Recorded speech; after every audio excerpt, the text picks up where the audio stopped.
Hello and welcome to the iQOO Battlegrounds Mobile India Pro Series powered by Loco. Well, it is day 2 in week 3 and day 1 was an amazing affair. My name, of course, is Angad Singh Chahal. I go by XP and with me is a guy who doesn't really need an introduction but still fixes the mixes. How you doing, buddy? Oh God, I'm already having chills for what is going to happen today. Because yesterday was sort of a table turner. We realized so many of these other teams that were kind of languishing down the order finally picked the pace up, and the big names definitely did manage to fall. Few of them did play well, but today is the decisive day. Today we get to know where these teams are going to be in the fighting zone or not in the remaining two that we have. Oh, we're going to find out for sure because, again, we did kind of expect yesterday that all these teams at the bottom, they've got nothing to lose and they are going to be coming out swinging, and swing they did, and a few of them really did hit hard. And speaking about hitting hard, no other device in the market has hit as hard as the iQOO Neo 6. And, well, before we get on with the show, let's just let our lovely viewers know what this bad boy is packing, because let me tell you one thing. Oh, boy, it is a bit too much, and I wonder if they're going to outdo themselves next time. There you have it, Snapdragon 875G, right? One of the most stable processors in the market right now. Along with that 80 watts of flash charge and 120 to 1200 hertz of instant touch sample rate. So it gets your shots registered, right? Every single quick reflexes you've made, it is catered for all those esports enthusiasts out there. Oh, absolutely. And of course, that cascade cooling system basically means when all the action is getting heated up in your game, your hands are going to be nice and chill, and no overheating issues over here because, well, you're going to be smooth sailing thereafter. And of course, the 80 watt flash charge, man. That is just a game changer. And the best part, you have the charging on even while you're playing. You've got a dedicated esports mod for BGMI, and it never even has a slight hiccup while you're playing. I legit tried getting into custom lobbies, got in, had my charge up. I brought the phone down to the maximum, right? Got it to a stress test, and I was impressed. 100%. Stress test and all that. Especially XP on the budget that we're offering this. It looks good on the eyes too because, damn, that pearlescent coloring. But anyway, of course, thank you so much once again, iQOO and Loco, for sponsoring this tournament. But the thing is, why is this tournament special? I'll tell you why. Because it is the biggest tournament as far as all that delicious moolah is concerned. And yes, your eyes are not going to deceive you. That is 7 zeros after the 2, a whopping 2 crore rupees. The highest ever in Indian esports so far right now, right? And this is all thanks to Craft and BGMI and our sponsors, Loco and iQOO. But yes, we've been talking about the first prize getting 75 lakhs, second gets 35, third gets 20 lakhs, and so on. Reduce it. That is just not where it stops, right? We still do have additional prizes for, for the MVP, most finishes, lone survivor, rampage, and additional price to 9.6 lakhs. Well, that is a mystery, but what I like is have a look at that little dude on top, right? He's got a little present for you, and maybe that's where the additional prizes are because it does look good. Again, nobody knows what they are going to get, but speaking of, who gets what, of course, the next slide that's going to be coming up determines how we go about it. But again, let's just come back to those additional prizes.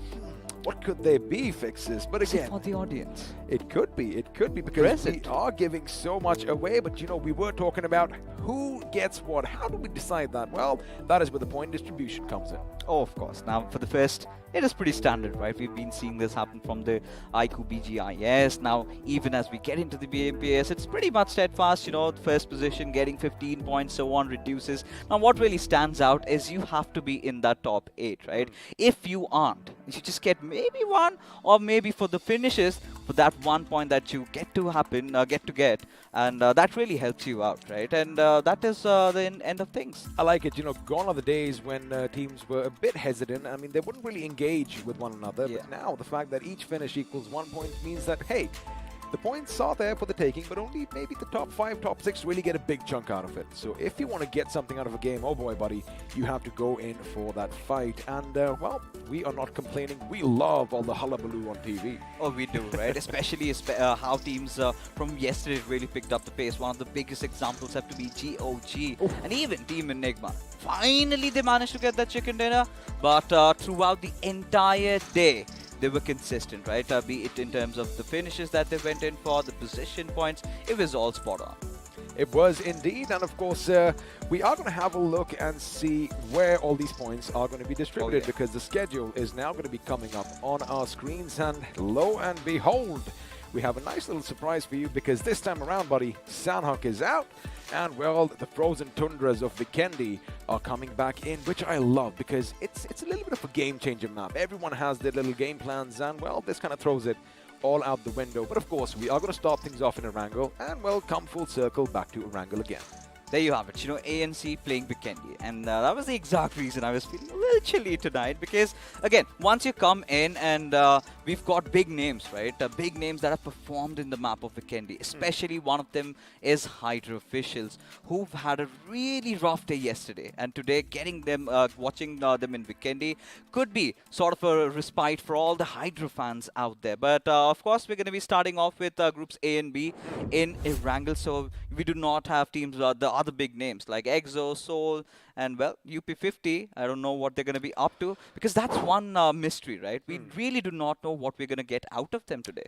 Speaking of Hydra official, as you mentioned, yesterday was not their day. Only 15 points coming in from 4 games isn't something that they are known for. But now, as we are going to move into the pre-match segment powered by Loco, you already know which groups are playing, but let's see if you can spot your favorite teams out there.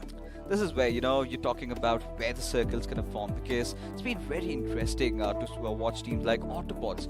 Again, one of those teams who was sort of struggling in week number 2, did have a fair, decent day in day number 1 of week 3, right? And another team that I'm really looking out for is going to be Team Blind.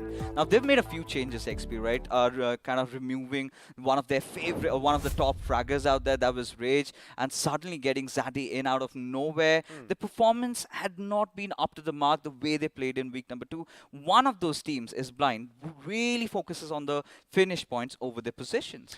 They do indeed, and of course, you did mention the Autobots earlier, right? I mean, they were pretty much mid-table at one point, but yesterday, I think they got 45 points out of the day, which again is not going to be a bad outing for them. But let's see what day 2 is going to bring, because that is what I love about this tournament, right? All the ups and downs, the competition is still razor thin, and like we said earlier, none of this would have been possible without BGMI Crafton, and of course, our lovely sponsors, iQOO and Loco. And I guess you all know what this is going to be meaning, because we are going to be heading in for a short little promotional video before the action begins. Let's see how to slay your dragons.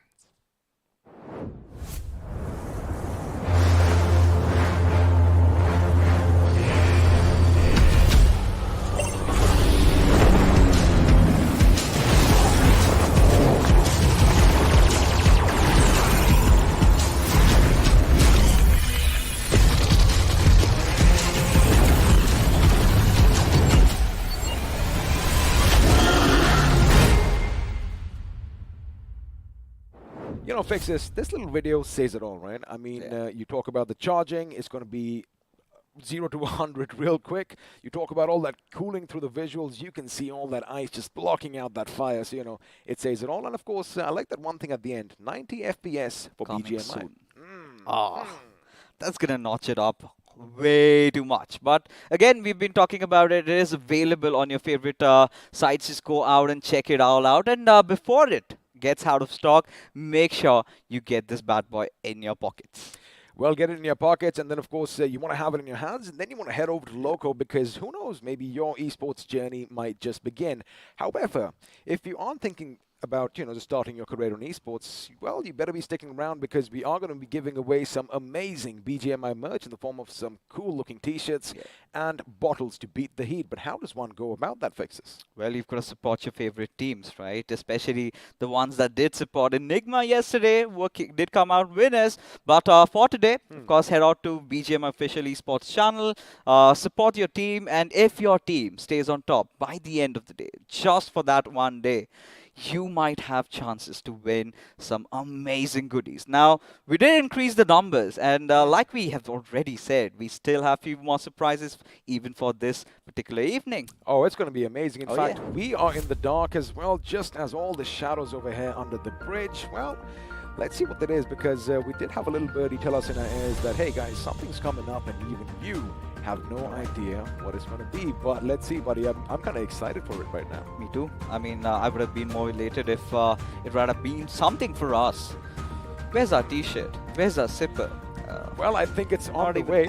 It is. I It hope is. so. It is definitely on the way. I mean, if they aren't going to do that, well, I guess we are going to be just a little bit sad. I mean, you can already hear the tears just flowing down Fix's face. But what you see right now, Yeah. are remnants from the past war. I love this. I love all this trench warfare, kind of reminiscent of World War I, and of course those massive howitzers. So I was joking yesterday. Imagine if they add a little bit of a patch update that they are kind of usable, and if someone goes in and literally wants to call down the artillery on someone, boy, oh boy. Imagine those vehicles just going around, boom, boom, boom. This is something that even I was speculating, right? Maybe, you have one of those airdrops coming in, and then you get to see some anti-vehicle missile going out, lock on target, and then you just shoot at it.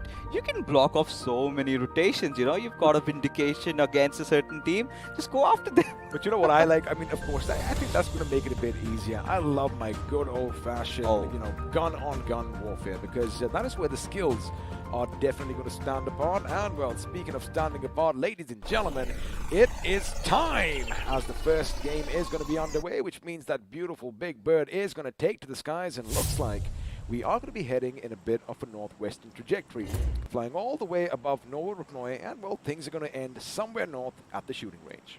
All right. Now, this one flight path trajectory is so difficult to predict, especially, after the updates. We're going to think one thing and something else entirely different happens with us, right? And what do you think, XP? Is it going to go towards Military Katka? I was just getting there. Maybe chances for a military base are definitely on the cards. Did you get down on your knees and pray to the BGMI gods today? Because, I did say a little bit of a prayer. Let's see. It did kind of work out for me last time around. I wonder if that's going to be the case this time, because I'll be honest with you. We've seen a lot of fights around Gatka. In fact, we've seen a lot of fights around shooting range as well. But I want to see something different. I want to see something ending up at the south of the military base, preferably on that little beachhead right there at the bottom. But now, as all the teams are going to be dropping from the heavens above, question one is, are we going to have any clashes for vehicles, especially teams that A, like going to Georgia Paul, and B, maybe a little skirmish around in Gatka? Maybe. I think maybe for Esports Wala WSF, right? Considering the fact that they head over towards the Gatka areas. And this is, again, one of those circles that we've even witnessed yesterday. I think the final game sort of was something pretty similar. But now this has tendencies maybe to shift a little bit down south. It could do, but I like the fact that, as you mentioned, of course, this is the same circle. I still hope that it goes up to the north, and Zarki might be coming in. But let me just tell you one thing. It does look good right now. But, damn, the definition on the map right now is just brilliant. I love it, as all the teams are going to be pretty much getting their feet on the ground right now.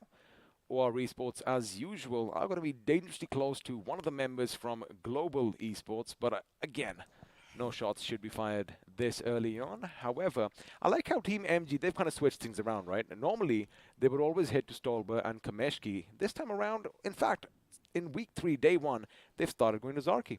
Yeah, I think it's sort of been their thing, right? They've got 2 drop locations. If the flight path trajectory kind of goes from the western side towards the eastern side and just the opposite tangent, then maybe they kind of head over there. But considering the flight path goes like this, yesterday also we did witness them, right? Team MG was on that northwestern side on the corners, and I was sort of expecting that maybe we get to see one of the good games come out, but they pretty much got picked off early, considering how slow the games were, right? We had, I think, the first blood after like 13 or 14 minutes into the game. Speaking of first bloods, buddy, again, something might be happening over here, because the Autobotz, now we know they might just head over to Primorsk right now, right? Since a very well-known team isn't playing, but they've always kind of locked horns with INS on the way. And speaking of INS, there you have it. This is what we were talking about. Crazy Soul is going to realize that, hey, we already have people heading towards Primorsk, but, quickly coming back to the point.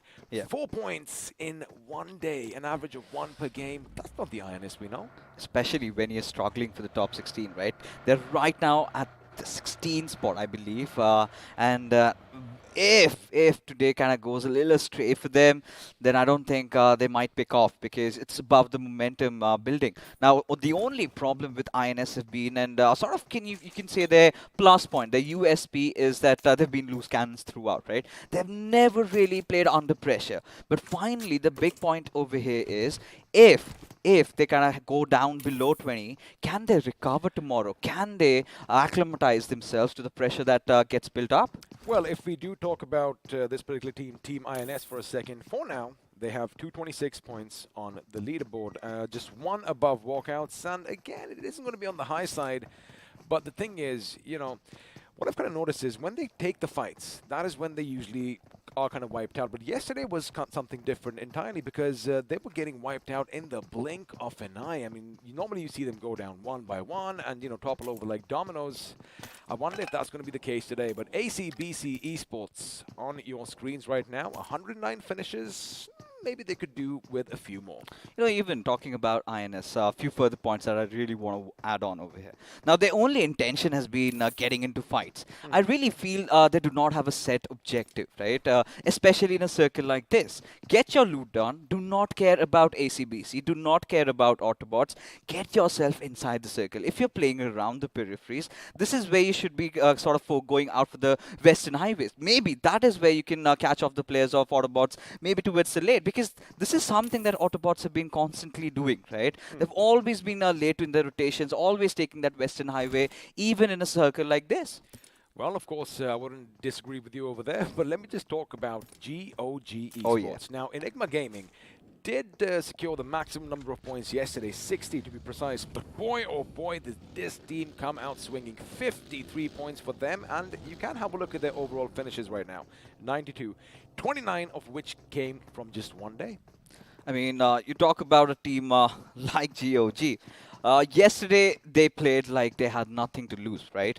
Especially the first game, that was that moment where the momentum sort of kicked in. And from there onwards, they knew that it's do or die for us. And the best part, this is something that we've been even discussing throughout week number 2, is they never had issues with the rotations. And courtesy to Zipex, one of the amazing analysts out there, previously working for Skylights, and I believe now he might be on a loan, but he's done that thing, right? He's fixed the issues about getting inside the circle. The biggest concern, however, for them was the fights in the micro engagements that they had, and finally, just getting upon the fear, just the one that was creeping in. They had to go beyond that, and once they did, look at it, it all speaks. Well, the Autobotz on your screen now, looks like yesterday they finally did assemble as a squad because although they have 245 points on the table so far, they managed to secure 45 of them in one day. And, we were kind of thinking that they do have that little oomph factor, right? Especially with Mr. IGL and the way he's made a few plays, the way he's been instrumental in his team's success. But again, it is still going to be a bit of an issue, but there you have it. This is the team that did it all yesterday. 60 points in a day, and, well, they did have that little elusive chicken dinner as well, which just was evading them for so long. But boy, oh boy, did they ramp up the aggression yesterday. Oh, they definitely did. If you talk about Autobotz, kind of takes me back to week number 1, I believe, where they did get the first chicken dinner of the iQOO BMPS. And after week 1 sort of got over, they were kind of in the top 8 also, right? And then we started thinking it's going to be an easy ride for them. But week 2 was sort of a reality check, where the other teams kind of read what they were doing. And even so far as to now, I must say this out loud and clear, that they haven't made any huge changes. It's all about the tweaks that they've done in the fights. But ACBC and INS, sort of a bittersweet love story, still happening. Now, the thing is, what INS is doing is, I get it, they know these teams are going to come this way. However, what happens more often than not is ACBC, they do make it to safety, as you can see on your screens now. And you've got to keep one thing in mind. Big Brother Esports are going to be coming nearby as well, which means once again, Team INS could find themselves in a potential, between a rock and a hard place situation. But as you have a look at the map, a few rotations are going to come in late. Nigma Galaxy coming in north of Yasnaya. At this point, we have sort of witnessed this happening yesterday again, right? It's nothing really fancy, nothing really out of the world. Nigma Galaxy doing the same old thing, Retribution RTR rotating in from the Stalber area. But like I said, Global Esports, the exact same spot that they were holding yesterday as well, right? I always stick on to the junction part. And this is where Esports WSF, they're just going to go for the Everest, right? I'm going to be surprised if that does not happen. However, Team Blind, look at them. They want to fight right now. Or maybe they're heading for the containers. They could be indeed, but it looks like maybe one of their members might be atop Olympus all by himself. And I wonder if he's going to be inculcating Zeus, because sooner or later, WSF are going to be heading for their favorite spot. Now, the circle is going to implode in on itself, and well, teams aren't going to be too disappointed with it just yet. I do like the little congregation of teams in and around Georgiaport right now. However, looks like we might just have some action break out as ACBC are going to be laying down shots. There you have it. Big Brother Esports are going to be the ones who are going to be coming under their fire. But for now, we're going to be switching back to Blind, and as you said, this is something that they haven't really done too often. This is something a little unprecedented for them, and you correctly said maybe they are looking for those fights, and looks like they might just go up against Esports while our WSF. Still without rage. Now that is the only lingering concern that I have, but are Esports WSF aware of this particular situation, right? I think they have a slight idea. Deadpool might have given his position away. Now this is where Tango is sort of leading the charge, which he's not done in the past. Now they need to go on for that little bit of a reset, now providing cover fire from the backlines as Invader goes ahead. Well, looks like Tango gave the position away that someone is going to be Charlie, and Invader, he's going to be, of course, living up to his name. But for now, looks like Hydra officials are going to be contesting Global Esports' position, as AJ and his boys are going to be in firm control of these houses for now, as backup is going to come in. But now AJ, he might have an inkling with the grenades, but of course, no angles were set up. But Ronnie, on the other hand, could do some damage, and Parv could be in the line of fire. The grenade does go boom, but it's Jackson who loses a little bit of HP, but there you have it. AJ's grenade is going to follow up as Jackson is going to be brought down to his bloody knees. Now, the problem is Legend is going to be going down as well, and this is going to be problematic for Parv. He does have a grenade, but he's outflanked as Mania is going to come in. He shoots, he connects, and well, he's still alive for now, but Dynamite realizes, you know what, this is the fight that we've lost, and he is going to run away to live to fight another day. Oh, Hydra officials. I mean, all they had to do was buy some time for Dynamite to form that flank angle, right? The moment he left out, I witnessed moments of brilliance again coming out of Mania, right? Especially that Molotov on the doors. Now, this is the thing, right? Once you throw a molly on a door, it kind of breaks down. And the next thing that follows is a grenade from AJ, which secures the second knock. And the moment Dynamite wanted to kind of get a backline angle, it was all over for Hydra officials. And this is not the first time that this situation has arise for them, and it's time and again happening, and Hydra officials yet again off to a really rough start. See, what they did was they pretty much gave it away to the opposition, right? Because they all came in at that same angle, and there wasn't too much distance between them. And had a couple of them been on the ridge atop already, trying to lay down some suppressive fire, maybe through the windows, or kind of keep the flankers from Global Esports at bay, it could have been another story. But for now, oh boy, they are going to be feeling the brunt of that attack, and Dynamite's pretty much his agenda is going to be survival, because again, those precious position points are going to be handy. But now let's just have a look at the instant replay. And again, we did kind of say they all come in from one angle, but do you notice anything out of the ordinary here? I mean, the only thing that really stands out. Oh my goodness! AJ just lobbing that grenade. It was, look at the entire direction from which it came in, right to the door, or maybe through the window. But either way, it was an amazing one. Now, Hydra officials should never have picked up this fight, because considering the fact Global Esports is in the lobby, this shows lack of homework from their side. Now, they could have picked up the hills which Enigma Galaxy had taken for themselves, but XP, this is something I never really imagined. Wow. And this is where Team Blind might be kicking themselves in the feet. Oh, they've done that before. This is absolutely a curveball, but this is also where Team INS could rack up a few finishes, because everyone is going to be heading in their direction, and sooner or later they are going to see a plethora of vehicles moving around in the distance. The question is, they're going to be like, wait a second, buddy, where do we shoot? For now, they are going to be positioning themselves around the church. They do have the high ground, and they are still a little comprehensive about maybe, just maybe, Team Blind could be in Pachinki, but looks like one of their members is going to make it first, and now the cavalry is going to be coming in. Question is, are they going to be shot at, because Shadow, although his position has been given away for now, this is what Blind calls home. You know, at this particular point, I really love the rotation coming out from Big Brother Esports, right? They realize there's a little bit of a terrain that they can take maybe over the Pochinki Hills on the eastern side or maybe around the barn house. But they decide to enter through the southern side of Pochinki, maybe through the edges. And this is where we've seen this even in the past, a Blind and a BB fight. And we've seen Hellgod pull off something really miraculous. Let's see what happens. Speaking of fights, looks like Global Esports' position is going to be contested, and Invader is going to make sure that he leads the charge as well. Global Esports are looking in a little bit of a shambles as one man is going to be left standing. And well, the thing is, Manya realizes once again that, oh my goodness, what they did to Hydra officials is exactly what's going to happen over here, and he is going to tuck his tail and run elsewhere. Oh boy, Dreams, once again, the first person to always get knocked out and or finished for Enigma Galaxies is going to be reliving his nightmare. But again, Esports, while they have a good position for themselves, and let's see if the circle is going to go away from them, because keep another thing in mind. Although there are a few people around, there you have, this is what I was talking about, Enigma Gaming, they just want to bide their time and wait for the right moment to attack. But Craniacs, oh boy, he is so close to the enemy as well. Did you see what happened? Wixie just blew up his own teammate. And we've seen that multiple times happening, but Craniacs is not going to forgive Wixie for that.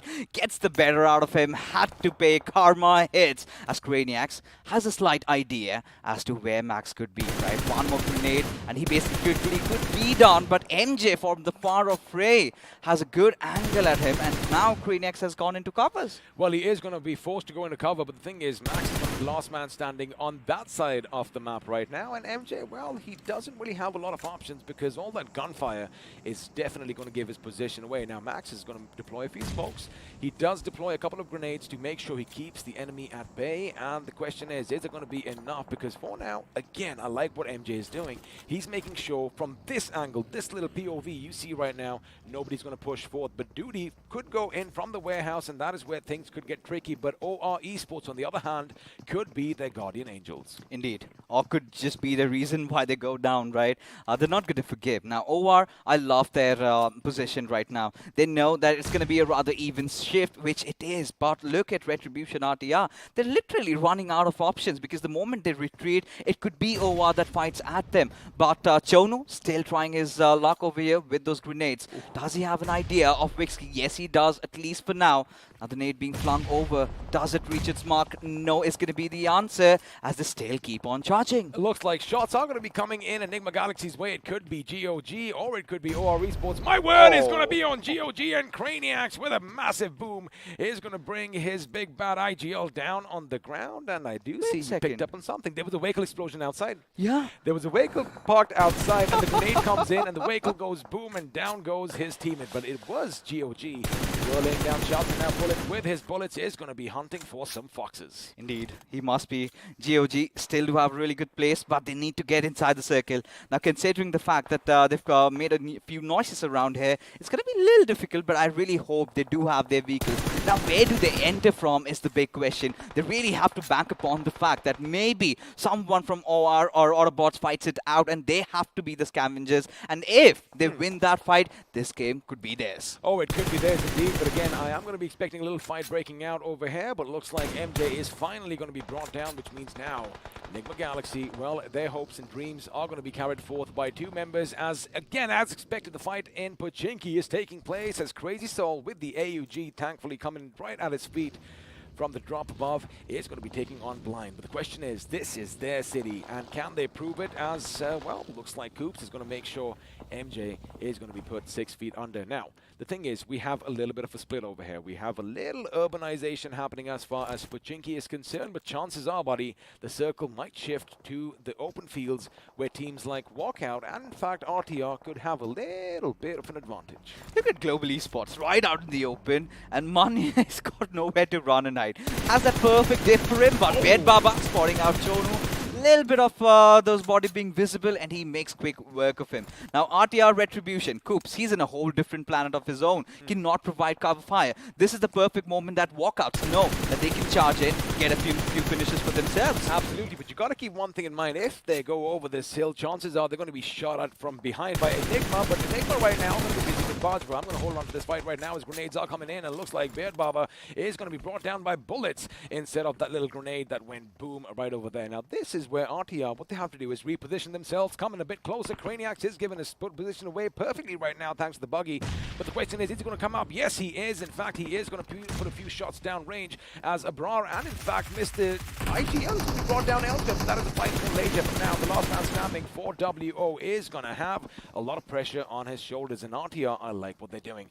They're not overextending because Mr. Spray is some distance away from his teammate, and well, he isn't going to be coming in soon enough. Elsewhere, GOG are going to be coming under fire from Orba, and the boys, that grenade is going to be beautiful, but it is going to be another knock over here as, wait a second, he's already out. Oh, indeed. And GOG, they were clearly out of options, right? Like we discussed. Had Autobotz had their attention redirected at OR, things could have been rather easier, but look at this shift. This is where majority of the fights gonna come hitting in. Now Blind, they've got to move. You've got Autobotz also trying to move, and INSXP, they have a really good position out there. Now staying over the church, they have that little bit of a high ground advantage. Now this is where they have to thwart off their enemies and keep them at bay. Now let's see if they are going to be loose cannons or whether they're going to keep their heads on their shoulders while everybody around them is going to be losing theirs. As Aru, he does know there are a few vehicles in the distance. Mind you, we did see that little fight break out between Enigma and Esports while on WSF, but looks like WSF for now have made it out of harm's way. Elsewhere, RTR and the fight between Walkouts is still going to be going on as, well, they made sure that Carito is going to be put in the ground. Now, I think they have an inkling where the enemy is, but for now, we are having a look at OR reposition themselves, and, well, they aren't in the best of positions because they do have to make it to the circle as Scream now coming in behind Blind Esports is going to be laying down some grenades. There you have it. Shadow, in fact, has to hide in the shadows. He can't be lurking anymore. Well, he is going to go in, but again, all those angles that were opened up, through the doors come the bullets, and, well, he is going to be down on the ground. You know, those preemptive shots, it was a perfect thread in a needle situation for the players of BB out there, as now they've got to make a move. Now, this is where INS, they're watching everything. All the information's relayed. Now, the moment Big Brother tries to pull off something out of ordinary, they are going to be sandwiched, which they already are. Team MG and INS, just look at them. And the grenade is going to go boom. Unfortunately, this time it's not going to be 1 in a billion shot, and he did miss because, well, they do have a little bit of cover down there. The second one might just be a bit good, as Hellgod is the one intended to be blown to smithereens. Elsewhere, it looks like GOG are going to be falling down to the play zone, and Billion, well, he's probably wondering why aren't my grenades connecting, and Enigma, on the other hand, 2 of the members down. Rex is going to be down as well. Eggy is the last man standing for his team, and barely, because he is on a sliver of HP, as Ayush is going to try and make sure he completes what he finishes, as Enigma, Avi is going to be blown to smithereens, and, well, he might just get up or let his teammates shoot the rest. Initiative Academy are going to make sure that Enigma is sent back, but right now looks like the invaders are going to be done, as WSF finally do walk into a little bit of a trap, and Retribution RTR, boy oh boy, 8 finishes for themselves are looking good. Now, 2 contending teams that we were really watching out for have been eliminated. GOG Esports, while WSF out of picture, and now it seems like OR are having a run for their money by the players of Autobotz, who've already charged in. 2 of the players already knocked out. A nade goes flying in, and Aditya also might have to find themselves backing over here. This is the aggression you need, and there you have it. Knocks are going to come in, which means Aru is going to be the last man standing right now, although Atanki is going to be down on the ground right now. He is low on HP, but looks like he just was ran over by a vehicle, and now Aru realizes, wait a second, this is the lost cause, and he is going to get the hell out of there. But the problem is, he's going to be heading in IA's position. Now, a quick loot sesh over here, but they've got to make it quick, because once these smokes deplete, chances are they could be shot at from elsewhere, as Orange Rock, there you have it, are finally going to be brought down by RTR. Now, this is where we thought that INS are going to have the upper hand, but Shane is going to be, well, on the roof all by his lonesome, and Big Brother Esports, they are looking good. They are hungry, while the remaining members, Crazy Soul and Joker are going to be a bit to the side. His grenades are going to go boom, but it's going to be Zen OP's UMP that does all the talking. And now INS, that little split hurting him so much. Zen OP, another beautiful grenade. Joker could hammer himself out of the lobby, but no, it's going to be Ghosty from the sideline who gets a knock at his direction. But now Scream clearly has the smoke screen to work around with. Needs to lob a few more smokes as Autobotz, they are on fire. They are hungry right now. They want all the finishes to their names, and that is exactly what they're doing. That is exactly what they are doing, and now Dionysus has finally hit the ground over here, and before he has to patch himself up, looks like he is not going to be immortal in this game this time around. He might just go for the reload as his teammate Ghosty is going to be coming closer in for a revive. Now, in all this commotion, the thing is, ACBC, they have one of the best spots in the circle. As you can have a look in the distance, they do have a few compounds for their taking. But Autobotz, man, they are looking good right now. I like the fact that they are on a little bit of an aggressive spree, and you know what? It's working out for them. It's different, right? Every single time we've seen them playing around the centers. This time, from the edges, taking fights, not really refusing to back off from it, has really worked out. Should have done this even before. But for now, Autobotz, they know they've got the players of MG pinned down over there. Few Molotovs, grenades, everything following suit. But will do a good work out of the players of Big Brothers. But there's going to be Team MG that wipes them out, but their good days are still not over right now. They somehow have to keep themselves alive. With Autobotz on their tails, it is going to be so very difficult. It is going to be difficult indeed, but for now, ACBC, they know that a couple of members from Autobotz are getting a bit too close for comfort, and well, grenades are going to be lobbed in their direction. This is where these boys can really rack up a lot of finishes, as RTR and Initiative are still fighting out in the blue. And Mr. Spray, are you going to get that patch up? Yes, he does, and now he's going to get up and get back in the circle. This is where iQOO could be taken out if he isn't too careful. But looks like someone else is going to see him from afar, and once again, RTR coming in and making sure they're the ones who wiped out every single man from Walkouts. They are going to be happy with their 11 finishes so far. Keep in mind, Coops also doesn't have anything. And looks like he does make it inside, and iQOO heard something in the distance, and looks like it is going to be the play zone. No, it's going to be M4 from iQOO. That is going to put him in the ground, but Autobotz could be in a bit of a precarious situation if they aren't too careful. But you know what? As soon as iQOO lets loose a few shots, oh boy, his days are numbered. Oh, indeed. But for now, he's still surviving. 9 finishes already for Initiative Academy, and that is where they have to settle at. But look at Autobotz, all high and mighty. 10 finishes already to their name, made it to the top 4. Exactly the kind of a start that they would have wanted, and same can be said for ACBC. Kipron finding a little bit of a cover, has a few players from the backlines. Maybe it could be Rain that creates all the difference, but look at Crazy Soul XP. I like it. All by his lonesome hiding, but now he goes kaboom. But then again, the trades come in, and down goes INS. Well, he's definitely gone down. I love the fact that, you know, before that buggy hit, before Mr. Ideal was knocked down, suppressive fire was already coming this way because they anticipated something in the distance. Oh, Ghosty, I wish you were a little bit of a spirit over here, but it looks like you have been spotted out and your days are done for. It is going to be a 4v4 situation. ACBC up against ABC, but the question is, who is going to come out on top? Let me tell you one thing. Autobotz, they have that little momentum going for themselves, but have a look at that. This is a beautiful move coming in. Basically, they've outflanked the flankers, and now Evil Sky could be laying down a world of fort with this grenade. And if it is time to perfection, boom, it's going to go, and well, the vehicles are going to be taken down, but it's going to be Orwell's bullets that are going to be doing the talking, and they pins it in. Orwa had to create all the difference, but now he just has to give his life away. There's no chance on earth that he's going to survive, and there you go. ACBC Esports, out of nowhere, really clinched the first chicken dinner of the evening, ladies and gentlemen, as we head into the post-match segment powered by Loco. And look at the faces. Also, their first chicken dinner in the tournament so far. Wow. Finally they've managed to get it. And it is the best part about week 3, right? Few of the teams that have never gotten their chicken, they're getting it. But you can see the smiles coming out of their faces right now. Well, a few smiles here and there, but there you have it. Because they don't want their little things to go down, the cameras are being turned up because they need that steely determination. As the point standings are going to be coming up, it looks like ACBC and ABZ are going to be sharing the points. However, it was the Autobotz who got more finishes, but it was ACBC who walked away made with that delicious chicken dinner. Look at the standings, XP. I mean, the big names, they're in the second side, and we do have, well, the other ones that we were really looking out for. The other ones. Everyone packing a punch over here. Initiative Academy, 9 finishes. Retribution RTR with 11. Even Team MG, if not in terms of the fights that they took, but still the position points were enough to secure them decent amount of points over here. Even for INS, as a matter of fact, right? I could not really believe my eyes, you know, considering the situation they were in, that little church fiasco that they had, and somehow Crazy Soul still keeping his team alive. That was out of the world. It was out of the world, but what's going to be out of the world is who do we crown the iQOO MVP, because so many good players out there have so many plays, but it is going to be the Fox himself from Autobotz Esports with that, well, 5 finishes, and have a look at his assists too. 5 assists and 849 points of damage.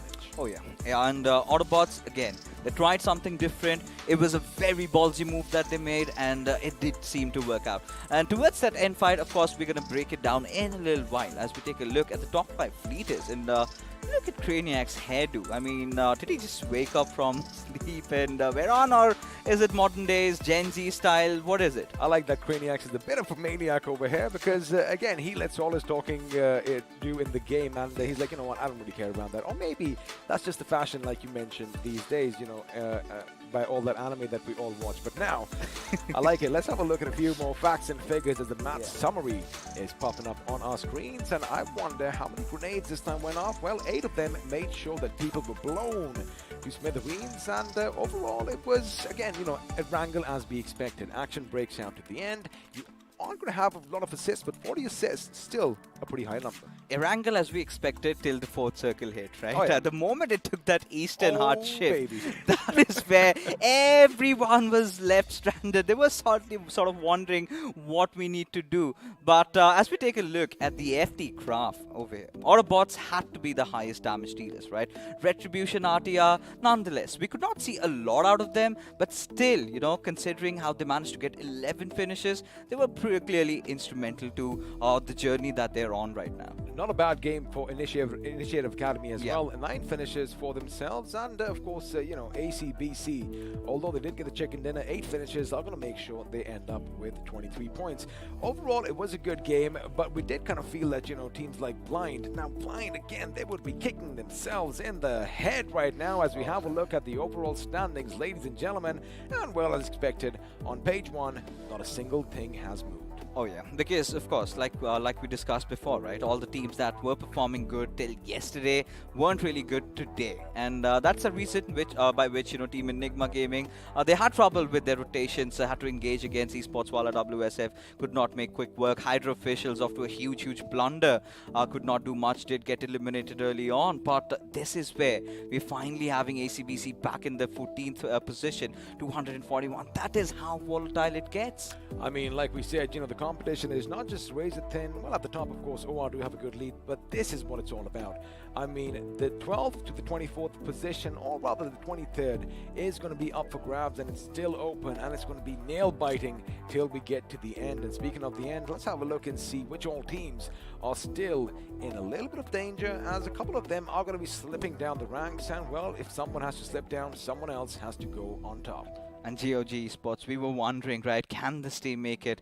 And this was clearly not one of those games, and it all had to do with how the circle really panned out. They were in such an uncomfortable spot, but Retribution RTR, like I said, you know, those 11 finishes are really helping them to climb up the ladder a little bit. Now, one more good game, or maybe 2 more good games, and they also might be in the competition for the top 16.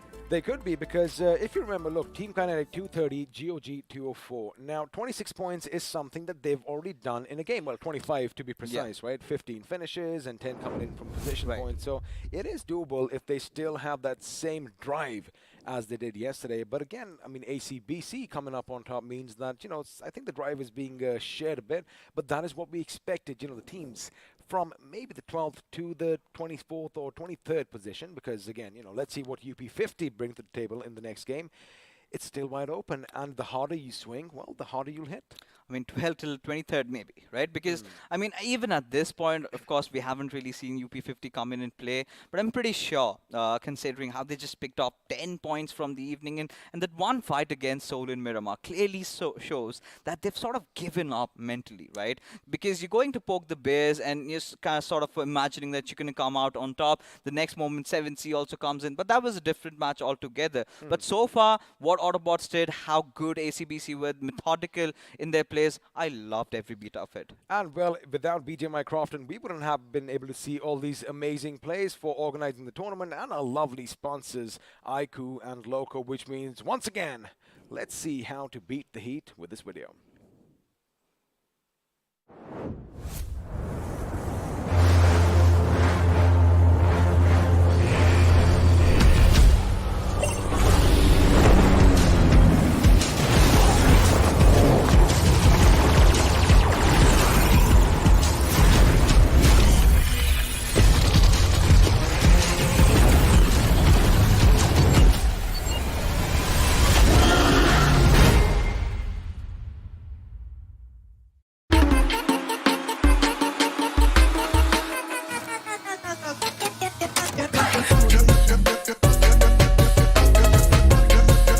Watch it, earn it.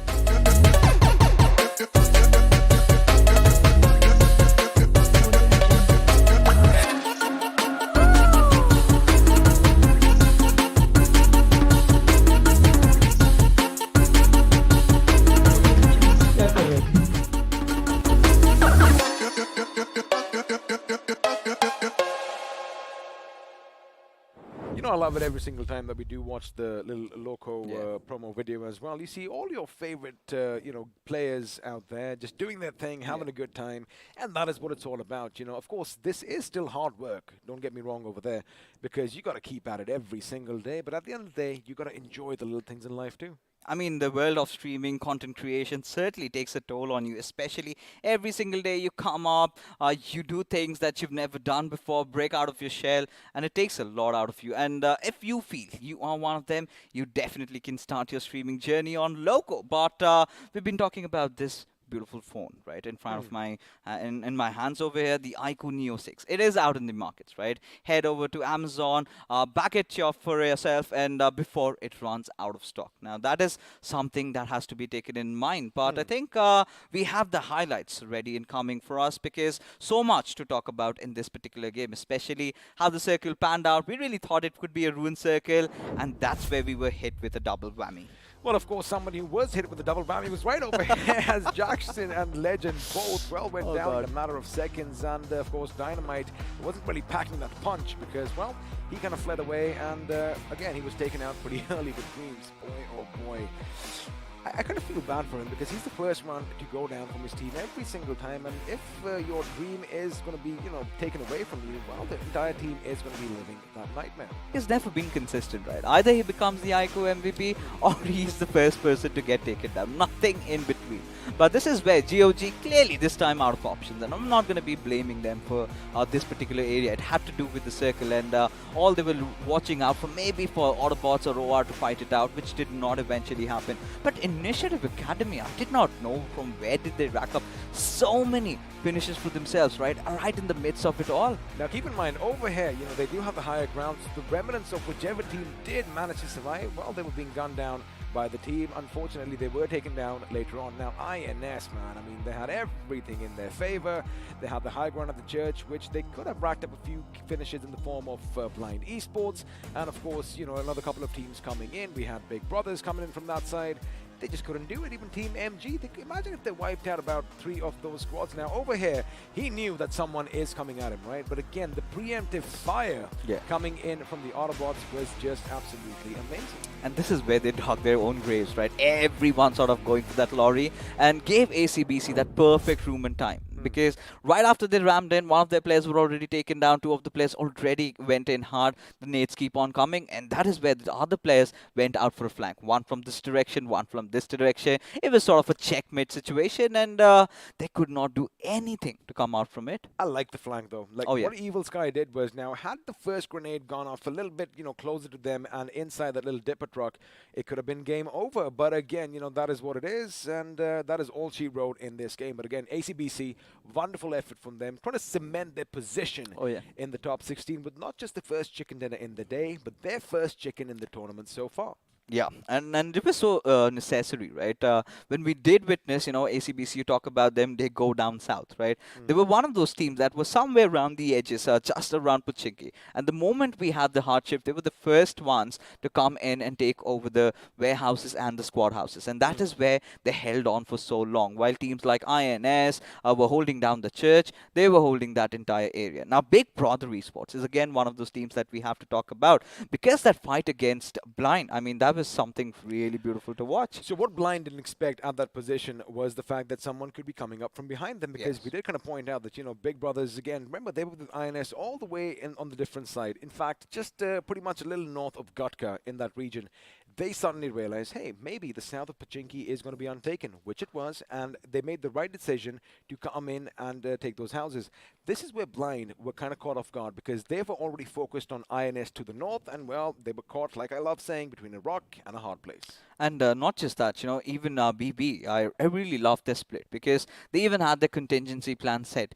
If the circle went a little bit even to the eastern side, they had two of the players even stationed at the Pochinki Hills before coming to take a fight against Team Blind. But what they did after that, I'm pretty sure we just missed that out on broadcast. But what I'm really wondering is INS had a really good spot, right? If you remember, they had the higher ground. But what INS did wrong was they went for a split over there. Two of the players sort of got caught between Team MG, and this is where Big Brothers from the lower ground went in for a few grenades, and just went guns blazing after that. Now the split would have made sense had they been able to take over that warehouse, but Oh, yeah. they stopped at the dipper truck. But now it is going to be time for the pre-match segment powered by Loco, which means, well, I'm going to say bye-bye to you guys, and someone else is going to be here, which means the studio is going to get a bit brighter.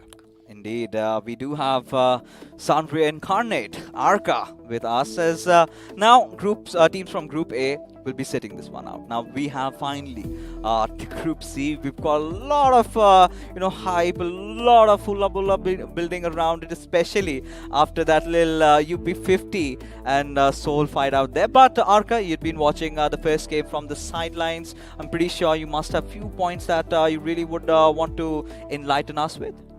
A lot of points, to be specific. Let's start off with the overall points table itself, where we have only one team left out with a winner chicken dinner in the bottom list, right? Everybody else have got at least one for themselves. And on the top, again, we have teams who have all got chicken dinner for themselves. But the middle bracket right now, there are just several teams who have still not gained for themselves. So that is being the first part.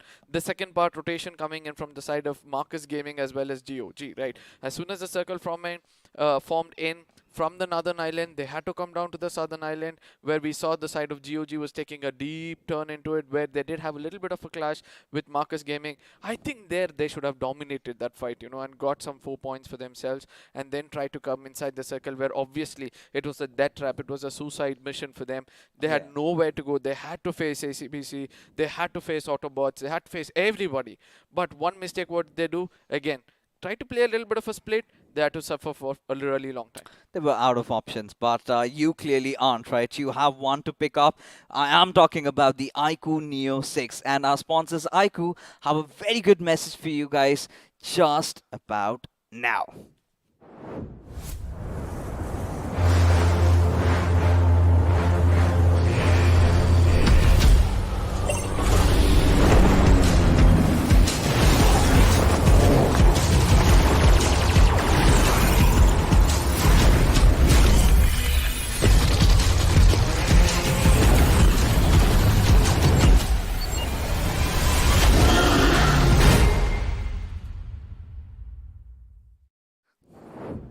90 FPS in BGMI coming soon, right? And well, I mean, I was wondering when it is going to be out, and well, they have announced it. Pretty sure within a couple of days we're going to be having it around, and especially I'm kind of baffled about the fact in the price segment you get so much of those premium features.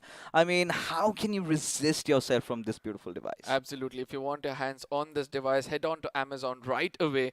We'll have the best of the deals over there, and I believe that you're going to be very happy to look out for the prices and the kind of discounts you're going to receive over there. But at the same time, coming back right into the game, Yeah. I really love the center of the circle being held for a really long time from the side of ACBC and not letting go of it, because there was a point of time where I really felt that they could lose it with so many of them trying to push in from all different directions. Yeah. But still, as the circle shifts, it was a different story altogether. All right, Arka, this is where I have to pose you a question. Yeah. Because now, after that hard shift that we had, Yeah. it was ACBC around the edges, right? Yeah. They were holding around the warehouses Exactly. and the squad houses. It was INS, somewhere having that church area to themselves, right? Yeah. They were the first ones to be stationed over there. And do you think it was luck that went into ACBC's favor, where they had the western side towards the end going to their favor, as a result of which they got that chicken dinner?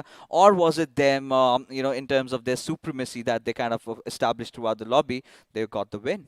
I think it's a combination of both, because ultimately when you're taking a fight with a multiple number of teams, you would expect all the crosshairs to be pointing in towards you. So that is where, even a small bit of movement from one place to another, you might get taken down. So a little bit of a lady luck kissing the forehead was also there. At the same time, looking out for those places. And also, for the first time, I'm able to see they were having those keen eyes, looking out in every look and corner, not allowing anybody to get a bit more closer, and every time somebody came in closer, they were strong enough to retaliate and pick up those finish points, which later helped them out, with that big win which they were taking. I think, that's what we love about Battle Royals, right? That is why we love our BGMI, because we also do not know what's going to happen. And, well, of course, ACBC making all the right moves and did manage to get the chicken dinner. But there's one fight that I want to talk about is Walkouts, right?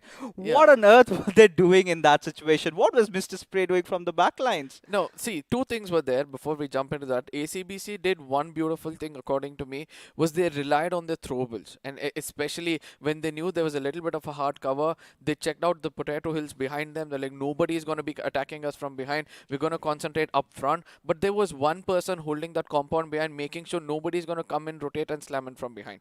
So these two things working out fine for them is one of the key pointers as to why they took this away. But at the same time, the question which you asked me, right, what was Walkouts thinking?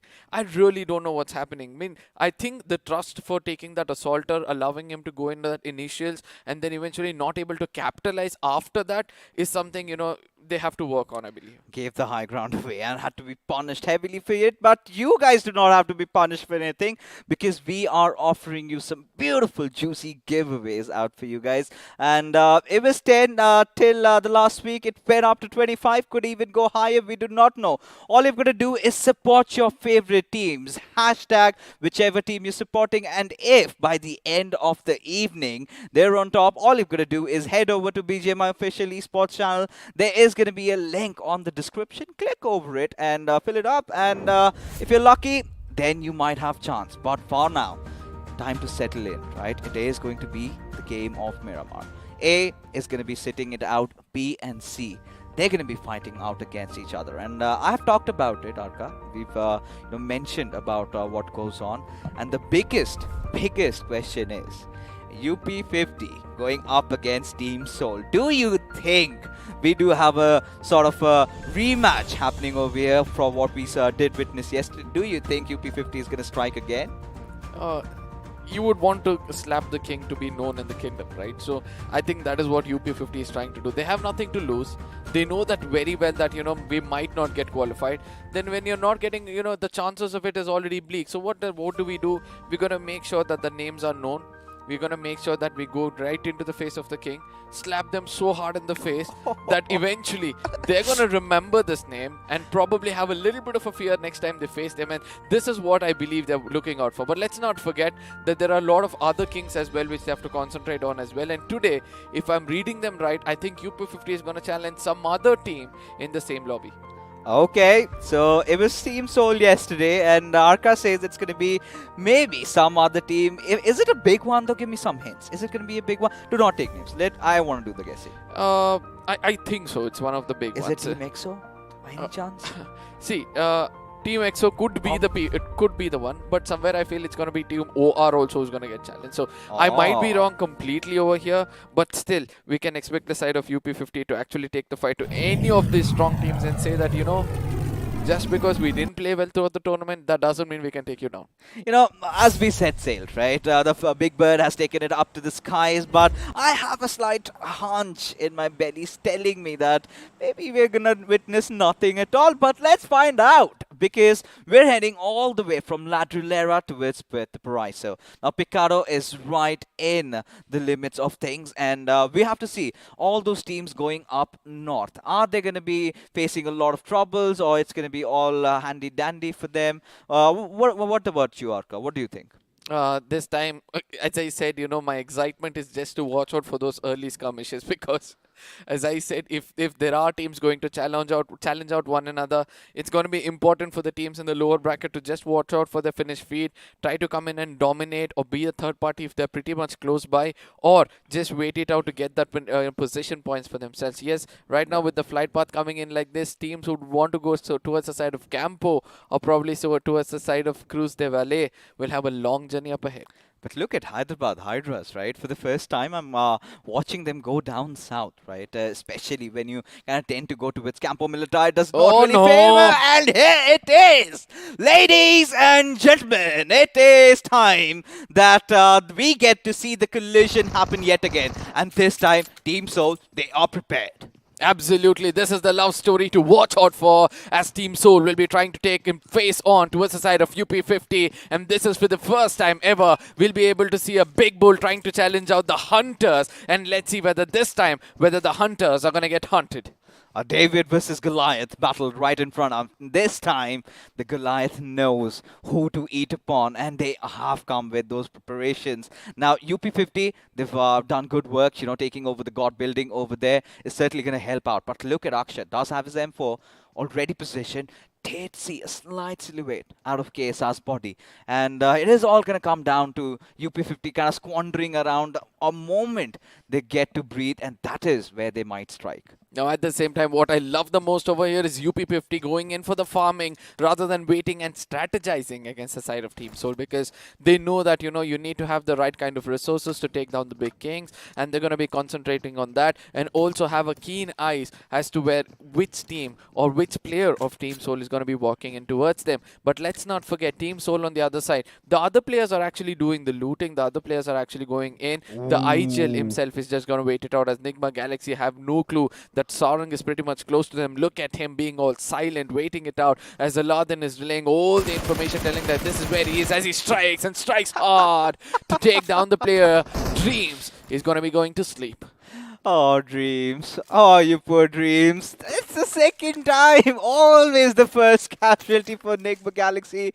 And, well, I blame the circle. In fact, I blame the flight path trajectory, because the circle is a little bit inclined towards the western side. Dream start for 7C, a free finish to themselves. They're going to be happy about it, as now Team Soul, they have recuperated, right? They have all reoriented themselves to a similar position as UP50. This time, not that aggressive, right? Yesterday, if you remember, they had the players of Team Soul caught off guard, right? Hector getting isolated, they went for him, then they went for Omega, they got the better of Akshat. Goblin was out of options, eventually he also fell down. But this time, that's not the case. Obviously, because of the split not coming in from the side of Team Soul, they're sticking together very close to one another, making sure that, you know, in case UP50 does even a small silly mistake, they're going to conquer on that, right? So that's the most important thing. But for me, what I'm loving the most at this point of time, these two teams are just going to be mature enough not to take the fights immediately, wait for the circle to kind of shift away, where each of them are going to be coming out of their lair, and then there's going to be exchange of lead between these two teams. And I would want to look out for such kind of a banter. But for now, we're going to be looking at the other teams as well, because we all know there are few teams who badly need a winner chicken in this game. Let's not forget Walkouts, because the previous time in the map of Wrangle, the way they've gone down, they need to rake up more points, as the others are already going over them. I still do not understand, they're still struggling to find the top 4. But for now, UP50 do have that little vantage point. But look at Goblin. He's making those proactive plays, right? He's trying to toss up that grenade, maybe lob it over. And one little opening is what Team Soul need at this point. And if they get it, they're going to go hard swinging. No left, right, and center about it. I mean, Team Soul is again one of those teams. They get that one knock, they instantly go in for the push. Now, UP50 are also having the same strategy, if you remember yesterday. But for now, we're going to be looking at the side of FS versus the side of Walkouts. We have said this before, that this is a very, very important game for the side of Walkouts to rake up and, try to level off what they've lost in the previous game. At this point of time, Explicit, again being the silent slithering snake, looking out, giving information to his teammates as Hitman is going in for a flank, trying to cover up another region or find another angle where they might start the assault against the side of Walkouts. Oh, yeah. And this is something that we also need to talk about, right? FS, if you remember, they pulled out a clutch of their lives, right? Especially against Team INS, who kind of lost like nomads out there just pushing in without any idea. But for now, Abrar does have a slight idea of where K47 and Clutch could be positioned at. But does he know about Explicit and his teammate out there? But FS, of course, do have that little higher ground. But what I'd like about Walkouts, or maybe dislike at this point, is Mr. Spray. He's being their flank, but he's at a lower ground.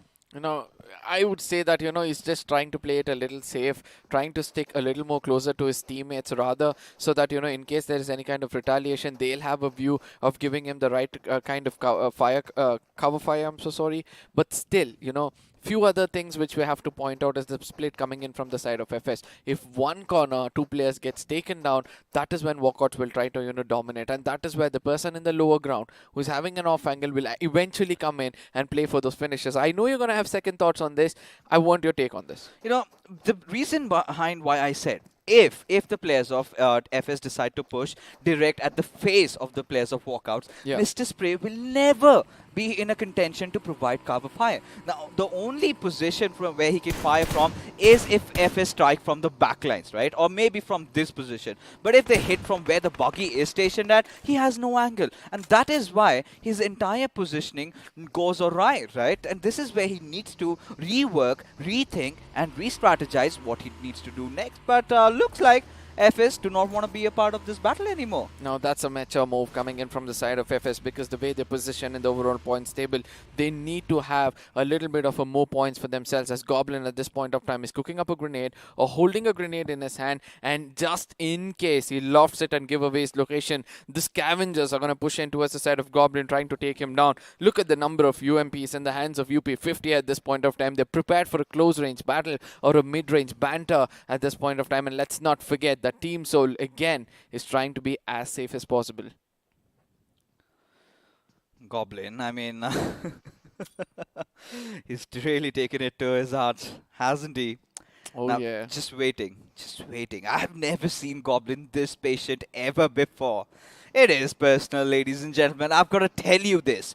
But I think he might have a slight idea. Now look at Team Soul getting a little up close and personal, getting a little impatient. They're making the moves, but the crossfire created by Sarkar and Aditya, they could be left stranded. The nades have been cooked. Hector might be in a little bit of a trouble, but does not take any damage yet. Now at the same time, Sarkar is also being a pretty much closer towards the side of those, stairs, and he's going to be looking at it. Smokes are going to be deployed. Is this the moment where UP50 are digging their own grave? Because eventually, if you close your eyes, if you're making sure there's a smoke screen in front of you, you're going to be eventually getting taken down with the mollies and grenades which are going to be tossed towards you. But let's not forget, the scavengers at this point of time is going to be Team Soul. Look at them trying to cover with all different angles. There's a Goblin from far away is still waiting out, giving information as the circle shifts away from them. This is where they choose to go for a fight or probably fall back. This is one of the hardest buildings to push at, right? And Team Soul do understand. If they can pull it out of, this is nothing good. It's not going to be anything short of a miracle.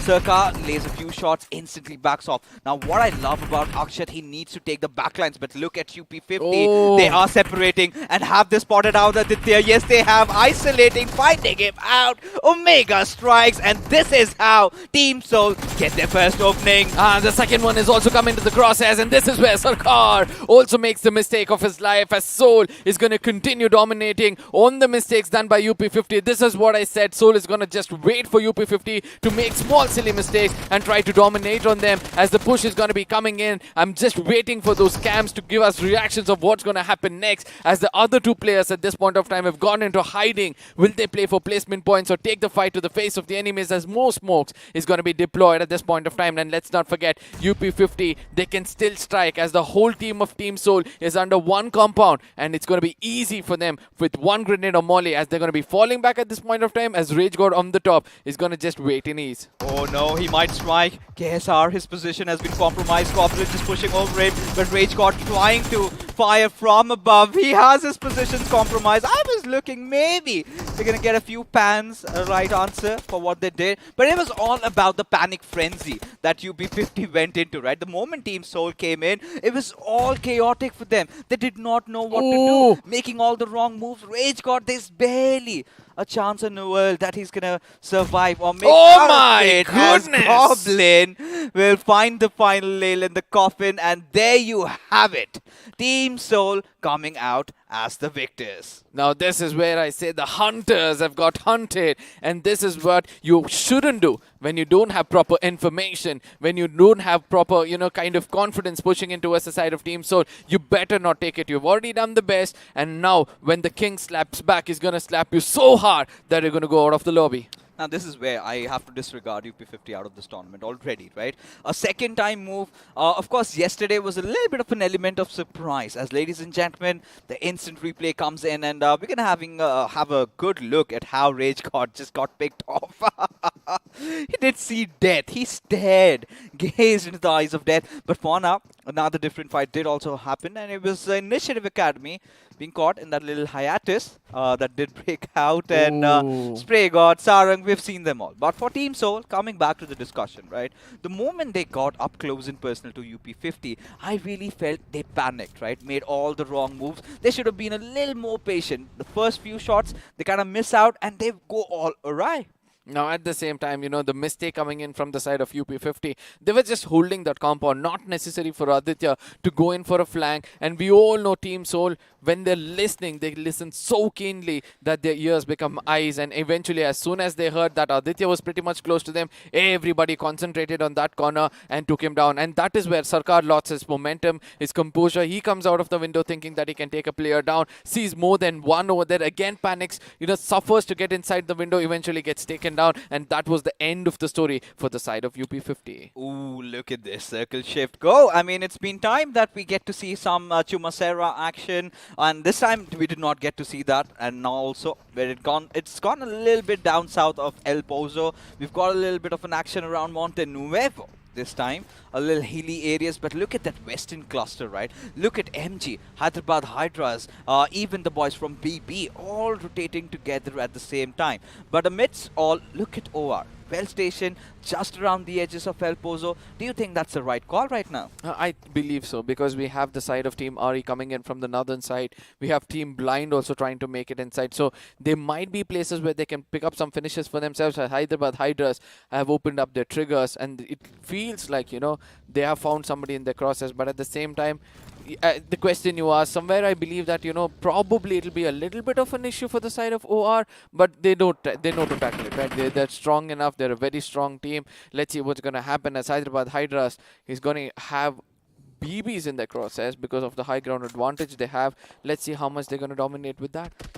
Yesterday's start for OR wasn't really proper, right? Not by their standards. We're the 14th best team in the lobby, and I'm pretty sure OR is looking to stage a comeback today, because if Team Soul keeps on playing like this, the body language that's shown could be really heavy and hard. But for now, Hyderabad Hydras, Manti, making that mistake and gets punished. But it's going to be all right, all fine. It's nothing much to worry about. Is of course going to get that revive, but he needs to pick his targets, and especially coming back after almost 2 weeks of play, you find him a little rusty out there. No, at the same time, Scream was like, that's not how you spray. This is how you spray. As soon as he saw him, he's like, hardly 5 to 10 bullets, and he was already down on his knees. To the helmet is where you need to connect, have your crosshairs perfectly in the map of Miramar. If you give up to the recoil, then it's going to be like you're giving up to the opponents itself. But Marcus Gaming coming in from the western side of the map itself shows that nobody's going to be stopping them. Is this the game where Marcus Gaming can actually get a winner chicken dinner yet again to put up some more points for themselves? As OR at this point of time, ACBC comes in a bit more closer. Evil Eyes is picking up a grenade for himself. Now for OR, they're still around the edges. Now, considering the situation, they can get sandwiched, right? It is ACBC that they have to deal with. There is also another team that's right on their tails. Now, it is our Esports. Now, our Esports was again one of those teams that did create a lot of chaos. But I really find, Atanki has to somehow get back to his teammates, because now if he does not, he might get picked from elsewhere. Now, this is what I love about OR, right? Jelly, look at how he's providing cover fire. Axer, he's getting shot upon, but no, Captain is going to be raining down all that lead. But look at the backup coming in from Aditya. What a trade! Now, this is when I said that, Team OR is not going to have any kind of problems at this point of time, because they exactly know how to give the cover fire, how to make sure they make the enemies pay for what they have done. But at the same time, let's not forget, ACBC is pretty much close to them. They can come into this fight, pick up as many finishes as possible, as our Esports on the other side have somehow made it inside the circle. Marcus Gaming on the other side, walking into the jaws of death is going to be Dawn, an unnecessary move, as the rest of their teammates are going to be coming in close proximity towards the side of Blind, where the fight has already taken off, ladies and gentlemen. It's not going to be easy for the side of MG from here on to stay alive. I mean, Team MG somehow have managed to find that open warehouses for themselves. But right now, ACBC up top, nothing much to worry about. I think Capron is going to get himself back alive. But they have the center right now, and the best thing to add upon is that they also do have the high ground. Now, if the circle pans out there, it could be pretty much their second back-to-back chicken dinner. But for now, Aditya and Jelly pushing in on towards the players of ACBC, where Evil Sky going outside the building is the right move, because from the backlines, he does have the cover fire coming in from his teammates. Now, he also has to watch out for the other teams who, in case, have an, angle in towards him. For the example, we have Marcus Gaming over there inside a small shack, pretty much close to the side of this fight, and they might come in to dominate as well. And we can see that Evil Sky at this point of time still falling back, trying to have an off angle, but Atanki has a vague idea of where he is, as grenades are going to be cooked in. Evil Sky is in a heap of trouble at this point of time, as the grenade goes kaboom, puts down 2 players of ACBC, and at the same time the third one also goes down with a perfect molly. Again coming in, Atanki showing how to do with the grenade, and the final moments of ACBC on our screens right now, ladies and gentlemen, as Rain is going to tuck his tail and run away, playing for placement points. It's even worse. Has to watch all his teammates die right in front of his eyes, as OR completely outflanking them in this situation, had them all cornered to that one location. I could not really understand why the other players of ACBC had to come to Evil Sky's aid over there. He was pretty much done for. What they could have done is provided cover fire, but for now we've got Team Kinetic and 7C in a little bit of a situation with Team Soul coming in for a third party. No. Onyx has to do something wonderful, as Sarang is going to be coming in, one of the best assaulters for the side of 7Cs. Eventually has to pay a hefty price. Onyx with a little bit of an HP, with a silver of HP, has taken down another player, as cover fire is going to be coming in. BO comes in to clear the job, and 7Cs hit the ground way too hard, and 6 feet down under. And Team Soul, in the meanwhile, they're just watching it from afar. You get done, and then we're going to do what is needed. But I think the final finish came in from the wrath of the play zone. But look at Hitman. Now he's getting surrounded. Out of options, Wixky, MJ right beside him. Now, Nigma Galaxy have also made a few changes to their roster, right? I think they've gotten in Max instead of Apollo, and for the right reasons. We do know this is a team that has qualified already. There's nothing much to worry about for them, so they can, try and give him some little game experience, some time in the big lobbies, how the big boys play. But for Team Soul, again, playing from the edges this time. Not really the Soul way. But do you think they can get a chicken, especially when Max has his eyes on the minibus, goes after one, gets a second. Can he get the third? Almost took him down. Oh, I think that he can very, very easily. The pixels are going to be visible. If not for Hector, the story would have been different, as he's going to be coming in, giving a cover fire from far away. This is the key moment for the side of team Enigma Galaxy to pick up a finish, the final finish, and get 4 finish points for themselves, as grenades is going to be tossed in. Vixie comes in a bit more closer. Does he know the grenade is close by? Yes, he does, as FS47 is going to be coming in. The third parties is what is going to be more important for the side of Team Soul to watch out for. Is this a blessing in disguise as well? I don't think so, as at this point of time, it's going to be 47S also getting taken down. Team Soul surviving, but ultimately, Clutch comes in and clears things off. And a blessing in disguise for the side of Nigma Galaxy. Team Soul go home backing, and again, that fight against UP50 really haunting them. But look at Max, having his moment right now, but not enough time to laugh. They have to get that revive back onto its MJ. Now with OR also traversing around, and EXO right in the nearby peripheries. It is all about, taking over the circle, and look where OR are, right at the center of it. One good grenade coming in from FS is explicit. Could change things for Nigma Galaxy. Now, Nigma Galaxy on the other side, trying to keep it as clean as possible, as Blind on the other side goes in with a little more closer. Striker gets taken down. Ace Black is going to be pushing in. Shadow has a better angle. Shadow has the better crosshair at this point of time. Sees Manny as well. I don't know how come he did not go in for the scope, but ultimately, Maxi shows that he's capable of taking down the big dog. Oh, he certainly is. And this is where Team Blind again having issues trying to survive in those fights, right? Zaddy, he's going to try and make a run for his life. Maybe aid his teammate, try and get Deadpool back to his lives, and Maxi has enough time to breathe, get Striker back, and a little bit of a switcheroo again. You have Carry playing yesterday, today Striker is back in action. Hyderabad Hydras are also not reluctant to experiment at this point, as Manti OP, he's going to be leading the charge, right? A little underconfident, but still he's been delivering. Spot Zaddy out, there goes the spray, does not really connect as he needs to reposition. But look at the players of Team Blind, all down towards that one cluster. They're all pincered, as Zaddy, the last player surviving, will get taken down as Hyderabad Hydras wipe Blind out of the lobby. Now let's not forget that Manti at this point of time, without helmet over the horizons, was so strong enough. He came in with the deadliest of the gun and tried to take them down. But now it's going to be Team EXO. They're going to be having the best spot in the house. They're going to be enjoying with the hard cover, having a view of everybody around them. I do understand FS could be the only team which can actually strike in towards them. RE on the other side, to the northern side of the map. We have to see where the circle is going to go forward from here on. As we all know, OR also has a very good opportunity. There it is, the circle shift towards the side of HH. Everything is going to be falling in place for them if they have the terrain for themselves, as it's going to be OR versus the side of Nigma Galaxy. MJ in the crosshairs of Jelly. A very important game for Initiative Academy at that, right? Considering how they had a really good start to the day, they would want to continue forward building with the momentum that they have. But for now, OR Esports, they're on the edges, of course. Jelly trying to, deny the players of Initiative Academy entry inside the circle. But Atanki, if he gets picked up, things are going to look awry. Or rather, Loki there, made that mistake, has to be punished. Now comes down to the star player.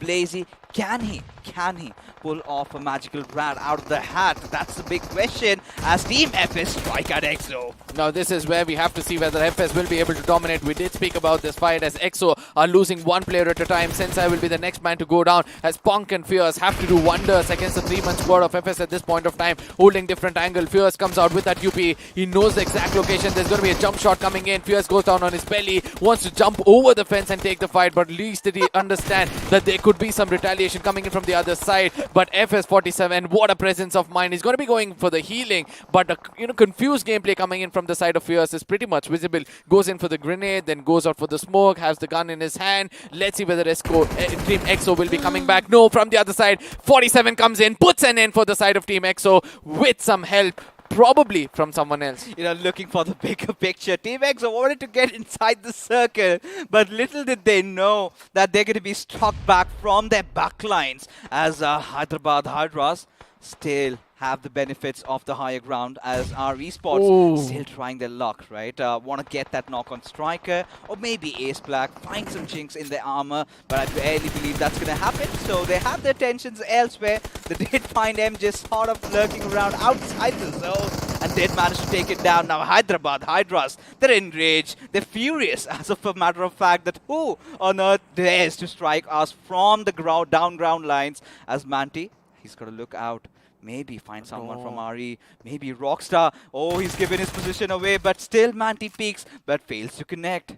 Now, let's not forget, Manti has no helmet for himself, so if he goes in over the horizon, 1 or 2 bullets is more than enough to put him down. That is where he chooses to come in from an off angle, as Rockstar has already come up a little more, comes into the crosshairs, but eventually connects it perfectly to the head. It's going to be Rockstar trying to live up to his name at this point of time, has to clutch it out with other 2 players of HH coming in from the other side with some grenades for themselves. They know the location at this point of time, as Nigma Galaxy on the other side puts an end for the side of FS. You know, Max has been my favorite player so far, especially what he did to Soul and how long he's gotten Enigma Galaxy into the mix right now.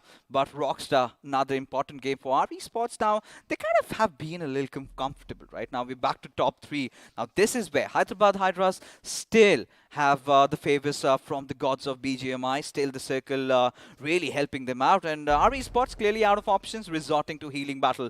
Now Rockstar pull up something miraculous. No. Does not, as Manti off to his mischievous ways this time. I mean, he's got balls of steel, right? Does not have the helmets, but still does not shy away from going in for fights like that. Now, eventually, he learned from his mistake, right? He went in, he got taken down, and eventually went back for the revival. He understood that this time when he's going for a peak, he'll have a little bit of a cover fire for himself. And that is what he did. As Hyderabad Hydras are dominating with 10 finishes in this game, they have a very, very good opportunity to take this home, as they have to deal with just 2 other players from the other side. One is going to be the side of our Esports, who eventually going to go down because of the zone. He's just got 4 medkits for himself. He's going to be playing for placement points, expecting the side of Nigma Galaxy to eventually get taken down, as Max on the other side is getting a bit more closer. Now let's not forget Hyderabad Hydras. Not everybody are inside the circle. It's just Ace Black trying to get the center of the circle, as Max on the other side almost coming closer. Now they're just hungry, right? They want more finishes. They want more points out of this game, as many as they possibly can. As they're on the lookout for Hero. They know this is sealed, right? This chicken dinner is in the bag, as Hero manages to get one. Maxi on really low HP. He also is going to fall down to the circle, but finally, you know, RE, they gave their lives to the zone out of options, but Ace Black. I do not know if he's angry at his players. How could you mess that one up? But Nigma Galaxy, out of all odds, they've made it to top 2. One last player, right? Max, he was doing everything right. He tried to go to the other side of the map where there's not much of commotion, but there was a moment for him to come in and strike when 2 players of HH already got taken down here. But I think he's counting the number of players alive in the lobby, right? So he's going to be like, okay, this could be a team, or this could be different players of other teams, as I'm the last man standing. Let me try to get some placement points for myself. But at least does he know that he's got the best of placement points so far. The finish points on the other side coming in from the side of HH. This is where problem occurs. Can they come in and go on the top, or is it going to be a 1v1 situation between Nigma Galaxy and Max? And how much medkits as Ace Black got at this point of time, as the circle is going to be shifting completely towards the side of Ace Black. If Max grows some balls for himself and comes inside the circle, challenges out Ace Black, he could be given that winner chicken dinner. I'm pretty sure if he grows a pair of balls, that's gonna not help his endeavors, what he wants to do, because, you know, to climb he needs those legs. You know, maybe some bionic legs could take one away from XP, or one that spots that you can take some huge leaps, get on the top of the hill over there, because other than that, I don't think anything else is happening, right? He's just jumping around a Superman punch in the air, not wanting to give his position away, still trying to fight it out. 31 meters away from getting inside the circle, inside the safety of the zone. And Ace Black has no idea where he is. Now this is the best part, right? Now we have a slithering snake for the first time in the map of Miramar. He's trying to push in. I hope he knows his way up the hill, because that's going to be very hard. He'll be looking out for these finish points, which is going to be coming in. Ultimately, when he gets to know it's a 1v1 situation, that is where he'll try to strike. As HH Black, Ace Black is coming a bit more closer. Max kind of has an idea where the last player is. This 1v1 battle, what's going to happen next? As they've come a bit more closer, both of them know the equal locations. Max is going in for a spray, but ultimately, Hyderabad Hydras, since they knew the terrain really well and the crosshairs was kept over the horizon just for the helmet, they're going to be taking that easy winner chicken dinner for all the hard work they have done. And also, let's not forget, The big mountains which they had. I'm pretty sure they're not happy, but yeah, finally smiling faces. They almost threw it away out of the window, right? As ladies and gentlemen, we take a look at the post-match segment powered by Loco, as a few smiling faces. And for a moment, I really felt maybe Max could pull that one off. But regardless, considering the circumstances, top 2 finish is nothing too shabby, right? But Hyderabad Hydras off to a different drop spot this time, went down a little south and came back swinging with that beautiful chicken. Now, let's not forget that, when you change your drop location, you have to make sure that you go in a little offensive, because this is something new you're trying out. It's not like you know your rotation inside the circle. I know that, comparatively, I'm just comparing to your previous drop location, you'll know you were inside the circle. But this time, Hyderabad Hydras were like, we're going to change everything from drop locations to being offensive to making sure that we take down anybody walking into a crosshairs, everything to perfection with 26 points for themselves. Nigma Galaxy on the other side, they were just hoping and wishing after they get to know that in case that person had got taken down, they would have got this winner chicken dinner for themselves. Nigma Galaxy was my favorite team in the lobby so far, but the iQOO MVP, Hyderabad Hydras Banti. And of course, what a comeback he's up to, right? Especially the kind of entries that he's getting for his team. And you always want an entry fragger who's fearless, right? Who does not care about taking risks. And he comes through as we take a look at the top 5 players. And, well, Canary, Max, I think, are making it for the first time over here. Yeah, he's going to be happy with the performance, and this is the kind of confidence boost with Nigma Galaxy wanted for themselves. It's not like they're playing for their position into the top 16. It's just that, the next week when they're going to come in the grand finals, they're going to make sure they're not going to have any kind of fear within their heart. And EXO fears over here yet again coming in. I'm not at all shocked with the 574 damage. It's just that he was a little less confident today by the kind of gameplay he was showing according to me. But Manti, man, without the helmet, trying to peep in over the horizon, I don't know how he was doing that. But again, the match summary, ladies and gentlemen, we were sort of expecting the healing numbers to be a little higher, but that was not the case today. But anything that really catches your eye, 8 grenade finishes, I like it. 281 meters of long distance finish, it's average. You know the numbers, right? When they were rhyming numbers, that's what I like. 8008 again coming in with the healings. But at the same time, FD graph is going to come up. There's only one team which had to work hard and not be benefited with it. That's going to be the side of our Esports as well as the side of FS Esports. Rather, everybody else had a very, very good game. Team Soul, only one team they could take down. That's the UP50. And after that, it seems like, they took the game a little lightly, and due to which, they're going to have just 4 finishes for themselves. But Kinetic on the other side, 600 of damage and 5 finishes. They're going to be happy that, they did not have to do too much of hard work. For UP50, clearly doesn't make sense. Now, had Soul been somewhere fighting for that top 16, of course, ladies and gentlemen, we're going to talk more about that as the overall standings do come up. Had they been fighting for that and then UP50 going messing around, could have made any sense, right? And this is where giving up the fight so early, right? Kind of knowing what fates awaits you. But Hyderabad Hydras over here getting that 6th position back to themselves. They've also crossed that 300 marker right now. 4 chicken dinners to their name. Been one of the best teams in Miramar, and this time even nothing less. Now OR on the other side still not hitting the 500 pointer, right? Oh yeah. We have been seeing that from a really long time, expecting them to hit the 500 pointer, where Team Soul had 50 points to catch up to come up to 400. But eventually they're doing everything right at this point of time, coming back to the 2nd position. They are looking stronger. But Team EXO on the other side, I do believe they're not going to take any of these other games lighter, as Nigma Galaxy gets the 4th chicken dinner for themselves, almost gets the 4th chicken dinner for themselves. But yes, this is where our eyes are going to be set. Team INS with 235 points and 2 chicken dinners still now. You see this, right? 7 Cs, Blind Esports, as well as the side of GOG are the only 3 teams in the table to not have chicken dinners for themselves. Oh yeah, and Blind Esports, I think, I do not know what they're doing, right? I think this is not the right time to experiment, especially in a lobby like this, especially when you know that someone could topple you over, especially how the other teams from that 17 to 24 marker are coming up top. But 235 had been the threshold, and look at Kinetic at 235. But Walkouts, they've been thwarted out from that top 16 that they were enjoying, and they really need to wake up to their senses. And Initiative Academy, they were trying. They did everything they possibly could, but could not survive the wrath of Team OR.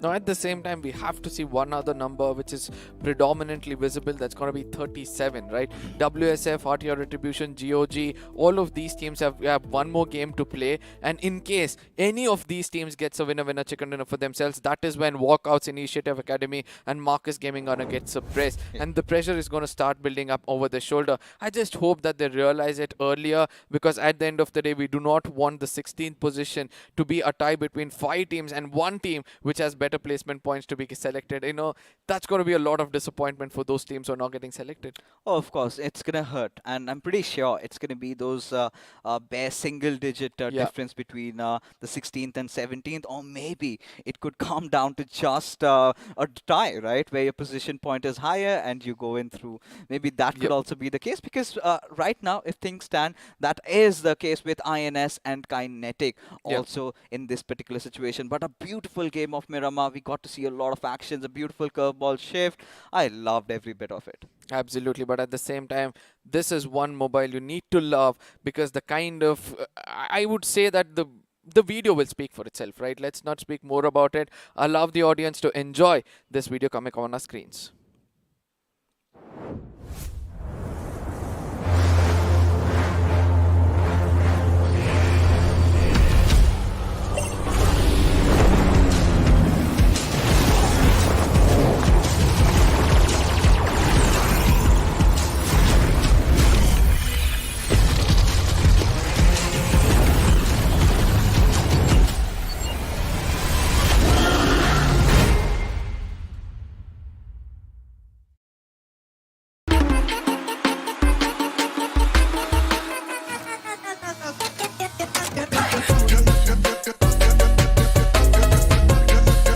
Watch it, earn it.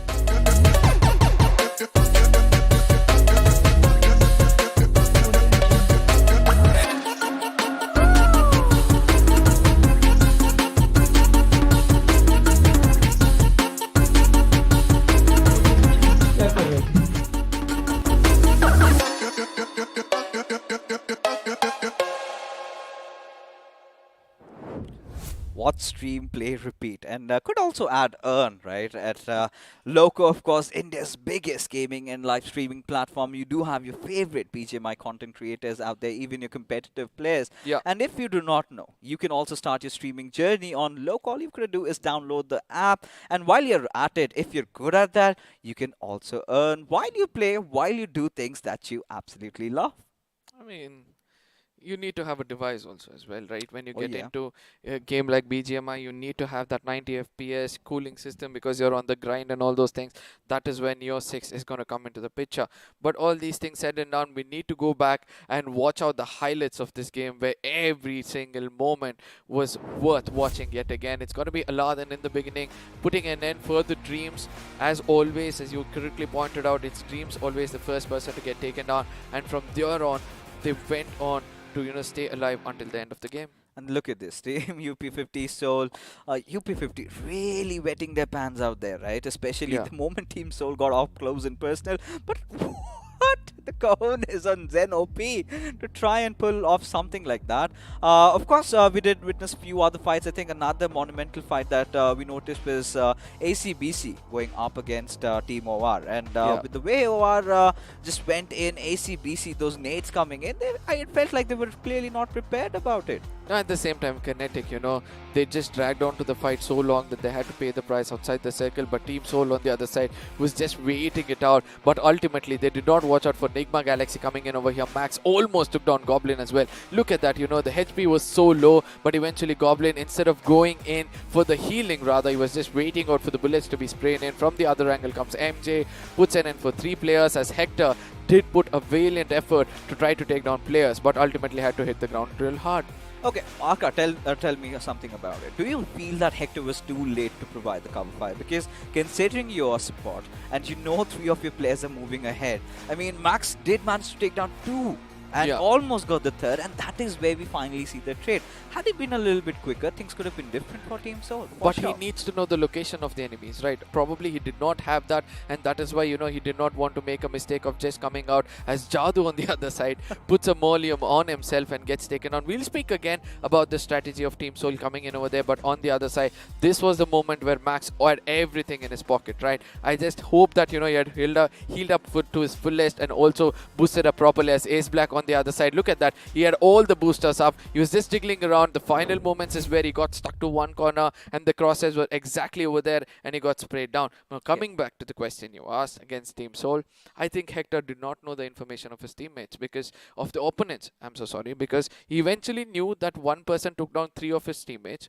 and they would have told that, you know, we got fired, but he has to get the information of the other enemies as well, just in case he's going to go out and try to cover up from one person. From another angle, the opponents can take him down. I believe that was what going on in his head. I'm still not going to buy that because honestly, you go in, the minibus goes in there, right? The 3 of the players are moving. All Hector needs to do is provide cover fire from the backlines, right? That is why he was stationed. And still, you know, okay, all right.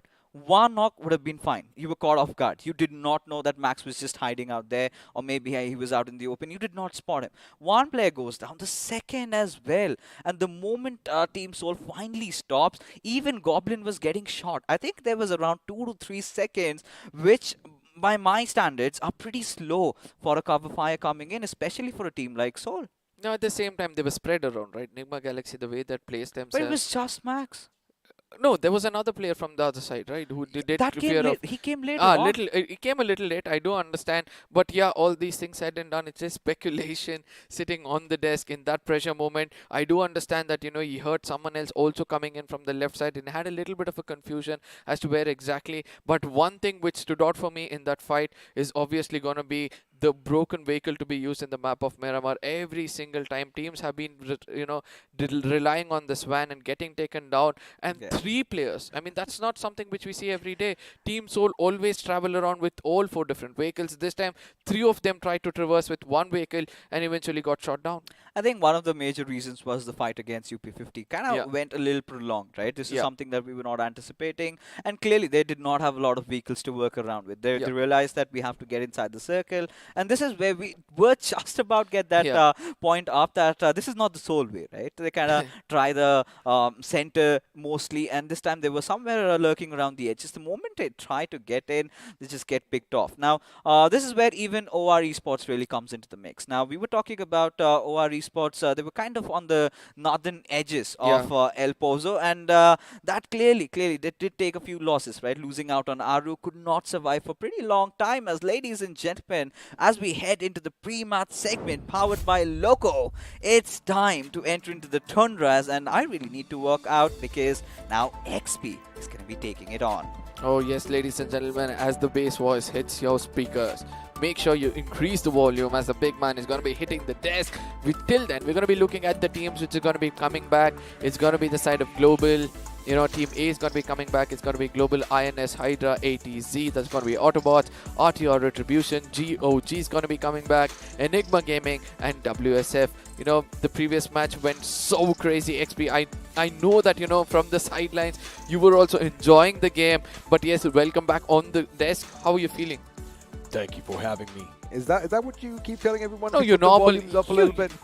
Your normal voice is more than enough, right? Like, very rarely do you find voices, no matter how much volume you keep on your device, it doesn't hurt your ears. And your voice is one of those. So I do believe that, you know, you can pick it up and just enjoy the game. I'm just messing around with him with a little bit of voice play over here. But again, man, Hyderabad Hydras are all 4 members alive. You know, we did kind of think that, you know, they were going to go in for those finishes. RE Esports' Rockstar was the guy who they were going for, right? Yeah. Whew, the thing was, again, I get it. They wanted every single finish they could because, you know, you want to rack up as many points as possible. But again, all 3 of them, they jumped down and they knew they had no way up. So when Ace Black comes in and he just looks down, so, you know, Fix is mentioned, I'm pretty sure he's going to be a bit ticked off with his boys. But he must have been like, oh, you idiots. But again, you know, had he gone down, because it would have been impossible for them to come up. Now, again, towards the end of the game, the final 1v1. Now, Max, as you guys were saying, did kind of, you know, showcase his prowess in that particular game. And boy, oh boy, it was so close for Enigma Galaxy to get the job done. But again, this is where Hyderabad Hydras rule. No, this is the same time we need to check on the minimum. You know, every time we say micromanagement of resources, this is where it comes into picture. He had to boost himself completely. Whereas on the other side, we saw that, you know, Hyderabad Hydras, the last man standing was completely healed, completely boosted, exactly knew where the enemy was coming in from. Both of them had information about one another. But let's not forget that moment where you said that you idiots coming in for his teammates. The way he looked down. Yeah. He's like, that is what I expected from him at that point. Exactly, but at the same time, you know, this is where the overconfidence of HH comes in.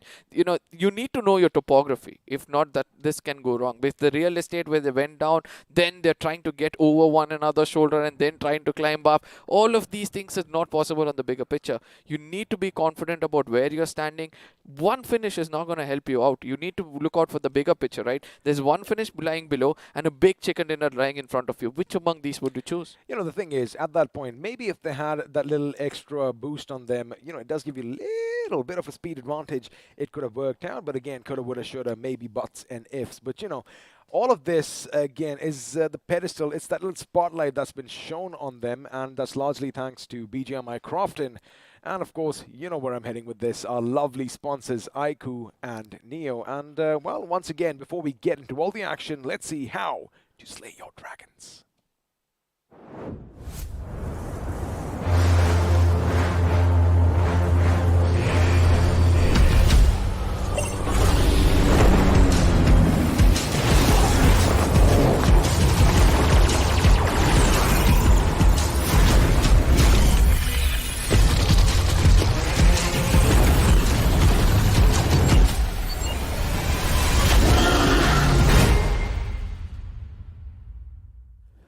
Well, you know, after all, we are going to be talking about the iQOO Neo 6. It's that cascade cooling system which, you know, just grabs my attention, to be honest with you. And keep in mind, it is out on sale on exclusive websites. And if you want to grab one for yourselves, well, you know where to head to. Now, quickly coming back to the last game. You know, you and Fixus, you were talking about the whole Soul little kerfuffle that took place. Yep. And again, you know, that's not the right vehicle you want to be in. But, you know, when you don't have an option, I mean, you got to go with what you have. You know, you were talking about whether Hector came in a bit late. He was in a good position to lay down some cover fire, but the problem was FS Esports from atop were careful watchdogs, right? And they basically thwarted any single move he could make because, yes, maybe had he come up a little bit, he would have had everybody in his line of sights. But again, you know, I mean, that's how the cookie crumbled, and that's how Team Soul went out. No, at the same time, there's going to be two thoughts running his mind as soon as he gets taken down. IG is going to be like, you know, it's going to be a hard fight. Do not come in, try to play for placement points. We are done and dusted. So somewhere I feel that call out might also be coming in to the side of Hector. But at the same time, let's not forget, if they had gone in for a split of a 2 and 2 players coming in together, I think it would have been a better option. Obviously, with 2 men down, the other 2 could have, you know, covered off more of topography and trying to, you know, play around with one another. Speaking about playing around with one another, looks like we are going to have a little bit of a switcheroo coming in from UP50 Esports. Now, we've all but written them off. Let's see if Ranveer can do something over here because KSR7 is going to be sitting the next game out. And, you know, talking about sitting things out, we, in fact, over here at iQOO BMPS are going to be giving things out to you lovely viewers as well in the form of some amazing BGMI merch. We have some lovely t-shirts and bottles to beat the heat. That could be yours, but Arka, how do we go about it? Now, you guys have to head on to the description of every single stream which is going on over here. One amongst the channel will have a certain description in which there's going to be a link. Click on that and fill in the form perfectly. And after that, you're going to go back to the chat and hashtag the team which you feel is going to be ending on the top by the end of the day. And if you're doing it perfectly, I strongly feel that you're going to have a chance for this merchandise in your hands. Well, now we're going to say bye-bye from the studio. I mean, it is just so serene. It looks so peaceful and majestic at the same time. That is, of course, what a mountain is, right? But I think it's time for us to head on to Leh or something. Let's make a trip, man. I mean, it's been a while. I haven't been there. I guess, you know, with the winters around the corner after a few months, I think that is the best time. But again, you know, the thing is, it's going to be Vikendi. It's going to be a bit of switcheroo for all the teams that have been playing because, you know, one day we'll have Sanhok, then the other we have Vikendi, which means, again, all the teams can keep each other guessing. So let's see what is actually going to happen, because for now we haven't really seen any fights up north near the Cosmodrome where we were just now. And you know, again, the little changes in terrain is something that I'm looking forward to, because once those circles make those drastic changes, well, just like the symmetry on your screen, a lot of people are going to be in the ground. Now let's not forget one other place, right? We have to look out for those corners of the maps where the circle might come in. A little bit of water is also coming into play, as ladies and gentlemen, we're going to be stepping into the map of Vikendi as the big bird hits the sky. It looks like, you know, it's traveling right to the dead center of the map. We can see that the whole island is in our view at this point of time, coming in from one corner of the map. I really hope that, you know, I get to know, yes, it's coming over Cosmodrome at this point of time, heading in towards the side of Dino Park, and somewhere I can clearly say that the map is almost split into two different halves. Well, I mean, I kind of feel it's a bit askew to the left, but again, you know, it is pretty close. But the thing is, we are going to be heading down in the southwest direction, and my hopes are where the plane is right about now is where the final circle is going to take place, because once again, you know, I just want to walk with the dinosaurs at least once in the iQOO BMPS Powered by Loco, but it looks like, well, the gods of BGMI, again, my piety is being put to the test today, because it is going to be a pretty central circle. And you know what? On the second hand, I wouldn't mind something near or in around Mount Kresnich. No, but at the same time, let's not forget towards the side of Milnar, where we take the attention of Team Soul and Hyderabad Hydras going together. I don't know whether they're trying to head in towards the side of Winery or something, to Winery or Winery, you know, where they want to get themselves a lot of loot for themselves. But early skirmish only possible is in this one specific spot. The rest of them in equal distances. I know RTR and GEO at this point of time are almost in close proximity with one another, but yes, towards the side of Winery is where the fights can take place. You know, as a man who does like his wines, I'll tell you, it's winery, but the problem is it's called a vineyard. So again, you know, I mean, of course, you can't always make these little bit of hiccups over here, but we've seen these two teams time in and time out battle it out over here at the winery. Now, Seoul is going to go up against Hyderabad Hydras, and as far as their stats are concerned, they stand at 1-1, because at one point, Hyderabad Hydras got the better of Seoul, and well, the second time we did see them drop down on this tundric map, it was Seoul who pretty much put them to the test. And if I remember correctly, Ace Black was the last man standing, and well, he did survive for quite some time. But for now, Hyderabad Hydras, they are going to be looting around, because of course they know, as they were dropping down from the heavens above, that Seoul are going to be right there with them. Now, at the same time, which team is going to get the right kind of resources is the next big question, because ultimately we can see that Team Soul is already come in for a split. That's going to be Omega, pretty much confident with the kind of firepower he has. He's already going in, trying to get information about the positions of Team HH. And I do understand, you know, if Team HH gets to know that there's one lurking snake somewhere around, it's going to be so easy for them to take them down and make Soul so vulnerable from the get-go itself. And that is the kind of confidence boost you need at the beginning itself.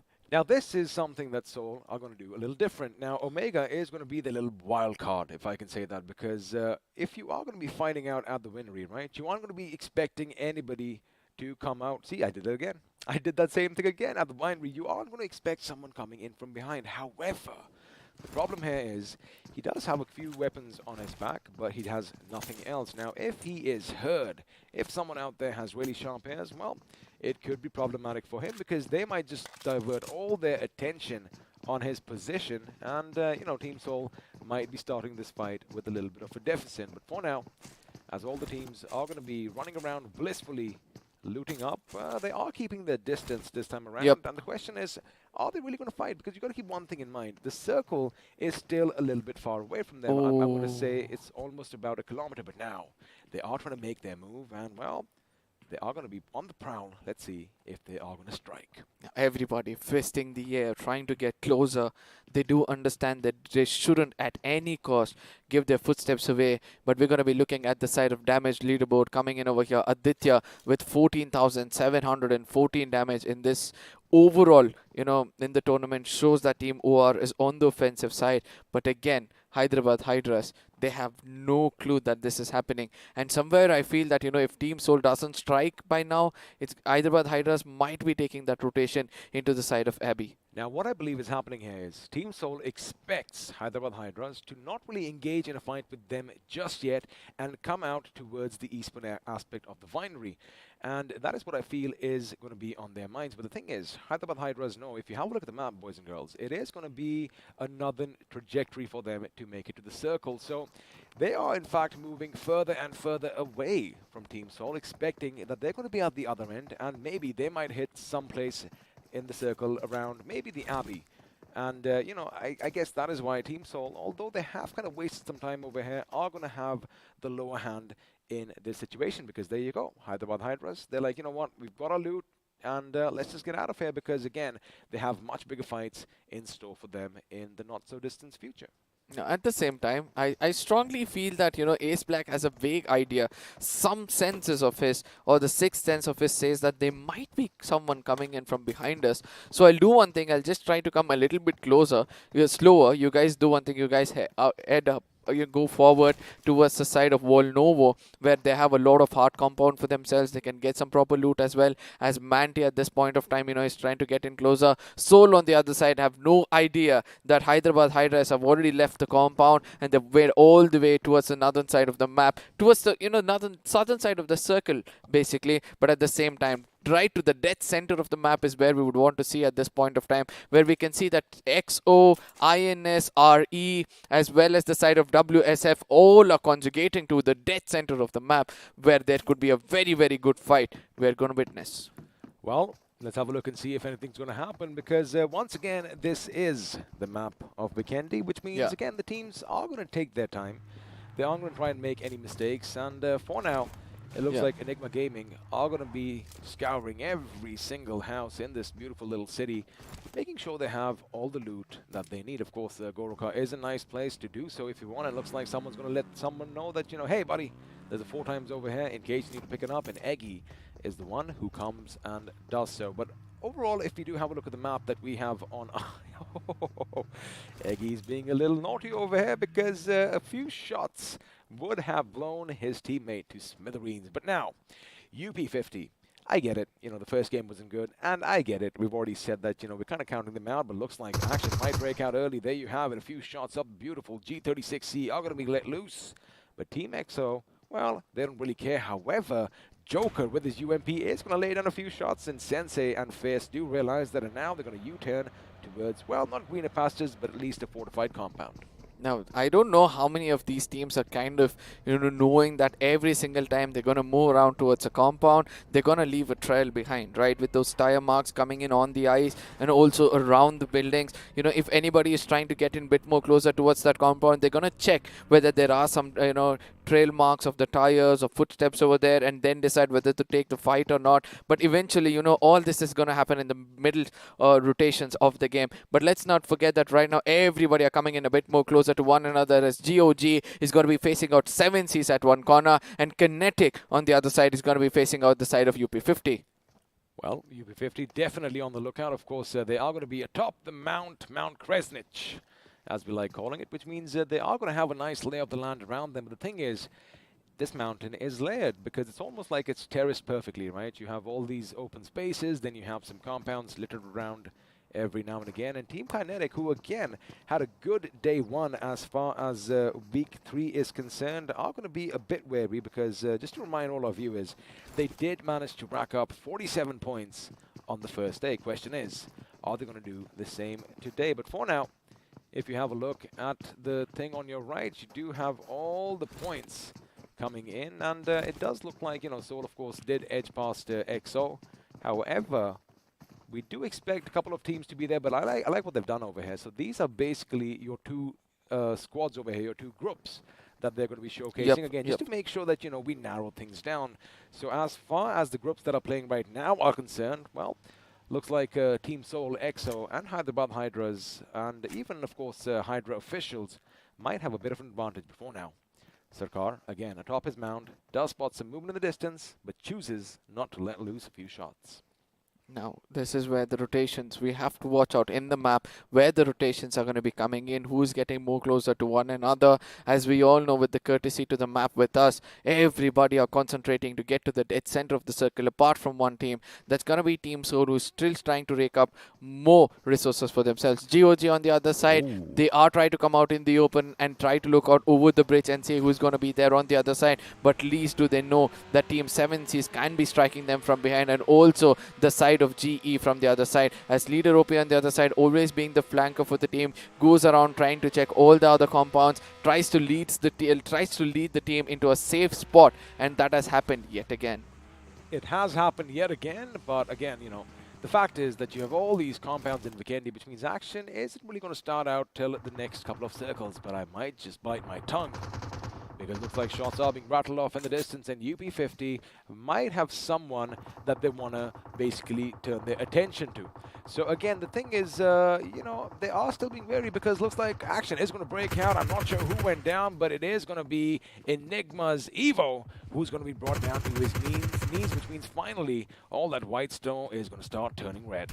Now, at the same time, a smoke is going to be coming in. Enigma is very, very well known for, you know, picking up their players as soon as they get taken down. But let's not forget this three-way Mexican standoff between UP50, Enigma, and Kinetic could be devastating for one team, because ultimately each of them know the location of one another, and they're just going to wait for the other two to fight out and come and dominate, be the third party. But let's not forget, this is happening to the dead center of the map, almost the dead center of the map, where there are other teams also trying to come in a bit more closer to them. We know the Hydra is coming in, FS is also trying to come in, as the circle is going to again form up towards the side of the highest ever place. That's going to be the Mount itself. Well, let's see if Mount Kresnich is going to be the epicenter of all the action to come, as a lot of teams are already congregating on it. Have a look at that. You've got Enigma Esports over there, you have UP50 over there, and Team Kinetic are joining in as well. At the same time, let's not forget at this point of time, you know, Team XO, WSF and INS are also pretty much close to one another. But somewhere, I really want to see the rotation coming in from the side of UP50 or GOG, because these are the teams to watch out for.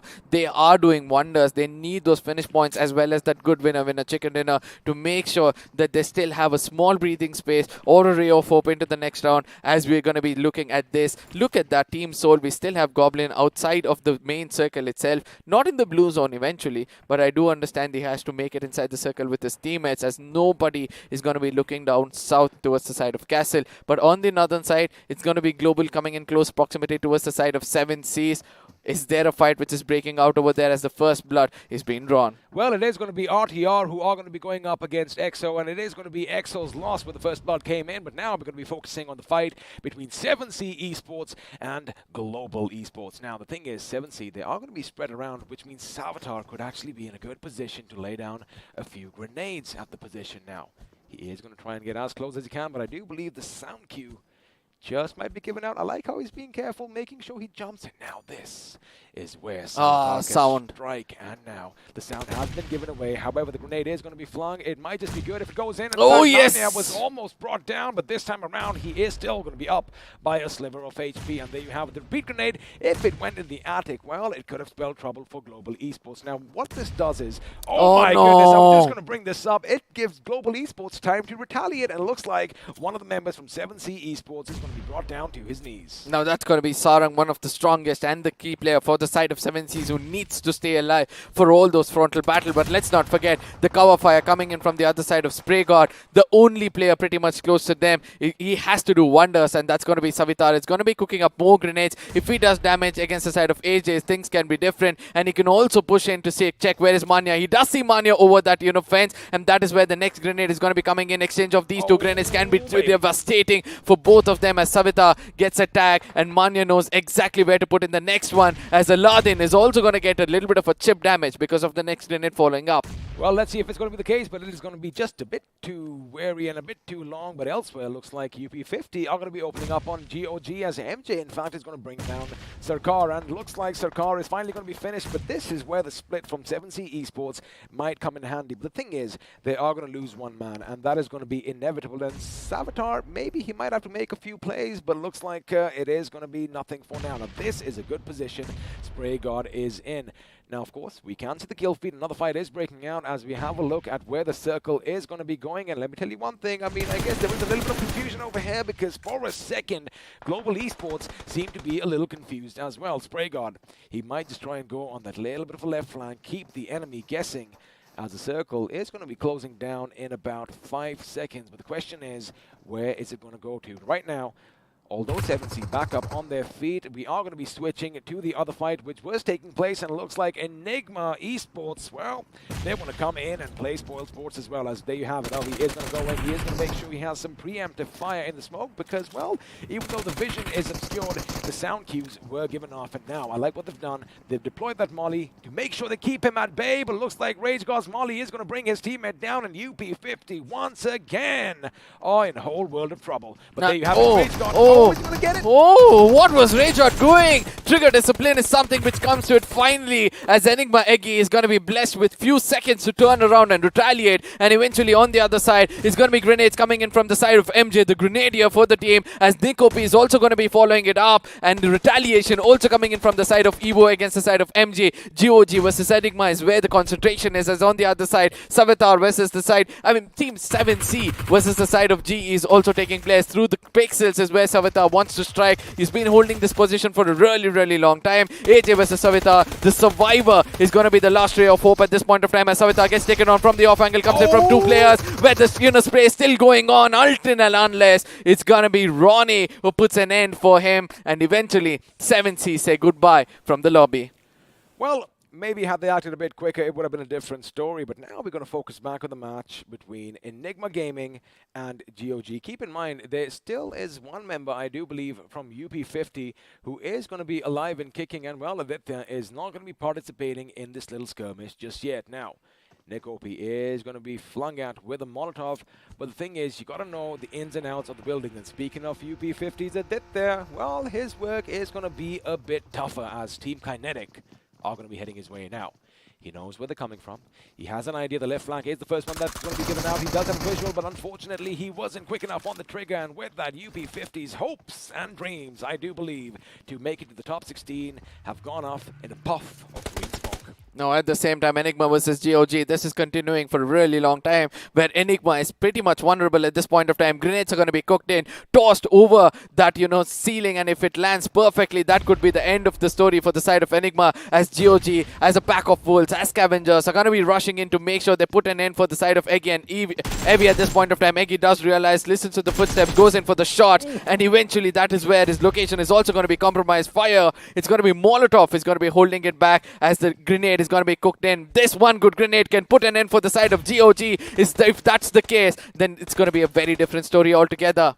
Well, elsewhere, it looks like Soul is going to be using grenades to their advantage as they do get a double knock on Manti, but we're going to still focus over here as Eggy just throws something to keep the enemy at bay. Now, he is the last man standing. His position has been given away, and even though you do have the Autobotz nearby, nothing's going to happen. And switching to the fight where I did talk about those double knocks, Maxi is still going to be on his bloody knees, and although Omega knows that someone inside, he's going to take his sweet time just to kind of taunt Striker in a way because, well, it looks like Hyderabad Hydras, as soon as Maxi goes down, are going to be survived by that one last mine, and Striker this time is going to try to make a run for it, but he is way too much in the open as 4 guns are going to be shot at his direction. However, he does run away to live to fight another day, but this is where Team Soul gathered the attention of Esports while WSF, and one good grenade coming in from Nick, which means Enigma Gaming, well, they are going to bid us adieu in the map of Vikendi. Now this is where Autobotz can actually dominate against the side of GOG. A rotation is pretty much required as the next circle is already formed in. Which island is going to be rewarded with the final circle is going to be the next big question as of now. Towards the side of Castle, which was the least corner for us to watch out for, is still inside the circle. Somebody trying to hold that high ground advantage in the castle. Having a sniper, we all know, can pick up some decent amount of finishes for themselves. Well, decent amount of finishes is what GOG are going to try and go for as they did wipe out a squad, but now they are going to have to go up against Autobotz Esports. But the thing is, they again have a lot of terrain over there to converse, but it looks like MJ is going to be caught out in the open. They were oblivious, and this is why I pointed it out earlier. Autobotz Esports, all they have to do is wait for their prey to come out in the open, and that is when, well, Fox is going to be going on a little bit of a hunting spree over here, but this is now going to be problematic for them because they have given the position away. There you go. Mr. IGL getting shot at from behind by Hydra Dynamite. Now, at the same time, Hells has to be very, very careful because they're trying to pull out an impossible task against the side of GOG. Every single grenade GOG have tossed till now has done the damage. The splash radius has caught any of these players, but at the same time, if Autobotz are a little bit, not in their senses, they might get taken down as well. As you correctly pointed out, it's also the side of Hydra who will be trying to restrict them, but GOG on the other side have a little bit of a hard cover and a high ground as they make it inside the circle, right? Because we have Kinetic inside the circle, we are a little bit on the lower ground, so that is where GOG is going to be a little safe.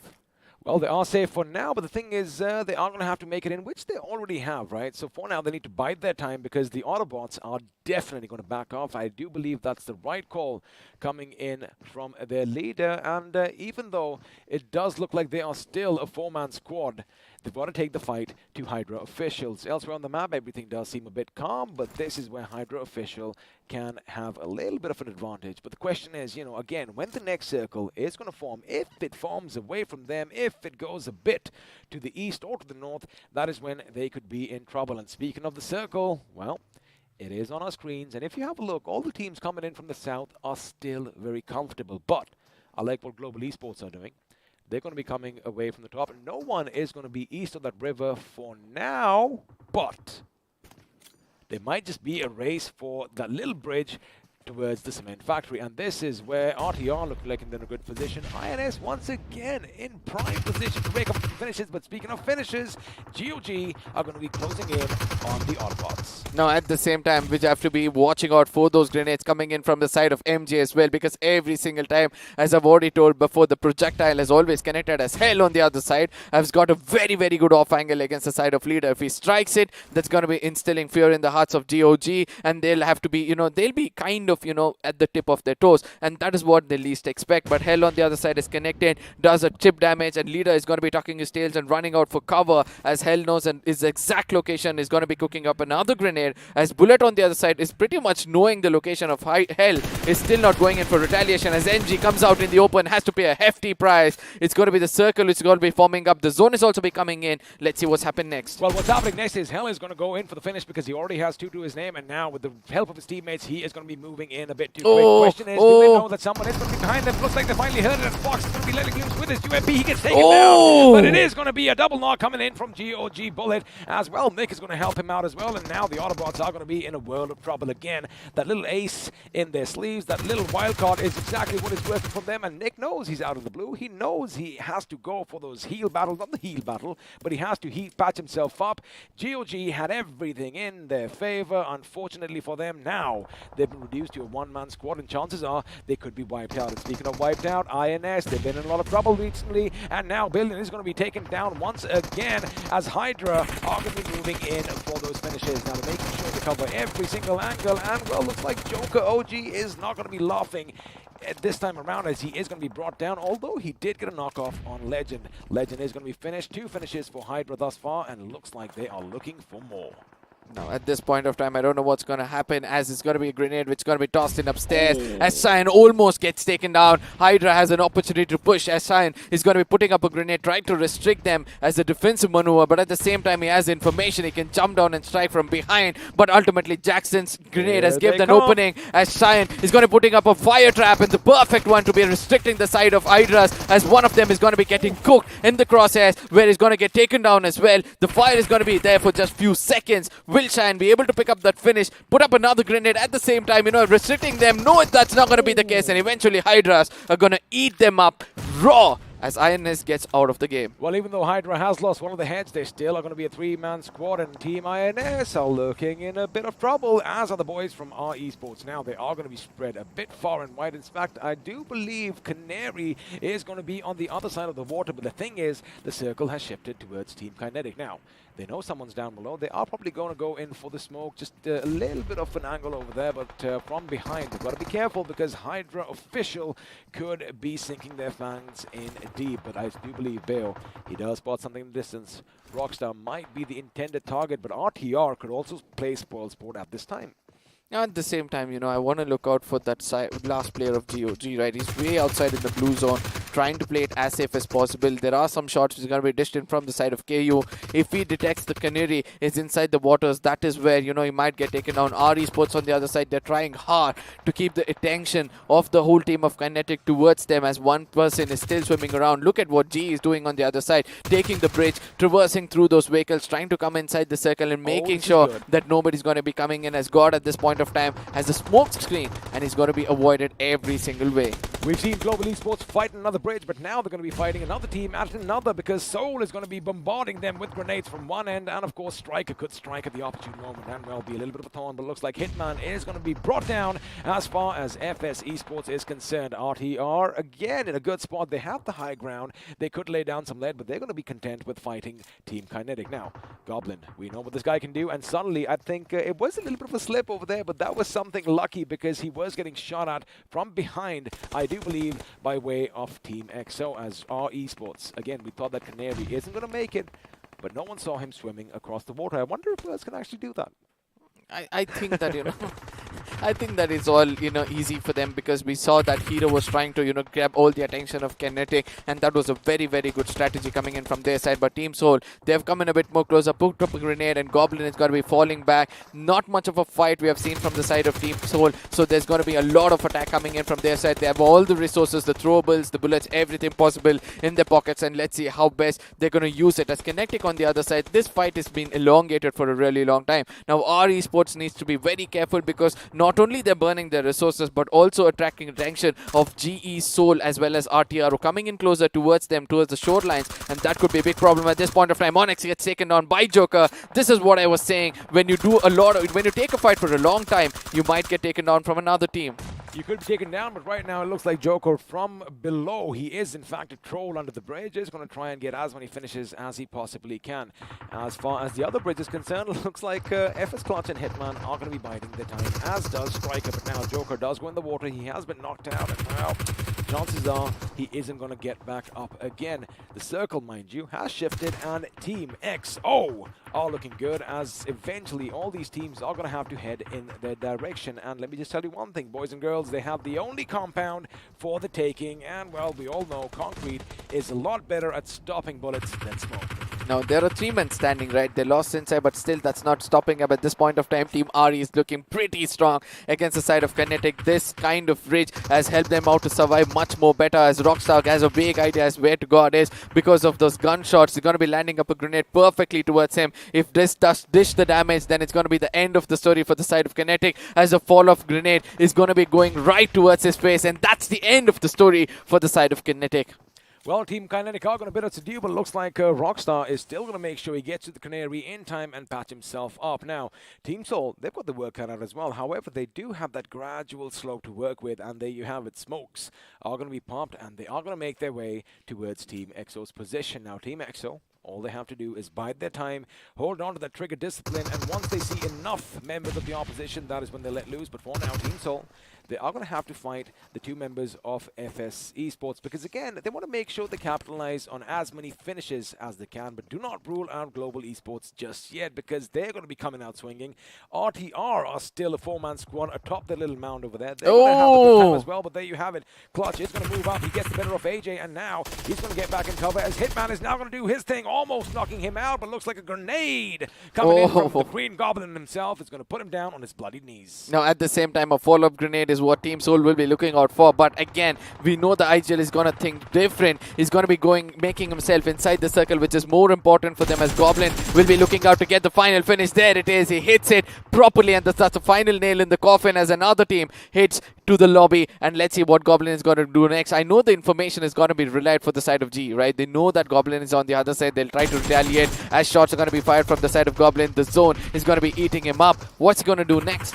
Well, what he's going to do next is just hit the enemy with everything he's got. He gets one, he gets 2, and now Manya could be in his line of fire. I think he does see him. Maybe he crouched a little bit, and now he's going to switch his weapon. He knows he's behind the tree, but unfortunately, it's going to be Manya who gets the better of Soul Goblin. There you have it. He is going to hit the deck right now. He just has that one first aid. Oh, no. And now He knows that someone is right close by, but the thing is, RTR have no idea that someone could be lurking behind, or maybe I stand corrected because Craniac is going to deploy some smokes just to make sure he can still sneak his way towards the enemy elsewhere. This is what I was talking about. Team EXO, they have the walls, they have the protection, they see all the commotion, and all they need to do is strike at the right time.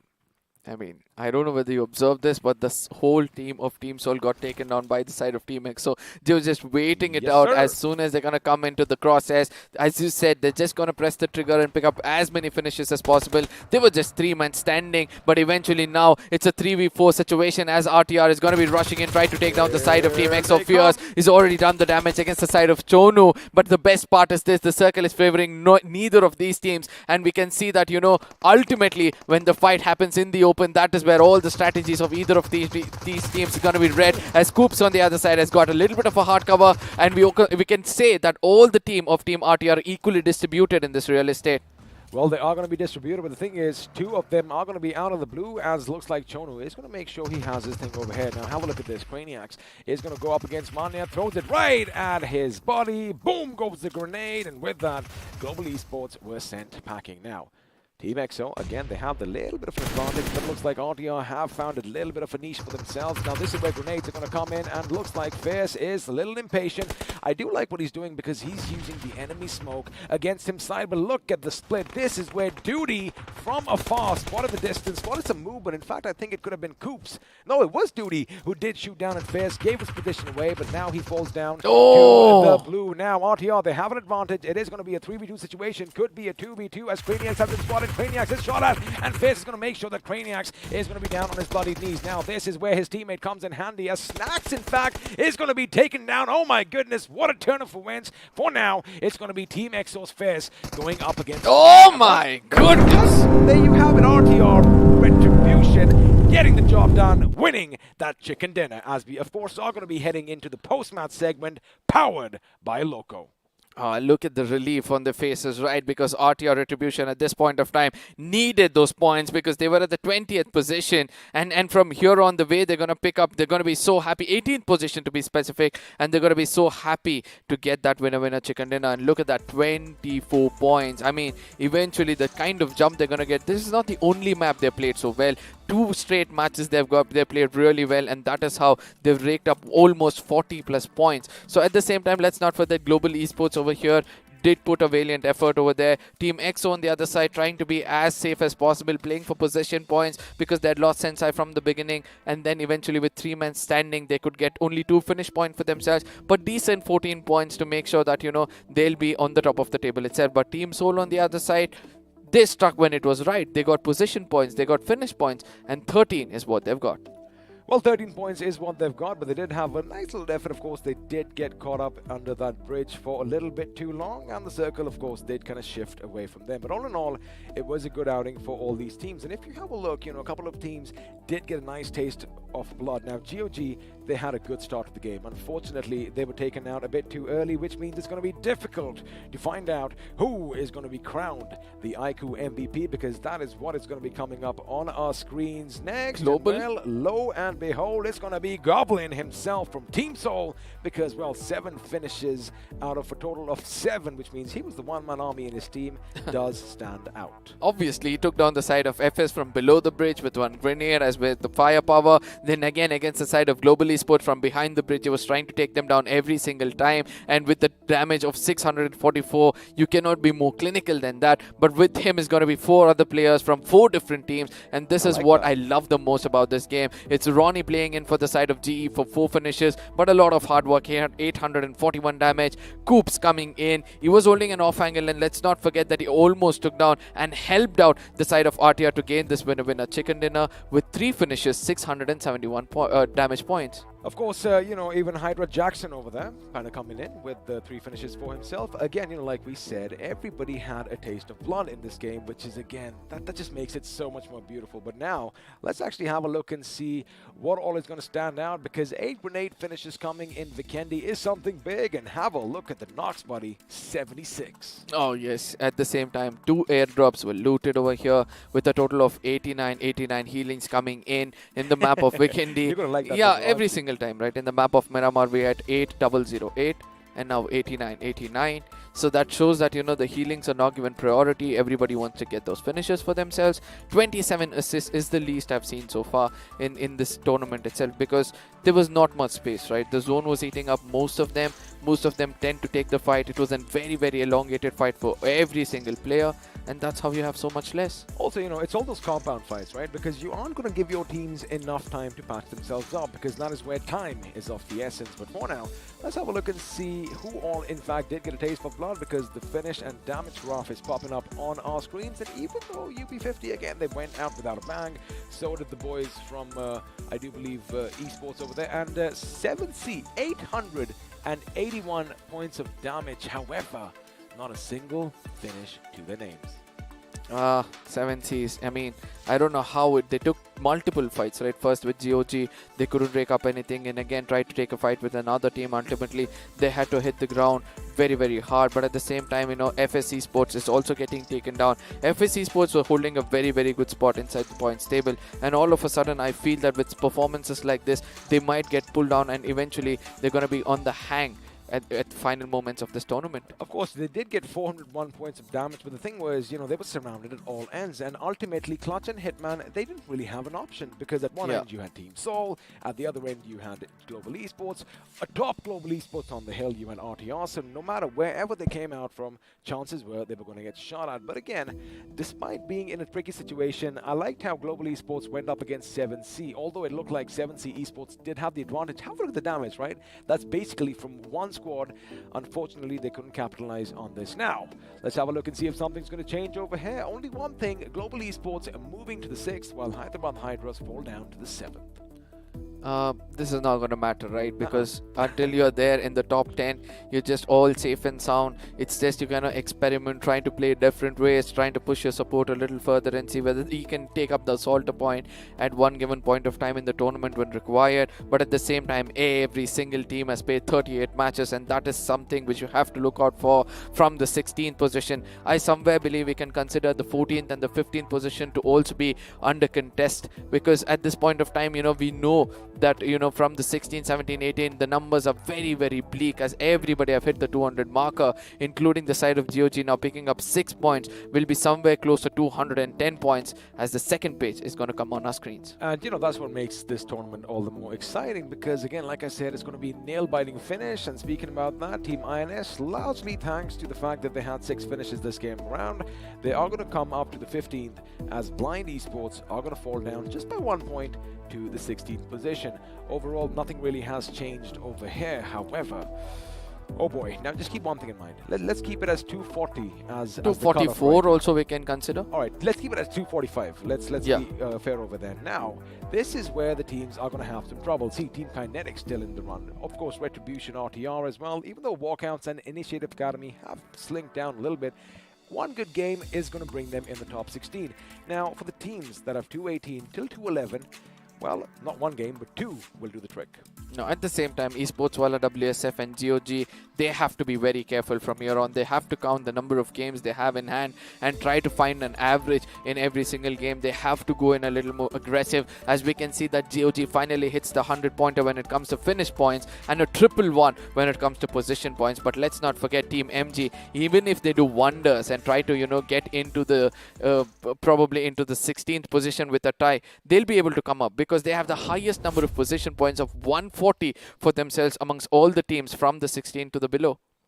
Well, I definitely agree with you over there, but, it does kind of sting just a little bit that UP50 with 136, even if I say that, it's an uphill battle, it is pretty much done and dusted. And I kind of feel that, these teams, this particular team, kind of has that set in stone as well, because again, although this is the iQOO BMPS, they are pros in their own right. They have made it to this event, and again, none of this would have been possible, of course, the fact that they were given a chance if it had not been for BGMI Crofton and our lovely sponsors iQOO and Loco, which means once again, let's have a look and see what this device is all about.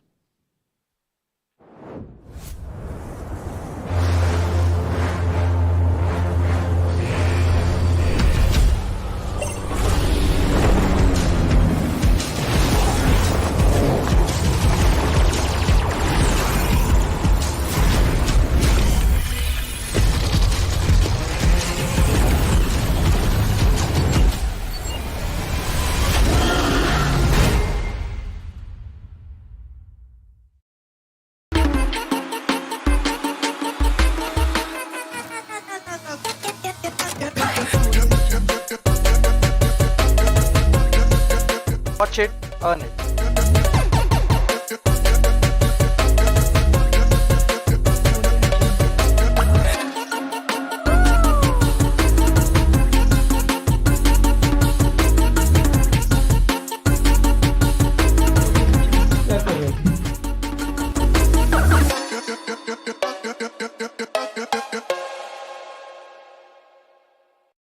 Watch, play, stream, play, repeat is the mantra that we love following as well. And again, like, we love saying that you all can start your journey as well. All you have to do is grab yourself an iQOO Neo 6. And, well, how do we do that here, Arka? All you have to do is head on to Amazon right away and search for Neo 6. The rates are out. The device has hit the market. You guys can get the best of the offers over there. I think I've given enough information right now. I mean, it's beautiful, right? They've got 2 color variants coming in from their side. And this one especially makes it look more classy as well as, a little stylish as well. Of course, and classy and stylish is what the game was as well, because, the way Retribution, they did their thing was something that, A, we wanted them to do so that they can get themselves out of that slump, and B, it did look spectacular on your mobile devices. But now, let's have a look and see what all action did ensue in this game, because right at the beginning, it was Enigma who were the receiving end of things.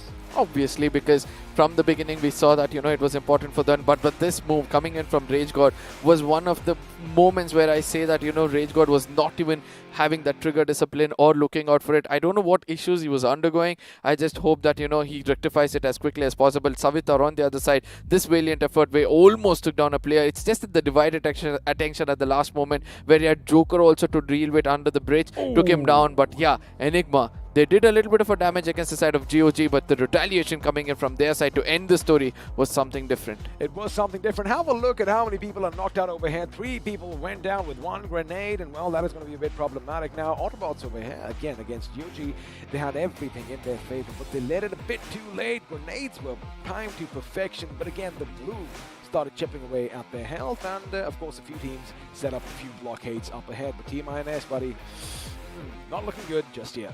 No, absolutely. But at the same time, Cyan over here, he did do a lot of effort. He had another molly for himself. He could have booked up a little more time, but eventually, it was end of the story for him with 2 others coming in from the opponents. Our Esports on the other side, we did see that Rostov did put up some really good grenades, ended the spree for the side of Kinetic, but Goblin from here on, 1 grenade and 1 firepower coming in, and this was the moment where he could have actually erased the side of GE as well. He could have, and of course it was all down to one man. Had he probably crouched a bit earlier, he could have got the better of GE, but it was going to be Manya who got the better of Goblin. Again, I love the fact that, we had such a back and forth, to and fro in this game. Yeah, absolutely. An eye for an eye it was. But at the final moments of the game came over here where it was Chonu as well as his teammates doing the best of what they can. But a rotation coming in from Coops did do a little bit of a damage. And final moments of the game where RTR, I really thought Fierce had this game. And as well as the side of Team EXO, because there was a little bit of a hardcore punch still inside the circle. They would have held on for it is what I felt. But they were taking the fight. They came in a bit more further. You did point out, right, where Fierce was coming out and like, what is this person doing? Now, that is where, had it been a bit more fierce, as his name is, he would have probably gone on the flank, which was the idea, but his teammate was giving fire from behind. Now, the moment his teammate went kaboom, that is where his kind of, mental aspect of the game kind of went down, because he was like, uh-oh, the adrenaline starts coursing in, and of course, whenever all the pressure is on your shoulders, that is where we make mistakes.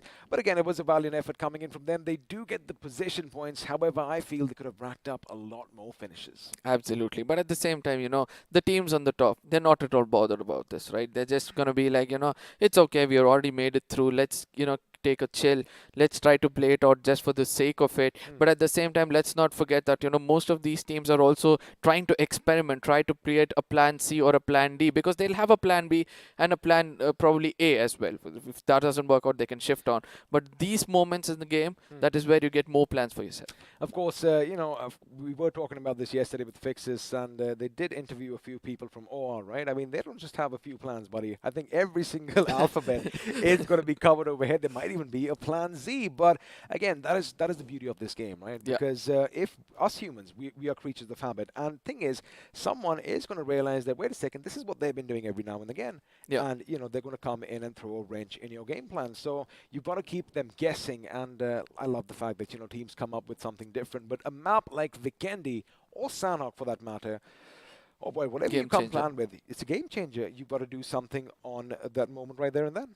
Yeah, absolutely. But Weekendy, the final circuits have always been bizarre, right? It shifts away so much, but still teams like EXO and Team Soul are still able to predict that perfectly. And that is where I feel teams on the top are trying to do, trying to get that, one negative pointer, convert that into a positive so that, in the grand finals, there's got to be any kind of mistakes they'll be doing and aiming for the big trophy from the get-go itself.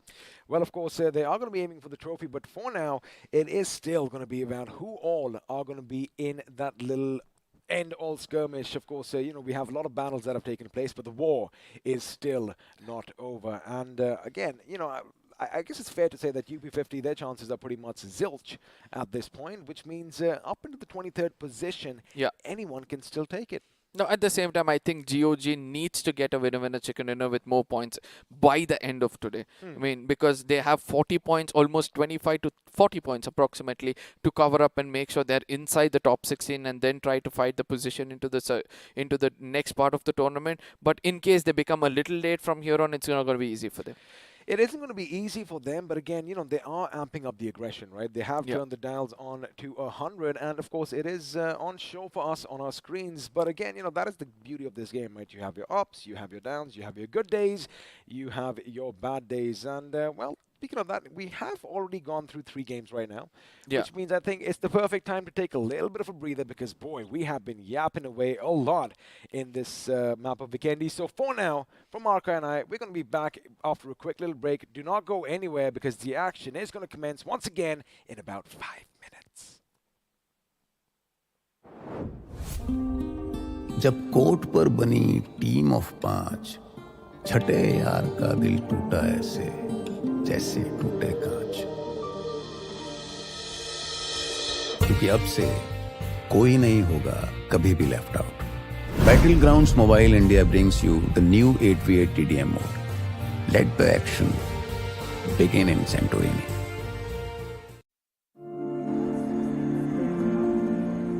It's not about being like everyone else.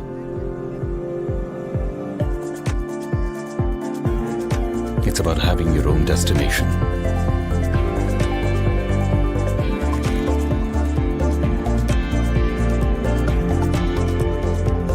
It's not about how you fit in. It's about the skin you choose to fit in.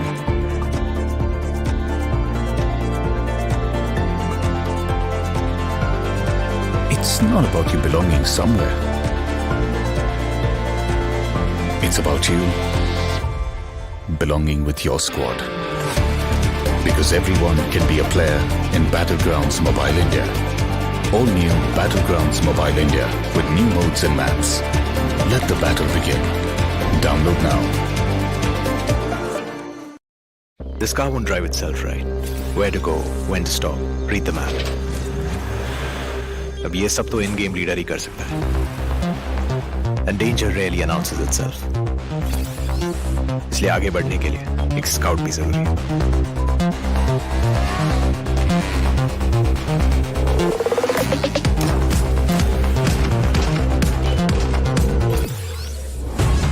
And without the fragger being there to wipe out the enemies, moving forward तो भूल ही जाओ.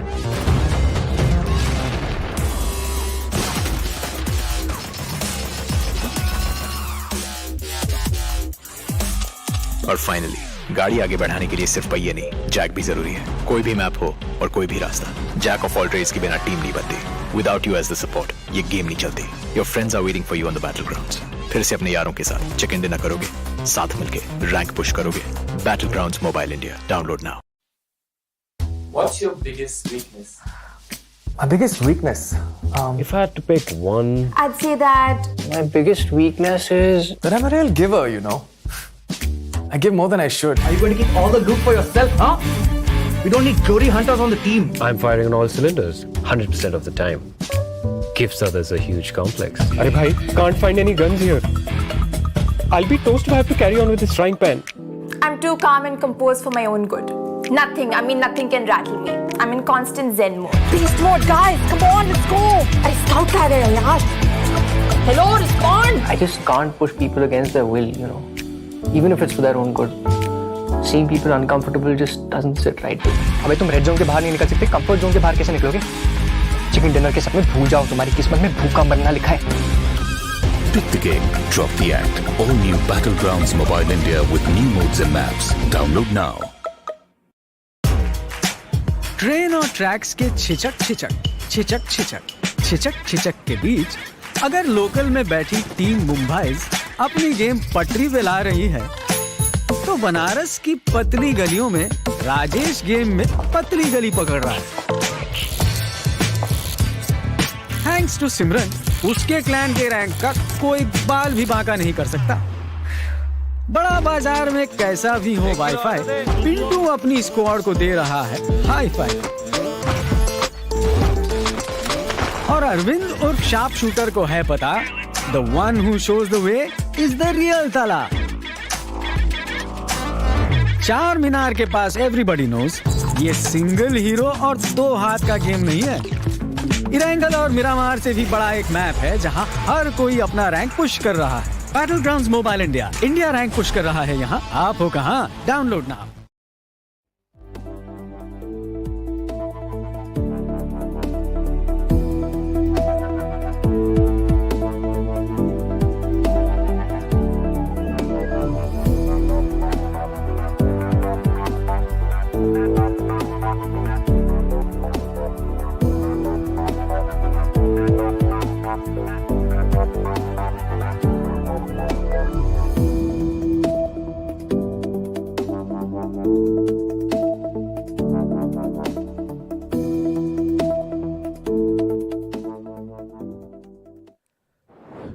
Well, welcome back once again to the iQOO Battlegrounds Mobile India Pro Series powered by Loco. And as Arca and I promised, it was a short little break. But the thing is, Arca isn't here anymore.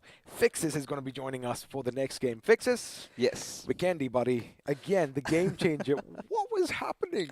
I mean, again, it was a very centralized circle, right? And it was the good old Vikendi. The teams that tend to thrive were the ones doing good. Retribution RTR has been one of their strong suits, did come out swinging, and this potentially was one of those games that got them so much closer to the top 16. Again, you know, like we were talking about earlier, anything from the 13th to the 23rd position is still out there in the open because, you know, if the team at the bottom does do good, they can easily climb up, and that is the beauty of this tournament. But again, let me just break one thing up. Okay. I know I don't want to talk about the last thing because the past is the past. 7C versus Global Esports. 7C Esports were doing everything right. However, they fell just a bit short.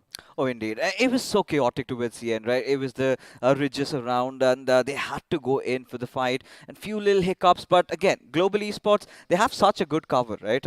Especially holding on to the compounds. They lobbed in the grenades perfect. And that is what created the difference. Well, now we're going to be heading into the pre-match segment powered by Loco, and well, the thing is, it's still going to be Group A going up against Group C. I want to see that little fight come up against. I want to see 7C Esports go up against Global once again. But the thing is, it's going to be a wrangle. It is, and we do know, right? 7C, we've seen a little bit of a slip out. Even if you consider yesterday's games, it had been always those individual players that kind of tend to rise Sarang against what he did to Team EXO. But if you're talking about the consistency, has been clearly been off about 7C. I do not know. Maybe it could just be the fact that they're kind of treading on loose grounds, that they know that they've already qualified. They want to go a little aggressive. Maybe that's what's going in their mind. But they really need to pry out for the chicken dinner. I think I agree with you, but again, you know, like we love saying, that is the beauty of this tournament. And of course, none of this would have been possible without BGMI Crofton for giving us the game, and our lovely sponsors iQOO and Loco to make sure, you know, everything is running tickety-boo.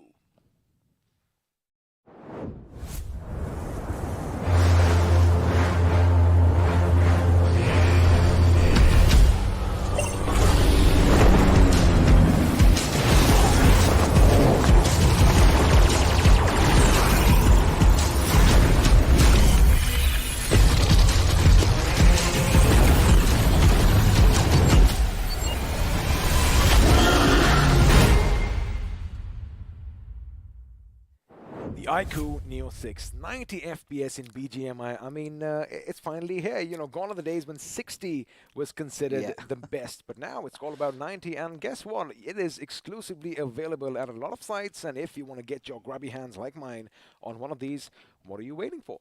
And top of that, considering the price segment we're talking about, one of the mid-range smartphones and still offers specs that so matches the premium ones in the line. But coming back to discussion, XP, we're talking about A and C battling it out against each other. It was way too wide open by the start of today's evening. But GOG were having a really rough time, especially with the rotations. They're winning a few fights, but it is still not going their way. They need to get a few chickens for themselves. They do need to get a few chickens, and in fact, I do believe we have a few substitutes coming up. Of course, Joker's going out, Knuckles coming in. It's all for you to see. But GOG and Autobotz. Now, we did have a look at that fight.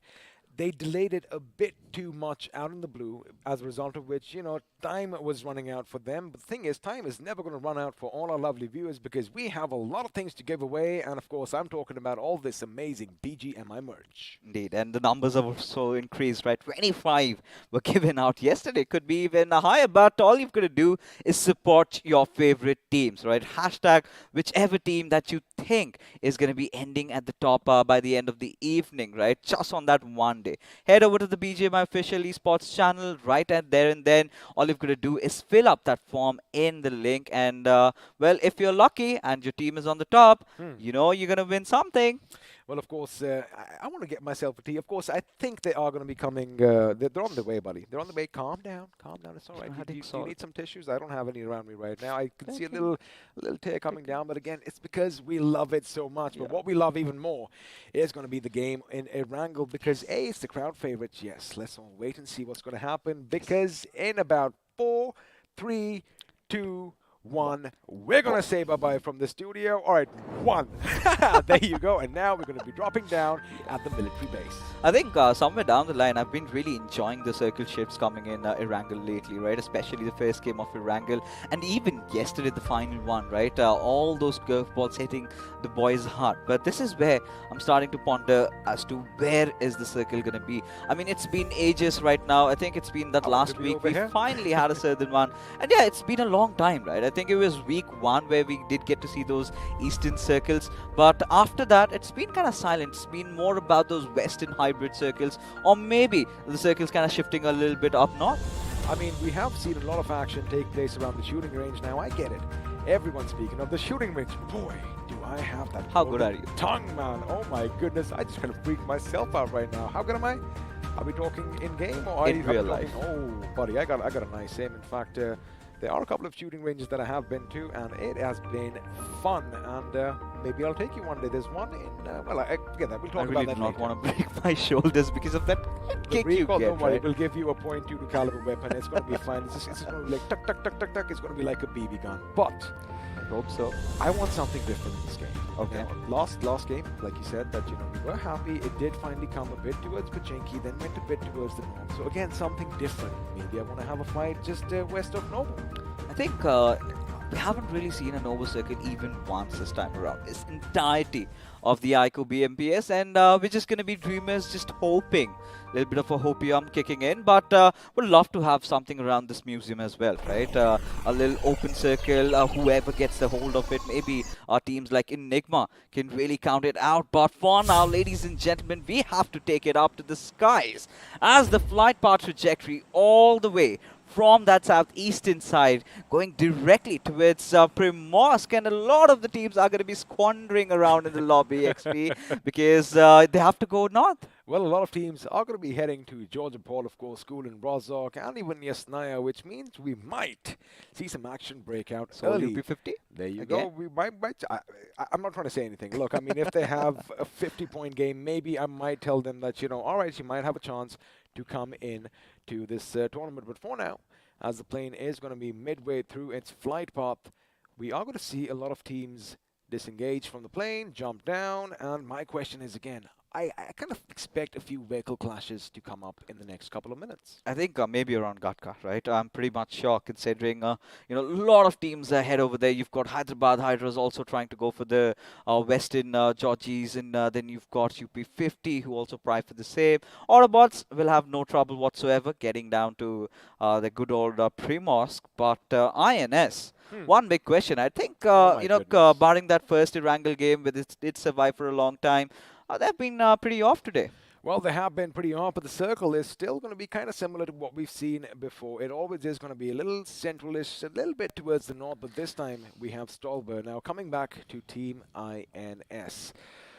Oh boy, now I've said this before, I'll say it again. They're the team that needs to be the aggressor because for some reason defending has not been their forte this time around, and well, looks like they might be good for now. Again, they might do the same thing, right?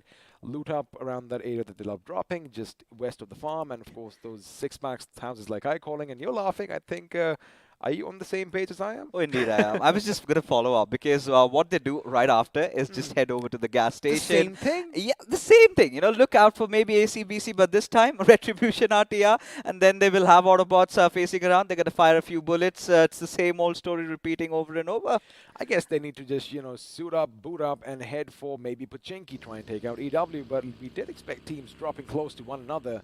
But looks like Enigma's Avi is going to get away with that buggy for himself, and for now they are going to be heading a bit down south near the museum and the shelter, and they are going to be in a good position at this moment. However, since we do have the map for us, Global Esports, they did drop nearby as well, but they're going to be going towards the school and of course the apartments right next as FS. Now they love calling Rozok home, right? Yeah. However, it kind of felt like for a split second maybe Global could have just threatened them to go from the north and, you know, waste valuable time as far as loot is concerned, because I want to see them push up on their position. You know, considering the fact that, you know, OR is not playing in this particular game, Global Esports has access to the school apartments. Had the OR been over here, then it is mostly Rozok or maybe Water City if FS is not in the lobby, right? That has been the go-to case. We haven't really seen a lot of fights breaking out though between them. A lot of kind of a truce brought up between them. What's interesting is when all these teams make it to the final 16, then it's going to be a problem. Who goes to the school? Who goes to Rozok? And that, of course, is something I'm interested in. But again, that is what you talked about, right? OR Esports, they have a lot more plays in their playbook. I think this is where they need to reconsider, right? Then we might see Global Esports maybe heading towards Water City, giving away school apps to OR Esports, and FS can enjoy their Rozok. But Hydra officials. Now, one of those teams that we really need to talk about, because again, it was Vikendi. We did have this conversation that they kind of have those really comfortable games. This time, not in forms of finishes though, but positioning-wise, they were really good. But they need to kind of get themselves back into the other maps as well. They do indeed, and as far as finishes, as you mentioned, they did wipe out Team INS, who again need to probably just pull themselves up from their bootstraps and pull a rabbit out of their hats. But for now, all the teams are going to be still content with the cities, the towns, and of course those individual houses and compounds that they've landed in, because the circle is still going to be merciful. Now, you know, we've always expected something to happen with Team EXO and 7C down at Milta, and we did see yesterday, I love how Sarang and the boys, you know, they keep a watchful eye out for the opposition, and more often than not, actually, they've come out on top. And this is one of the circles, I think we have this slight idea might go towards the extremities, right, towards the eastern side. Now, this is where Team Kinetic really comes into the mix. Now, Kinetic, they had been amazing yesterday. You know, getting one of those chickens, they had been playing so well. God and Bio, two players to really watch out for. This time, lingering around their good old Lipovka. And if they can take control, maybe over the coastlines, or maybe head somewhere around mansion or prison where Team Enigma are stationed, or maybe try to avoid the fight, and this also could be their game, right? Considering the fact that Kinetic are one of the competitors for the top 16, and this is where they really need to get themselves back in. Well, they could, because again, for now, as far as the first circle is concerned, they are going to be happy with the fact that they are going to be in the first zone, which means they have a lot of options. As you mentioned, they can either head towards the mansion, they might even head a bit down to the southwest and hit Enigma hard on, because you have to go for those fights, right? Unless you aren't going to get that momentum rolling in your favor, unless you don't have that confidence to back up your gameplay. And well, where does confidence really come in from, right? I mean, as long as you take somebody down, the moment you finish somebody off, you're like, oh, I did something over here, and that is what is needed. But for now, they're going to be happy with their position. I wonder if GOG, now remember, GOG are going to be southeast of their position down at the Milta power plant. Now this team, again, as we saw on day one, oh boy, they amped up the aggression and, well, got the job done. From what I know of GOG, the next thing that they're going to do is maybe head over to the Lumberjack Hills, right? Try and take a little cover out there, wait for that hard shift, that radical turn where we all go out of our minds. But this is, again, one of the circuits we have seen a lot towards the east. You know what, XP? I want to be a little over-eager. I want maybe the circle shifting away towards Stalber or the other hills just below it. It's been a while, but chances are that the gods aren't listening to us, mate, and we might just see some action down at shooting range. Look at them. But looks like Kinetic, they are going to be taking the fight. In fact, looks like Enigma might just be coming up behind them a little hard in their vehicles, which is something that is going to be exciting. Now, Enigma Gaming, again, aggression was the key to their success yesterday, was the name of the game.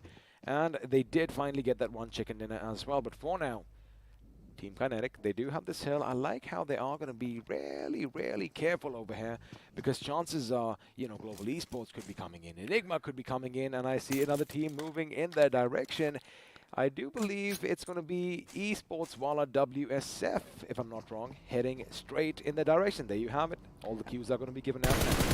There you go. Okay, you just rattling down all those bullets at Evo's direction. Now, I love what Kinetic have done over here, trying to take over the volcano area, right? Just thwarting off the players. Now, Esports Wala WSF also have a slight idea. What they're going to do next is just head over a little north towards the forest area, take over those little dippy compounds, and there we have seen this fight even happening in the past. We have indeed, and again, they've won some and they've lost some in those little dips because, well, I don't want to bring up bad memories, but we did see them kind of wipe another team out, but find themselves in the same position as their, well, victims were in. But for now, what they've done good over here is they fired a few shots and made sure that Enigma Gaming were kept at bay, which means Enigma is going to back off just a little bit.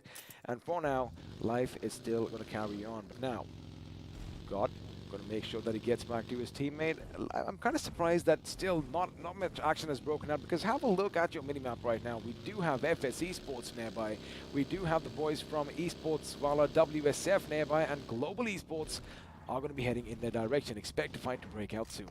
Oh yeah, of course. Now, this is one of the circles where we've seen even it could go just southern side of Yasnaya, right? Those open fields, you've got a lot of dunes to play around, a lot of dips around which teams tend to get in and on most of the occasions never really come out. But look at Hector's positioning, but I believe we hear some gunshots.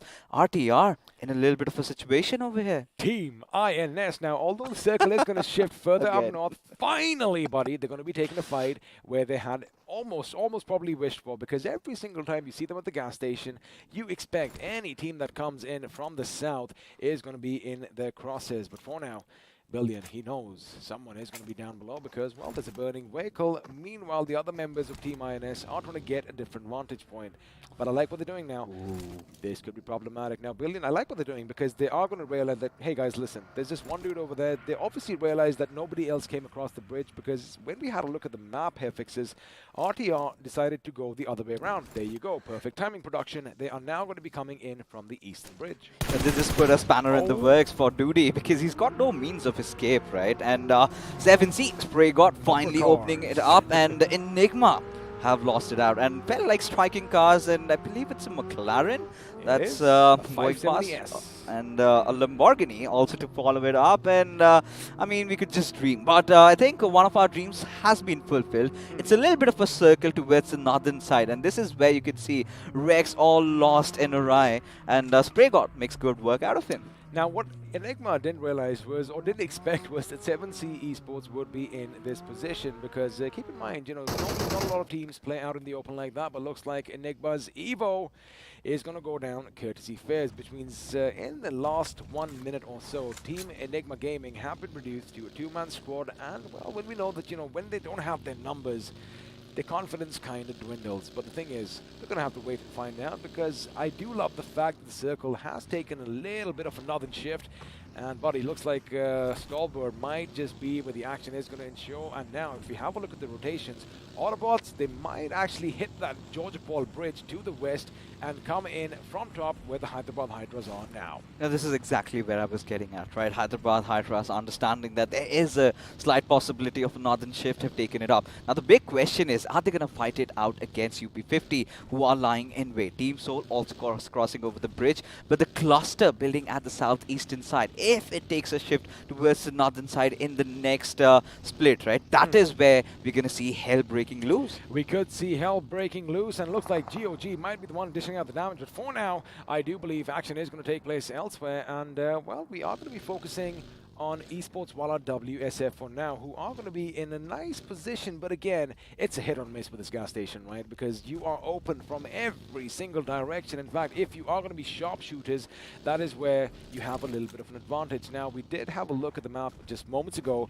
Team INS, in fact, are going to be coming a little bit in from the west, just east of that George Paul Bridge, as 7C Esports are going to be going up against the two remaining members of Enigma, Avi and Eggy. And if 7C do realize that it is going to be Nigma, I think they might just push at their direction, right? They know that the two of their players have been taken down. They have been paying attention. The finish speeder Sarang just continues with the spray, but now has information. Instantly would want to relocate, get to a higher ground, throw a few grenades, and one knock, and that is where they push. Well, let's see if they do get the knock, because now the circle is going to be shifting, and if it goes to the north, it is going to be amazing for a few teams. But have a look at our Esports' transition as well. Now they are going to be hitting a few teams head on, and looks like shots are going to be fired as Team EXO are going to try and make their way away from them. But this is where GOG could rack up a few finishes as well. All the teams coming in from the west. Chances are we might just see a few drive-bys and, well, vehicular manslaughter aplenty. Finally, my wishes have been granted, XP. Now, this is where we're going to see every single fight breaking up. Now, look at Team X also rotating, but we do have GOG facing a lot of resistance, and they are dealing with pretty much good finesse. As leader, lobbing another grenade out. Jadu really needs to watch out. Well, he does have a few oppositions over here, but it looks like he is going to hit the deck over there. In fact, he's going to be going down on these boulders. GOG leader, you better not slip, because if you lose your fitting, it is going to be a long way down. Now, our Esports is Jadu. They are in a tough spot. Have a look at how GOG, buddy, are already rotating. Canary has been brought down as well. They were coming under fire, and now shots could be let loose. Unfortunately for leader, it is going to be a bit too slow. Now, Kinetic, on the other hand, are taking the fight straight to Team EXO. Oh, of course. Now, our Esports, they're in a whole world of trouble, right? Trying to get that rest back on Canary. What I really fear is Hyderabad Hydras. If they spot them out, they're just going to cut their heads. But for now, GOG, this is one of the games that they can really look out for the win. All they need to do is play their cards right. Now, our Esports did manage to get a revive on one of their crucial players, the player that can make all the difference. But Team EXO, despite losing out on one of the players, they're still 3 men strong. Now, RTR could be one of the potential threats in their direction, as Enigma, clearly out of options, will have to play with what they have. A potential threat indeed, but have a look at the split right now. Duty and one of his teammates is all the way down south, still out in the blue, which means if Team EXO can take advantage and knock 2 of their players out of this map, well, that little disadvantage could be in their favor. But now a fight is going to break out on the compound just at the foot of Mount Stolberg. That's not a bad name, as Soul Goblin is going to get the better of FS Explicit, but that fight is taking place elsewhere, as the Hydras are going to be going up against one another. Question is it going to be the Hyderabad Hydras or the official Hydras that come out on top? For now, both teams are going to be happy with a little bit of distance. I think at this point, you know, neither of them would want to get those openings. But still, you know, even if it gets a knock, it's going to be so difficult considering Ace Black and Manti OP are on for a lookout. As Goblin, he's going to get a few finishes to his name. But it's sort of going to be a little bit of a even standstill, right? A little bit of a stalemate, because all they're going to root out for is the next circle shift. Now, Hyderabad Hydras, it's sort of a little bit of a flirting going on between these two teams. You know, kind of try and take a few shots, and that pretty much is just about it. And look at Hector. We were anticipating this, and indeed it has happened. Well, it has happened, and INS, they do have a little bit of an upper hand, but you know, you did mention taking a few shots. I did notice a Mosin Nagant in the hands of one of the members, as the circle is going to come in and possibly favor GOG. But this is where Team EXO and RTR are going to be in the run, in the race for their lives, because whoever make it to the top is going to have a little bit of advantage. But for now, INS, they do spot some movement in the distance, and well, Global Esports are going to be the intended targets. Now, folks, do consider that RTR was the team who was under heavy fire, especially Duty, somehow has managed to recover. But right now, INS, look at them all again cluster at that one little small little hut over here.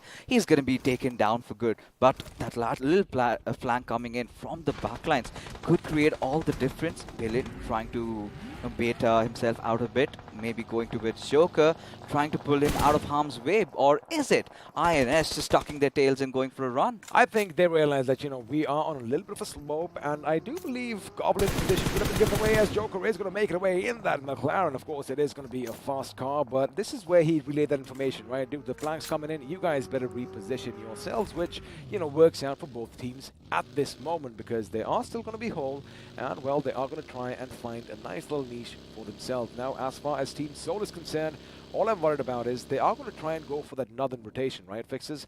But so are a lot of other teams. And speaking of other teams, this is where MJ could do a lot of damage on the team from Team INS. And looks like Joker is going to be in his line of fire right now. But luckily for him, and I mean Joker, he is going to be just out of his POV.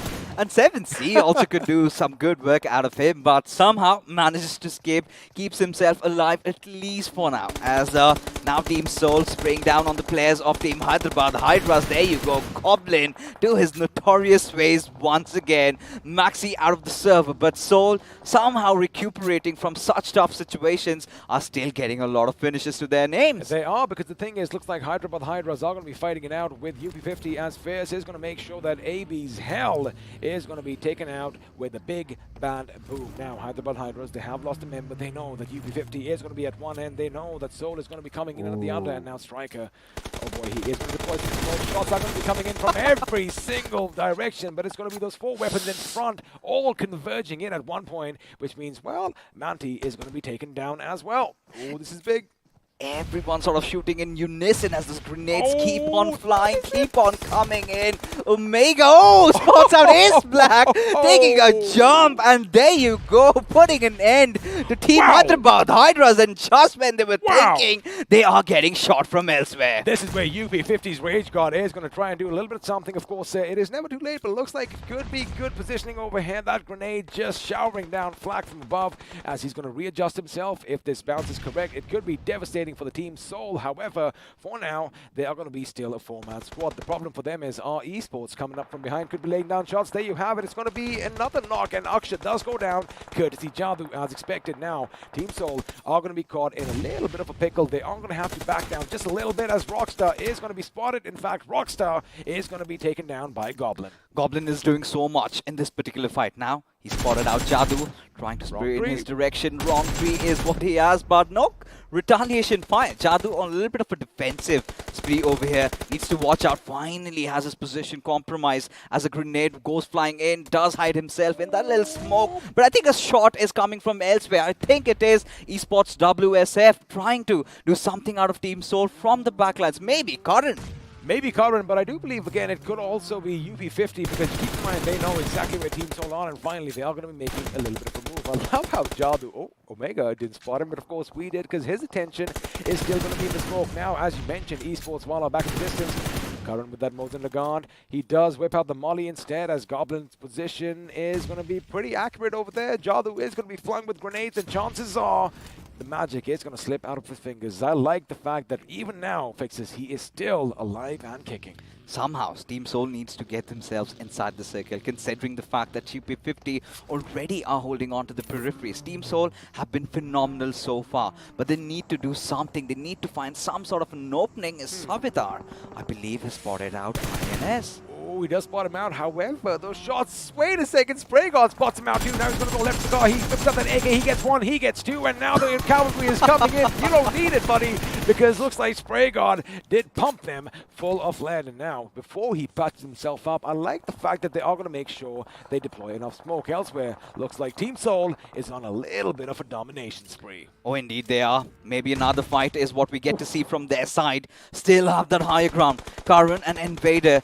do have the cover, but not the right altitude though. Team Soul at this particular moment somehow need to get inside the circle, as Sarang is going to be on a little bit of a spraying spree as he keeps pummeling down the players of Team Kinetic. One good grenade, and are they wiped out? Well, it was Global Esports from the other end that were pummeling them with bullets as well, and it looks like 7C Esports just got that one finish from this skirmish, but now Aegis' position is going to be given away. And keep in mind, he's the last man standing. Well, I spoke too soon, because he has been taken down instead, and it wasn't against 7C. It was RTR that were going to put the final nail in his coffin. Now looks like Team Soul, again, we just mentioned they are still in a good position. They, in fact, do have the high ground, as Omega is going to keep watching whatever happens down below. Curran does have that Scar Ale in his hands, but the thing is, both these teams are going to have to make a run for the blue zone, and Hector from above almost got the better of him, goes into the reload, and is going to shoot once again, but it's going to be Curran with his accuracy with that Scar Ale, who is going to make sure, well, Team Soul are going to be on the back foot for now. Hector really cannot afford to whip these bullets at this important point right now, at this area.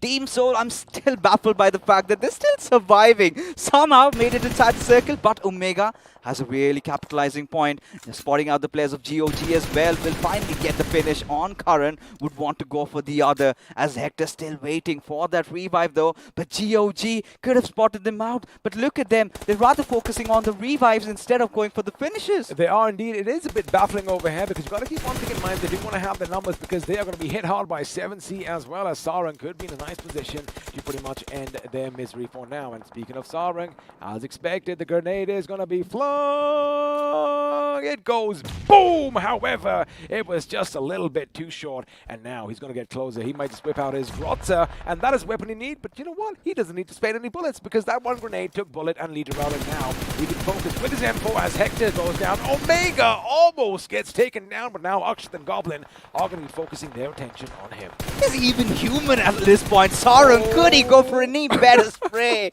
Now look at Team Soul all being just dominated by one single man, and that has to be Sarang. We know what he did to Team EXO yesterday. Look at Spray God's positioning. A beautiful spread coming out of 7C and paying them heavily. And of course, Omega knows that, you know, this battle has been lost as they have been lit up like a candle from every single direction. And, well, he is going to make sure he survives for as long as he can. And speaking of survival, looks like he just got taken out the moment I took his name, because I do believe UB50 were lying in wait. Now, Team EXO are going to be on top. UB50 are going to be on top. Two-man squads, as are the boys from Enigma Gaming, as now they are trying to keep RTR at bay. Two men up against four. The question is, can RTR do something right now? Because they are making sure their backs are secure. And have a look at how many grenades these boys have. Chono almost getting knocked off his feet by one.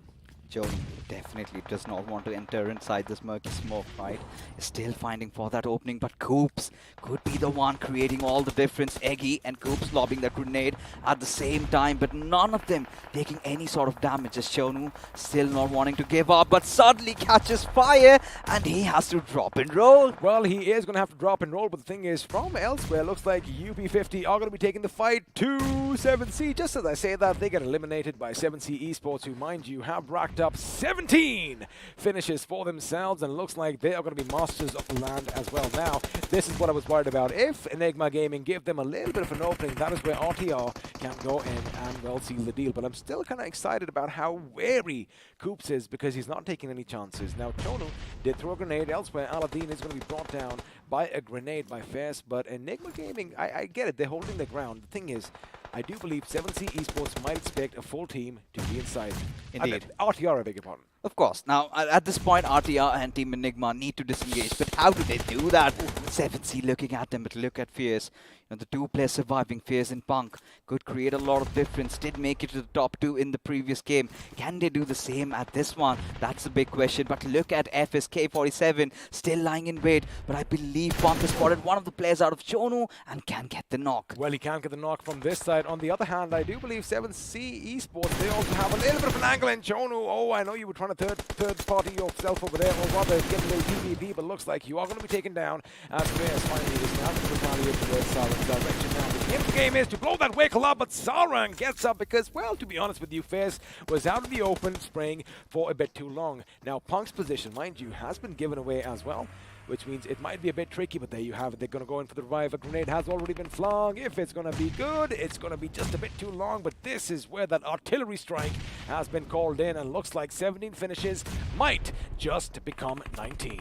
Indeed it can. There's a high possibility. Fierce already taking huge damage. Barely on a sliver of HP. Gets the job done. And 7C, 19 finishes and are looking nigh unstoppable. They want to get the chicken dinner. They want to do it in style. And I think it is the perfect game for them. RTR, on the other hand, they had everything for the taking. However, they hesitated a bit. And now Eggy is going to make sure he pays them a little bit too much. But looks like the play zone is going to snuff his life out before FS Esports can. FS Esports again with a third position finish, which means it was down to a 3-on-1 situation. Poor old Coops' position has been given away. A grenade is going to be brilliant, and it looks like it can be all, but no, it's going to be a bit too long with Spray God. He's going to go in. All he needs is his weapon at this point because he is going to shoot. He is going to spray some lead. Live up to his name at 7C Esports, ladies and gentlemen, your winners from the game of Erangel. The first chicken dinner comes in style for 7C Esports. I mean, look at how they've been playing. As ladies and gentlemen, we transition into the post-match segment powered by Loco. All smiling faces, and Sarang, Spray God, Aladdin, every single player are forced to be reckoned with. 21 finishes XP. I am just about to lose my minds right now. I mean, again, like I said, they have conquered the land as well. 15 position points, a total of 36. And if you have a look, except maybe Team Soul, who did get a few finishes for themselves, and Team EXO, who maybe just let it off a bit too late, they pretty much had the time of their lives right now. The fact that, you know, they were the ones, again, fixes aggression. You gotta take the fight straight to your enemy's door. Considering how the lobby was so well populated with so many of those teams, they never looked like that, right? As if it felt like they were playing classics over here, going after one squad, then the other. The aggression was there, the control was also there, the grenades were following up, everything, and it is time. iQOO MVP, who's it gonna be? We already know. Is it going to be Sarang or is it going to be Spray God? Because it might have to be one of them, as of course it is going to be the God himself, spraying lead in every which direction. 10 finishes, 4 assists, 1,189 points of damage. Oh, indeed. And, you know, the way they have been playing, what do we say? Every single player contributing. And I'm pretty sure that's going to be visible in the top 5 leaderboards. As there you have 3 out of 5 coming out from 7C. But Goblin pretty much really angered by the fact that he did lose out on that top spot in the leaderboards in terms of getting frags, is finally picking the pace up. He is indeed. He was kind of quiet in week 2. However, 4 finishes and 731 points of damage is going to make sure he goes up. Now, UP50 Sarkar, well, congratulations on making it to the leaders. However, I do believe we might see you guys next time around. Again, a valiant effort coming in from the lads of UP50. A few mistakes here and there, but, you know, that's what the life is about. You make mistakes, the best thing to do is you learn from them as we transition into the match summary to have a look at a few more facts and a few more figures. But I really liked what Team Retribution RTR did. Despite all odds, despite the situation, 2 back-to-back consistent games, heading all the way from the military base. But I think the healing numbers have finally increased in this particular game. You know, 8.8 in a game like Wrangle, the 2 vehicle finishes. I'm pretty much sure few did come in from 7C, 1 from, I think, Team Soul. I'm definitely sure about that. But again, you know, I did kind of notice one thing when we had a look at the game stats, the point standings, because INS, well, we're going to hold on to that. We're going to come to them when the highlights come up. Because again, defending seems to be a riot for them as we are going to be moving into the FD graph. That, of course, is your finish to the damage. And, well, when you have 21 finishes, chances are you need more space in the graph. 3,356 points of damage for 7C Esports, which is the second highest in the tournament so far. It's preposterous. I mean, these numbers being put up by 7C. Somewhere down the line, we were wondering if they're going to bring the pace down a little bit, maybe go a little what Enigma did yesterday, try to go for maybe a few more position points, but they wanted to do it in style, right? They went all guns blazing and never seemed to stop even for a second. But Team Soul had been pretty much impressive considering the circumstances that they were in. They somehow managed to pull off through, but delaying their entry inside the circle, that is where, you know, UP50 made good work out of them. At one end, and of course 7C at the other. So, you know, again, they were pretty much in a sandwich situation. But now, let's have a look at what's happening in the overall standings. We do expect a little bit of a switcheroo coming in, as once again now it's going to be Enigma Gaming that go on top, and Hyderabad Hydras are going to slip to the 8th. Just a 4-point difference, though.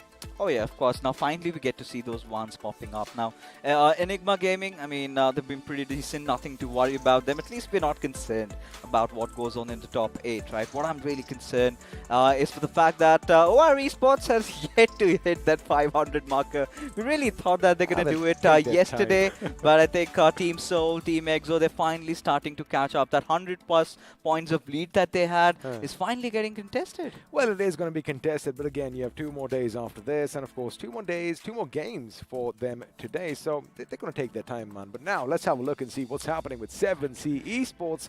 They're going to be jumping up to the 9th position as Retribution RTR, ladies and gentlemen, are finally going to come back in the top 16. 14th position for them, 248 points in all. I mean, the way they started off, right? I think they were somewhere around the 23rd position by the start of this evening. And this is what comeback stands for, right? This is what putting your right heads at the right time, getting 2 back-to-back consistent games. And especially how special this game was for Retribution RTR. The first moment, Duty is in such a bad situation, has someone coming to his aid, finally rescues him out of there, goes from that eastern bridge, goes all the way up top, and from there onwards, it's still held on, getting the 2nd spot, getting the chicken dinner in the previous game. It was all so well planned out for them. It was indeed, but the only change over here is because, like we say, for one to go up, another one has to fall. Because RTR made it to the top 16, well, Blind Esports are going to find themselves falling a little bit in danger. But again, you know, a couple of good games coming in from them could basically turn their fortunes around. Now, even GOG, this time again, we kind of anticipated, we kind of thought that, you know, they are going to be raking up all those finishes for themselves. Unfortunately, a few other teams had the same idea because they were in a good spot, right? Yeah. But then from one end, you had Team EXO shooting at them. From the other end, UP50 came out on top. And then, well, the 7C Esports team was just... I think they had the ships on land this time. Kind of reminded me a little bit of a movie that we all know about. And they were just dishing out damage every single second, every single direction. And this is where they were really uncomfortable, right? GOG had too much on their plate to deal with, and they could not do much, and that is how the cookie crumbled for them. That is how the cookie crumbled. Of course, we are talking about the iQOO BMPS, and it would not have been possible without Croft and BGMI and our lovely sponsors iQOO and Loco, which means, once again, let's have a look and see what to do with the Dragon.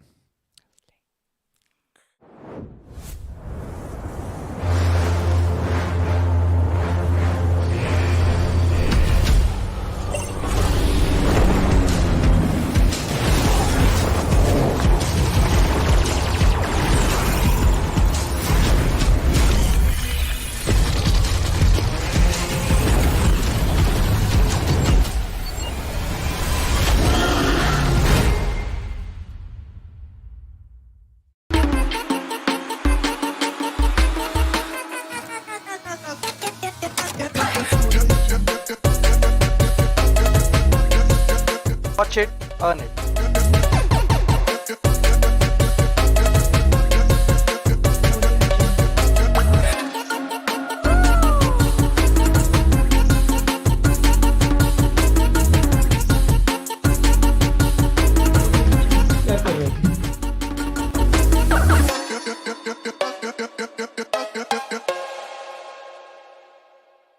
Now, I know that, you know, all of you do pay attention to the game. I wonder how much of you pay attention to the studio, because can you guys spot the difference? I'm going to give you a few seconds. Let's see what you come up with in the chat fixes.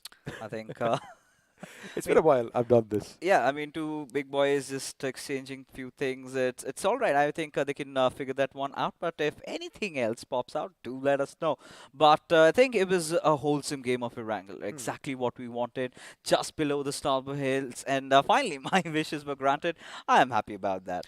Of course, he's going to be happy. And in fact, we were happy with all the action as well. But now let's relive them once more as the highlights are popping up on our screens. And, well, right at the beginning, we had Spraygard doing his thing, and this is, again, you know, we talk about momentum. When you have the first blood in the game, chances are you are going to get it all. Oh yeah, and from there onwards, 7C never seemed to stop at all, right? Considering the fight they took around Yasnaya, how they redirected and how they escaped. And I'm so sorry. Have a look at that. This was a funny moment. Oh. Poor guy. Oh. nothing else to say. But that is where trouble did not end for Team Soul, right? Right after they had to engage in fights after fights, somehow did manage to recover. And this is where INS was just taken aback, right? Just cars charging out the direction, too much to handle for them. Have a look at that. Spraygard just laying down lead at two different teams. He doesn't really care who he takes down because, again, it's just going to be all about the finish points for them. And boom! I mean, the moment it comes, it's like, all right, buddy, see you in the next one. And this is where finally you put together a little bit of a revenge for what happened to them in Miramar by Team Soul. But 7C, they were all over the place, right? They had the best territory. They took it. Now, they did not get it by luck. But Retribution RTR, they tried to hold on to the little warehouse that they had. Team Enigma Gaming, Kinetic, they were surviving for too long. Still have those position points sticking out for them. And Team EXO, I do not know, man. There's something really off about them, especially when they're engaging in fights. They look so uncomfortable. They did, especially this time around, because we thought, first of all, they did go up against RTR. Maybe they would do something over there, but they let RTR kind of regroup, and, well, it wasn't in their favor. In fact, they didn't even take the fight at the time. Now, this little push that I was talking about, RTR probably thought that there's a lot more people inside, and that's what Enigma did well, because they kept moving around, they kept the enemy guessing, and finally Spraygard comes in and, well, puts the final nail in the coffin as far as RTR is concerned. But that jump that they had wouldn't have been possible if they didn't have two good games back-to-back. Oh, of course. Now, Retribution RTR, from here onwards, they know that they've made it inside the top 16, but that's not where it all ends, right? You still have 2 more days to go. You still have a few more matches remaining. You have to be consistent. Now, that is the word that we need to get the emphasis on, because yesterday's games were about Team Kinetic being really good. It was about Team GOG being really good. But look at them. Even Kinetic, as a matter of fact, they've been struggling lately. They have been, and just to talk about Retribution RTR, yesterday, the entire day, that's 4 games, 21 points. Today, you have a chicken dinner, you have a second position finish. That's, well, 27 coming in just from position points, but they did rack up a few finishes for themselves as well, which again goes to show, I love it. I love this. We love saying the competition is razor thin, because it is. Now, it isn't about the top, because, well, that'll come later. It's about who makes it to the top 16. Yes, and I think it's going to go down to the final game, right?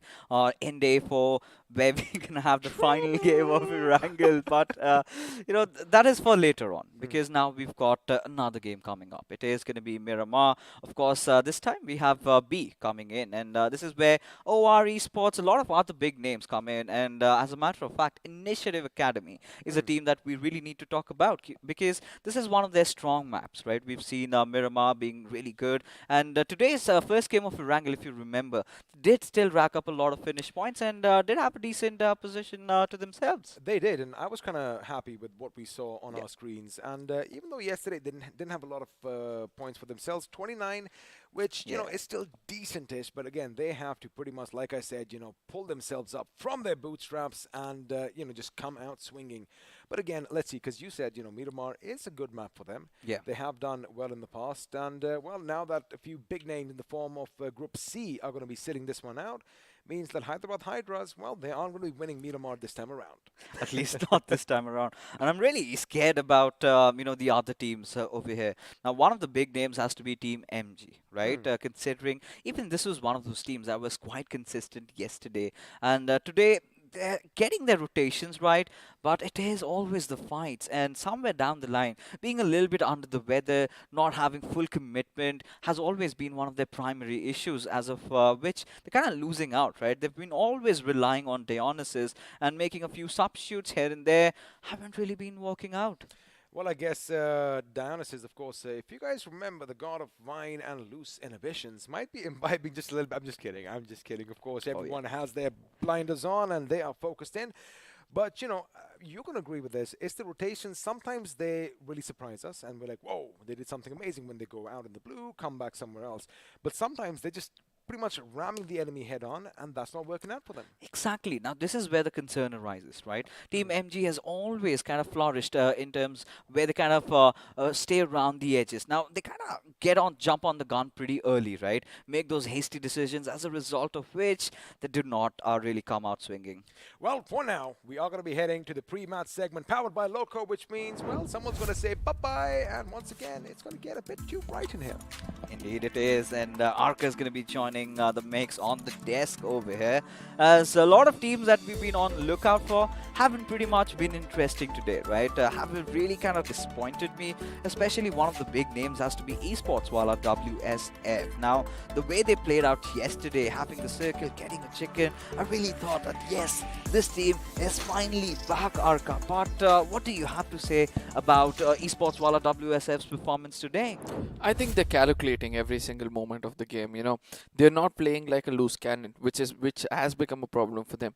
The only team which I saw with such kind of a character was GOG yesterday. Today again they've lost it as well. So you have nothing to lose at this point of time, and that is how you need to play. Oh, indeed, they have to. And somewhere down the line, it's the pressure that's kind of surmounting them, and they have to go over it. But finally, ladies and gentlemen, it is time. Before the matches begin, you know what we're talking about, right? The iQOO Neo 6. And of course, a huge shout out to them. And they also do have a beautiful message about how do you slay a dragon, which comes just about now.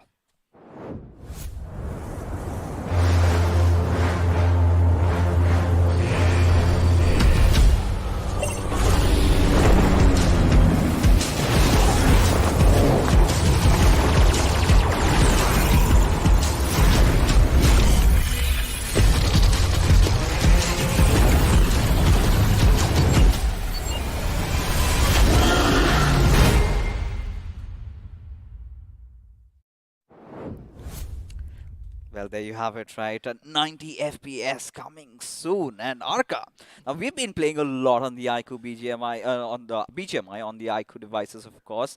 And it's been a really good time. And imagine 90 FPS on a phone at this segment.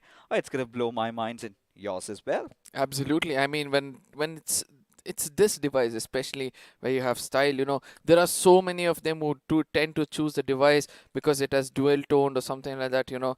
This still does stand out in the crowd. But yeah, coming back right into the game, there it is. I really wanted to speak this. I literally wanted to speak this, and eventually Blind is going to be so happy that they brought this player back. I think Blind was taking it a little safe until now. I was wondering, where is Rage? And eventually he comes back. And also, ladies and gentlemen, there are a chance for you to get those merchandises for yourself. What you're going to do is head on to the BGMI Esports channel. In the link in the description below, you'll find a link.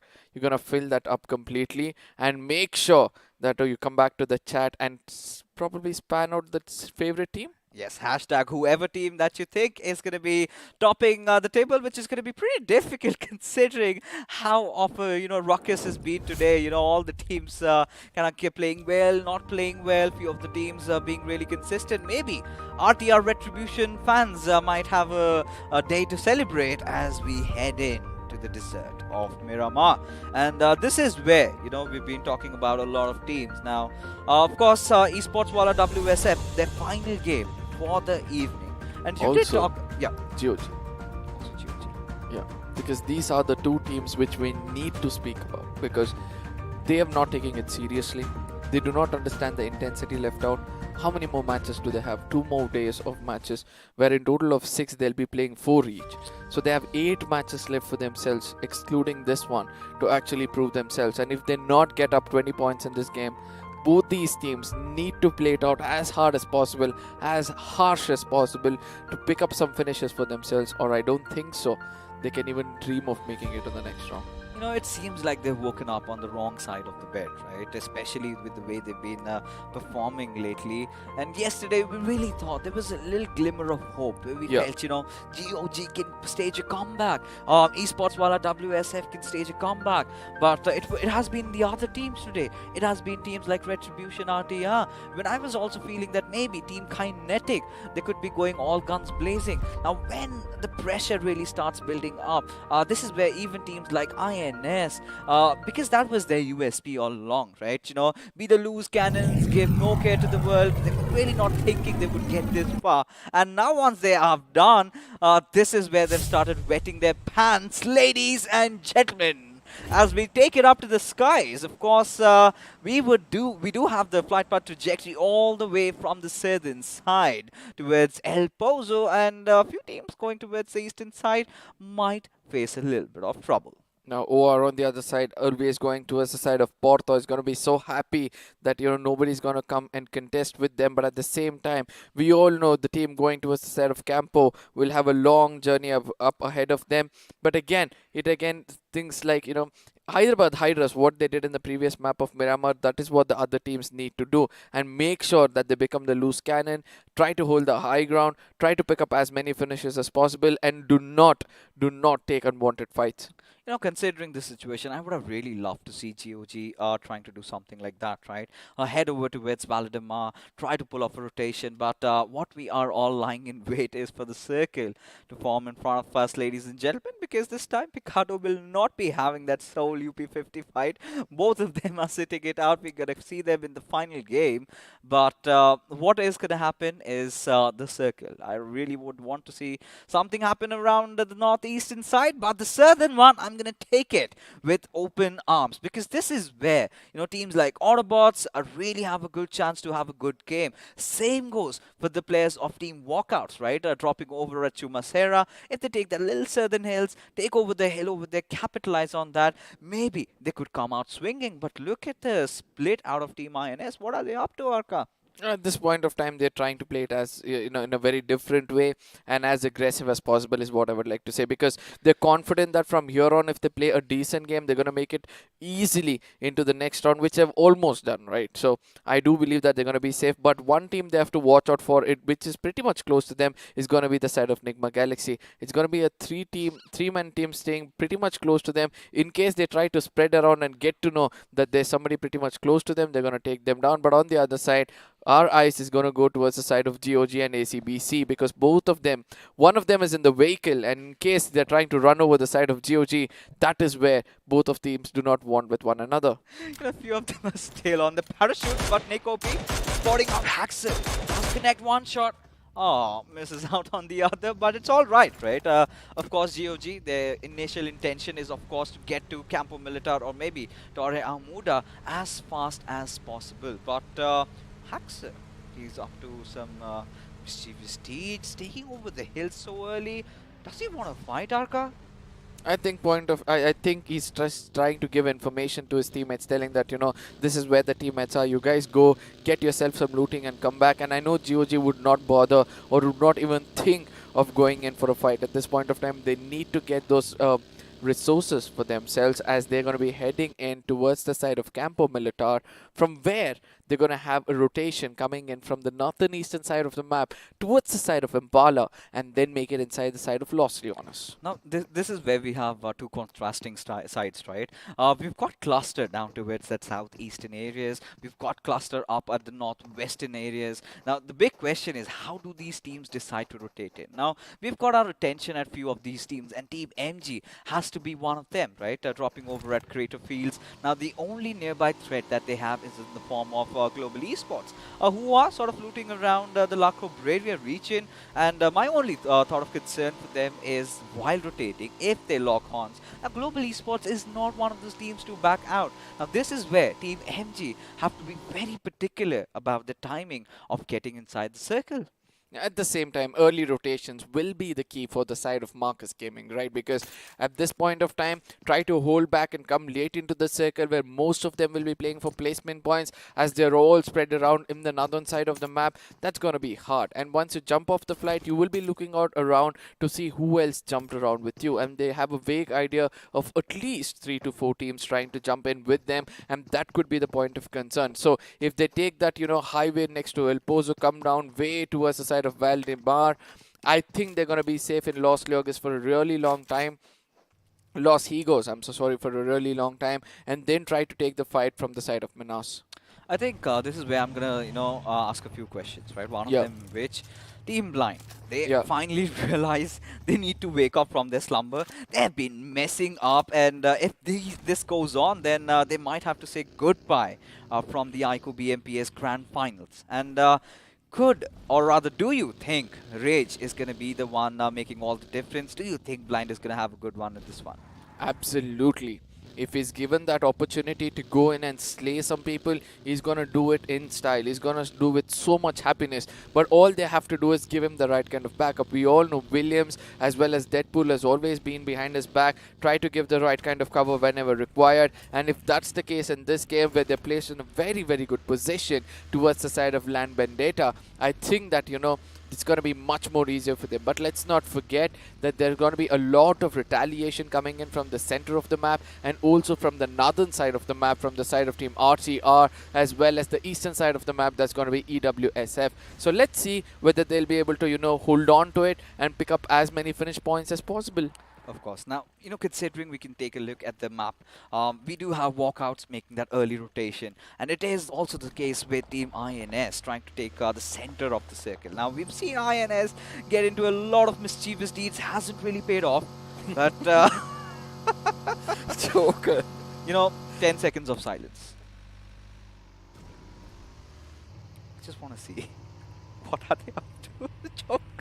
You know, right now he's looking like that cockroach in my house which has fallen upside down, still suffering to, you know, make it back on his belly. Oh, but at the same time, eventually Deadpool is going to come in. He's going to feel so sad for... He actually felt sad for him, you know, going away. And then he was like, okay, bye, I'm coming back. Just chill over there. And Joker is like, I am not going to touch that vehicle again. Rather, I would traverse on my foot. Now you're talking about cockroaches. The moment he gets up, he's just wandering everywhere, right? Left, right, this, that. He's doing everything, you know, showing the primal instincts.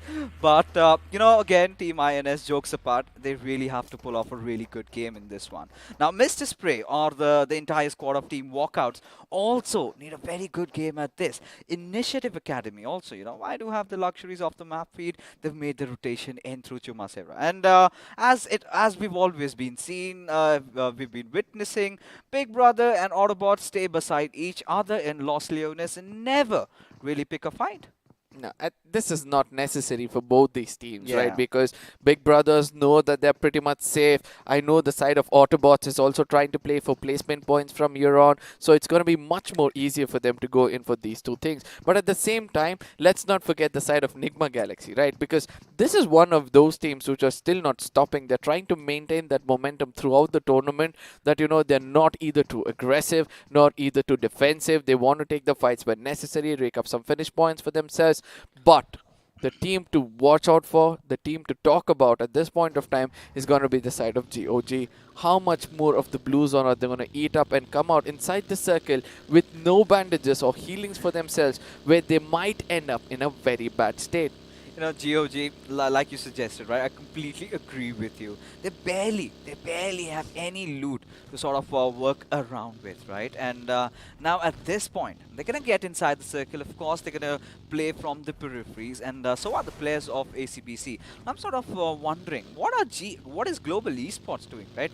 This is not how they normally play, right? Not so late inside the circle. They would want to rotate maybe through the Western Highway. What do you think is going on? I think they're trying to experiment and see, because if they are held out at the corners of the map and they find some teams in front of them, how well can they execute their assaulters in this game? And we all know, Manya was always far away from his teammate, and for the first time they're all sticking together and making sure they make it inside the circle. As the circle is going to take a shift, this is going to be a very default circle according to me, whereas Los Leones is going to be the dead center, the epicenter of the circle itself. And let's not forget, this is where most of these teams need to understand and place themselves inside the hard cover, because that's the most important thing for any team.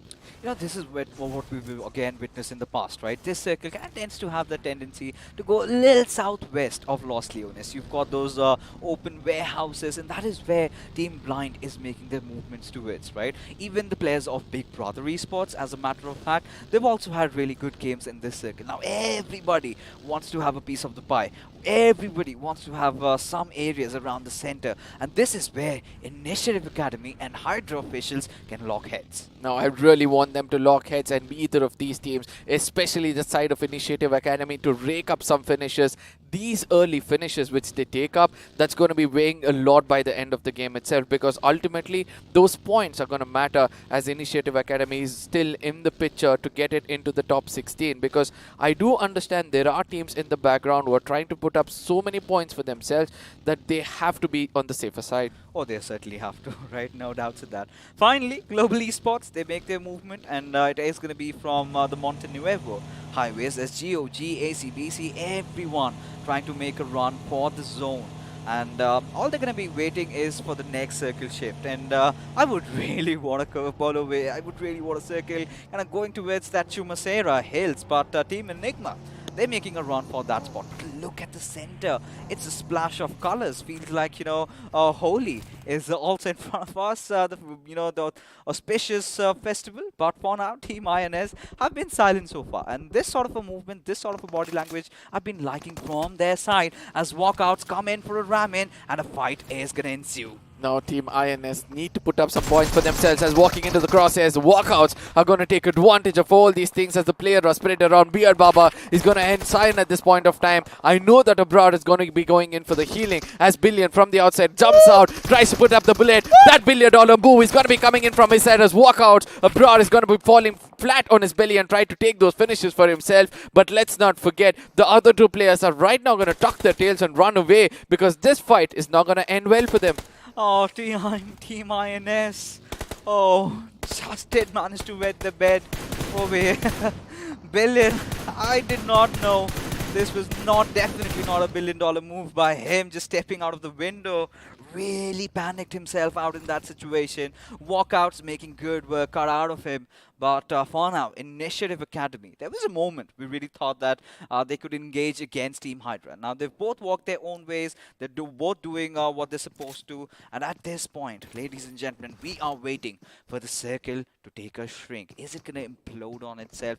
Could be a rather more centralist shrink, or maybe could be a radical shift. And I think, Arka, you're thinking it's going to go a little southwest? Yeah, absolutely. Towards the side of Chumacera, or probably to the eastern side of Chumacera. If it's going towards the side of Minas with a drastic shift, I'm going to love it every single second. But at the same time, the late bloopers or the late teams who make it inside the circle, we have GE coming in. Oh my goodness. I just love it. As long as it's central, it's southern, I'm happy about it, right? So eventually, there's going to be many teams who have performed this well. Marcus Gaming is going to be one of those teams. That rotation has come out perfect for them. Now, this is where we have to see whether they're going to capitalize on what they have.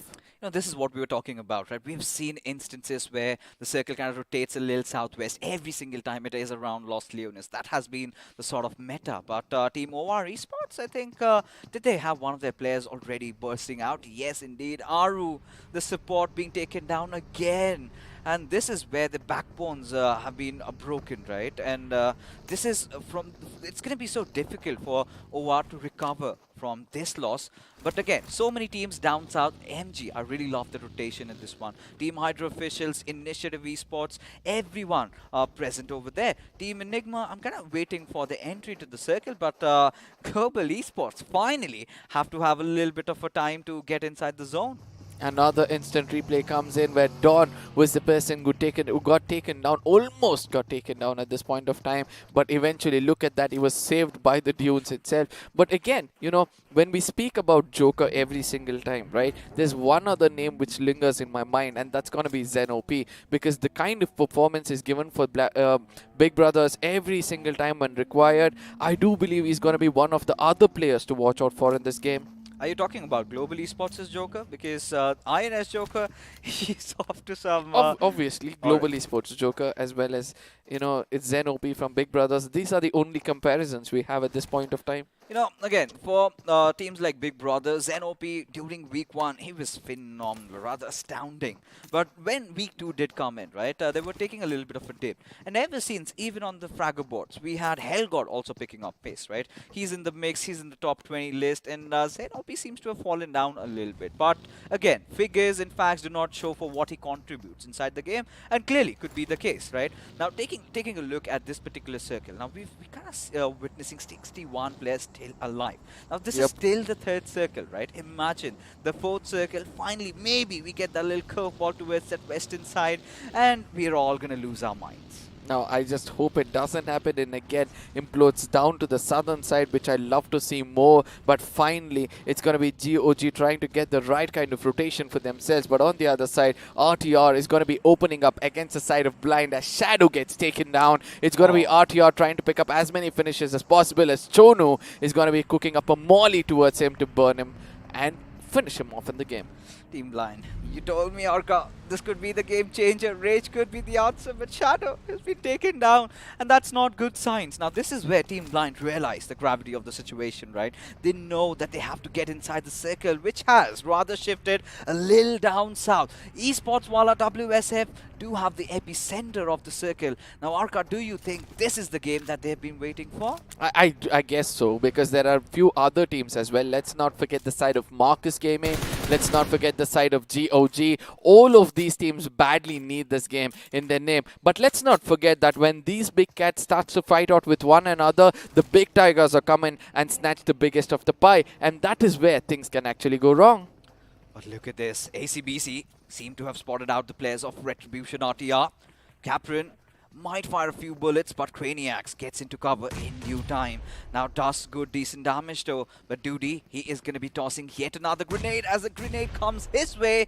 Does manage to get into cover as the fight, at this point, I do not know if this is the right decision to make, as Crazy Soul might just get blown over as Knuckles just comes out, sprays at his direction, shots connecting, his head goes bursting out as Global Esports, well, put an end to Team INS. Now, this is what Team INS did not want throughout the game, right? They had to survive. They did not have much points yesterday, and I don't think so they've raked up enough in today's game as well. But now, ACBC heading towards the side of PB, I believe, is going to be one of the other fights to watch out for, because Scream is going to be welcoming a lot of people with the lead. He's got the firepower. He's got... Let's see whether that's going to be the case as the fire goes in against the side of XR. Again, another person saved by the Dune. So is it going to be the same for the side of Kepron? No is the answer, as on the other side it's going to be RTR coming in and Scream is going to be spraying bullets after bullets. Look at his micromanagement. Look at how he's positioning himself in this fight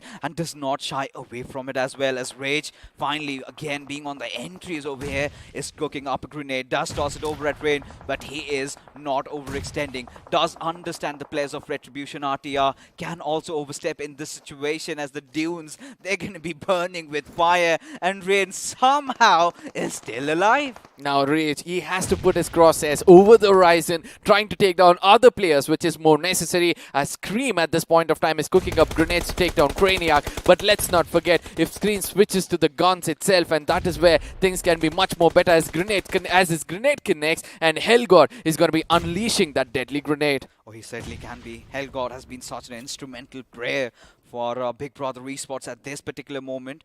Retribution RTR, Chonu spots out Scream right in the very open, still shows some trigger to split, finally breaks open as he gets that knock. Hellgod, little late on providing that cover fire. Retribution, Chonu, he wants the K. Oh yes. No. Oh He yes. stops himself just a little bit, lobs that grenade. Is it gonna connect? Oh, does not. Oh, but at the same time, it's enough for Chonu to relocate at this point of time. The smoke coming in from the opponents is going to restrict their visibility, and that is where Chonu is going to dominate against them. But Beast OP on the other side is going to pick up smokes everywhere else, as Scream needs to come back on his feet. But how long is this going to hold back, as Rage on the other side has opened fire towards the side of BB? And now Team Blind. They still do have 2 finishes though. Did lose out on Shadow, but at this point, they have to somehow deny the entry of Big Brother inside the circle as the next shift takes. As Autobotz, they're right out in the open. They're definitely not looking to rise as they have fallen.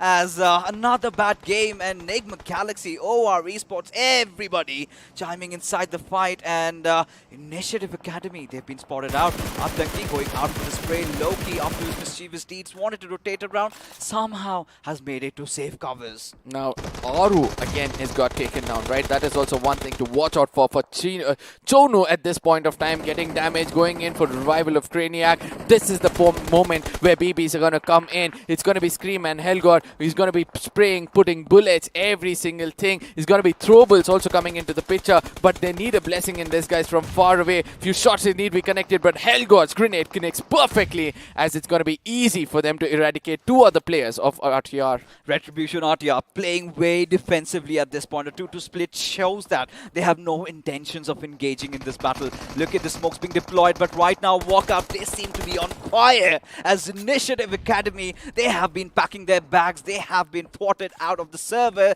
as now Walkout's already 5 finishes strong. Do eye out for that glorious chicken. Now let's not forget that inside the circle, GOG is also waiting out for the side of Marcus Gaming. But in here, we can see that, Nigma Galaxy is trying to take down the side of OR. Atanki down on his feet is going to be a point of concern for sure. With an assaulter like that, they could have done much more better. Aditya on the other side is cooking up a grenade. Could be the grenade which put an end for the side of Nigma, as most of the shots are getting connected. Retaliation comes in against the side of Jelly as well. The last man standing, Aditya, will have a lot of job to do. Max has been a blessing in disguise for Enigma Galaxy ever since this player has come up. He's been pulling off some big plays. MJ getting the res back onto it. Zwixky finally would be trying to go and get the finishes out of Team OR. Jelly getting the res back up, but it is Aditya who needs to hold the fort. And indeed, that is what he is doing, as Jelly has been taken down yet once again. Aditya cooking up the grenade. Will it connect is the big question. No is going to be the answer, as Aditya has to reposition himself as MJ. This is the moment where he has to strike. This is the moment where the Arvin is hot. MJ just going in. Aditya, does he step out of his cover? No is the answer as of now, as there you go, left lost, and Enigma Galaxy put an end to Team OR. Now that is how you do it. You're gonna go back one player at a time and make sure that you strike when the iron is hot. But let's not forget to look out to the Vega picture, as we can see that it's going to be side of Abrar. That's going to be the side of Walkouts against the side of Hydras. The team which needs to win over here is going to be the Walkouts, as grenades are going to be tossed on either sides. The burning of resources is visible, but how much of it is going to get some knocks? As splash, it's going to be the splash radius only doing the damage, and no major knocks coming in from either sides. So far, not yet, but look at Team Hydra.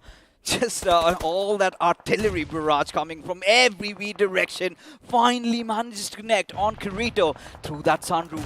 Does it connect on Mr. Spray? Yes, it does. Abrar, he's left stranded, is completely out of options as the final nail in the coffin gets hit. And this is how Walkouts are taken off from the lobby. Now GOG on the other side is trying to push in. They're going to come in from different directions, and that's going to be the key for success, as AJ will be the last man standing. Bullet gets taken down, but that is where Nick comes in, opens up, gives the right kind of backup, and GE, goodbye.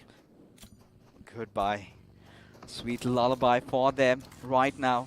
Team GOG do need to get the rest back up. A fairly good game for them, but look at how the circle has shifted right into the laps of the players of Esports while WSF. They've not done anything. All they have been doing is hold on to the center. Now GOG at this particular moment, they did manage to get themselves out of a tough situation, but they still have to look out. This has to be their game, their final game. They really need to make it count. Now, at the same time, the one mistake they do every time they have a good time is they do not come in together. And this is where I would want them to come in together. MJ, at this point of time, looking out, his crosshairs are perfectly set against the side of Hydra, where the third party is going to be a blessing in disguise for them. They can see the two other players. I hope they have the right kind of resources, the throwables, which they need to take the side of Hydra, as Bajwa knows the location of Dynamite, and they're going to be going in, taking him down. Will the finish be stolen from the other side? Yes, it does, as MJ rakes up the 9th finish for themselves. Now this is a game that GOG have been longing for so long, as MJ again continuing on his triggers, gets good work done out of the players of Team Enigma. The final player also wiped out. Team Hydra also has few of their players taken down, but look at Esports Wala WSF. Team Blind, they've made it to the top 4, but can they dig in even more deeper? Can they get that top 3 position that they've been so longing for? Absolutely, I think so. But at the same time, let's not forget the performance of GOG has been outstanding in this game. And we can see that they're trying to push in towards the side of Hydra, who are pretty much outside the circle. The chances of them winning are a little bit lesser comparatively, but it's fine, as Bajwa opens up against the side of Blind. And what did we speak about as Rage comes in? Things can be different for the side of Team Blind, but at the same time, Bajwa's grenade, if this does the damage, I think this is the end of the story for the side of Blind. At this point, Team Blind, they've made it so far, but the Esports Walla do have indications that they want to clear off their backlines as the circle kind of shifts into the laps of the players of Team maybe Esports Walla WSF again as Hydra, one after the other, just getting battered out, are out of the server. The top 3 teams, ladies and gentlemen, 11 players still survive. Esports Walla do have 4 of them alive. Same goes with GOG, but Team Blind with just 3 players, can they pull a rabbit out of their magic hat? That is the big question. Now, this is where the work is cut out for them. GOG trying to get inside the circle, but can MJ provide that quintessential cup of fire?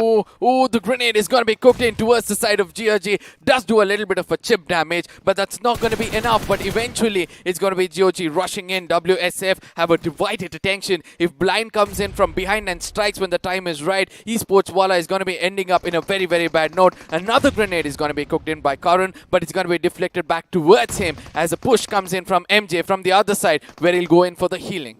Look at Invader's position. He might make all the difference, taking that flank from the right-hand side. Is Nick aware of it, though? That's the big question. Leader certainly has no idea of how much of a right flank has Invader rather gone off to. But at this point, Leader gets taken down. Bajwa doing something really wonderful. Can he get the second one? Does land a few shots onto it. The other player, but Ted's taken down from elsewhere as the trades are going to follow suit.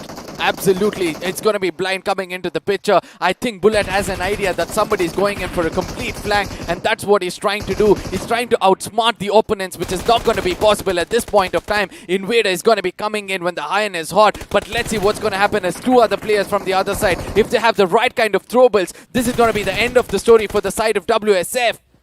A little bit of a Mexican standoff over here, ladies and gentlemen. Leader at this point gets taken down as Invader finally puts an end to Bullet.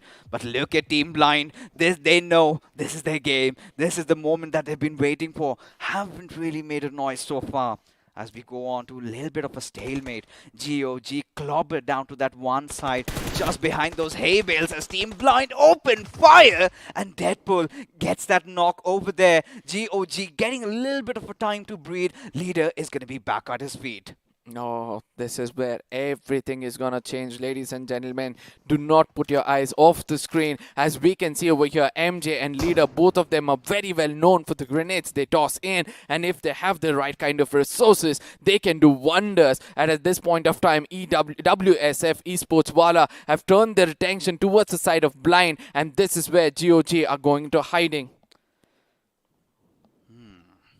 Esports Walla, WSF.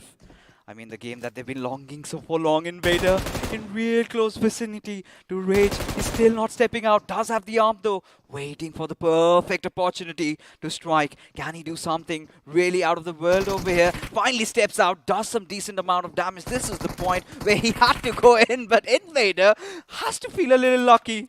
Oh, at the same time, we all know what GOG will be thinking, right? Going for a heal battle if required, as Smokes is going to be deployed. It's to make it to the center of the circle when required. But at the same time, let's not forget that Deadpool is going to be that catalyst which is required, as he's going to be going in for the spray against MJ, puts him down, and Leader OP is going to be going down to make sure he's safe. And we all know this, the circle is going to be pushing in, which is that one team who has great advantage. Leader needs to strike, or else Deadpool will do the magic, as eventually his location is going to be compromised as MJ is cleared off. Yeah, Leader way too out in the open. This is the point he gets spotted out. Rage makes good work of him. And now just final 2 remain as Tango getting picked off by Williams. As Invader, the final player surviving for Team Esports Walla WSF. As Team Blind, they're going to be pushing from every wee possible direction. As Invader out of options goes in for the revive. As Team Blind just countering around the entire compound. Does manage to take down one, but that is all he's going to get.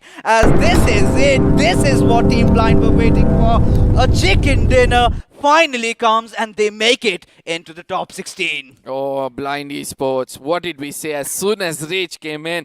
We had a face blooming. I mean, I knew that, you know, this is the game where he had to come in, get those finishes for the team, and the people who were standing out until the end were Williams and his teammate, right? So this is the things which I would try to look out for. But at the same time, 25 points for them. Esports Walla coming in with 23 points, and GOG. 3 teams getting 20 points for themselves. We have to see how the overall points table is going to look.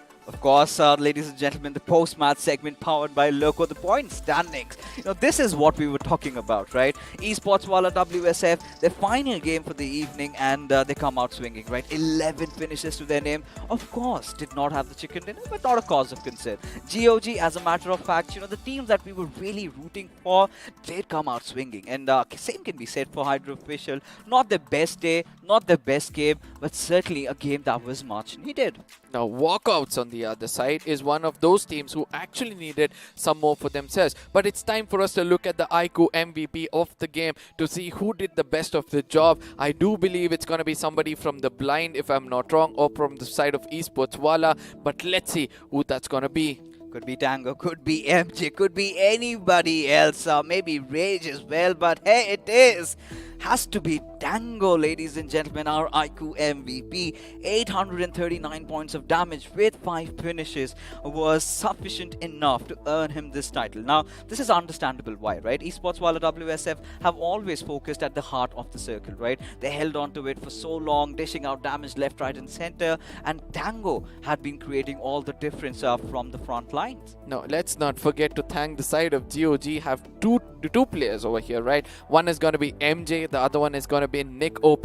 Both of them with the grenades were doing wonders. But let's not forget Deadpool on the other side. I know that he was one of the persons to be supporting the side of Rage, but eventually that catalyst coming into the formula shows the kind of formation, shows the kind of aggression Blind needed. And also WSF Karan is also be coming in with the highest number of damage being dealt by a single player, a 915 coming in from him.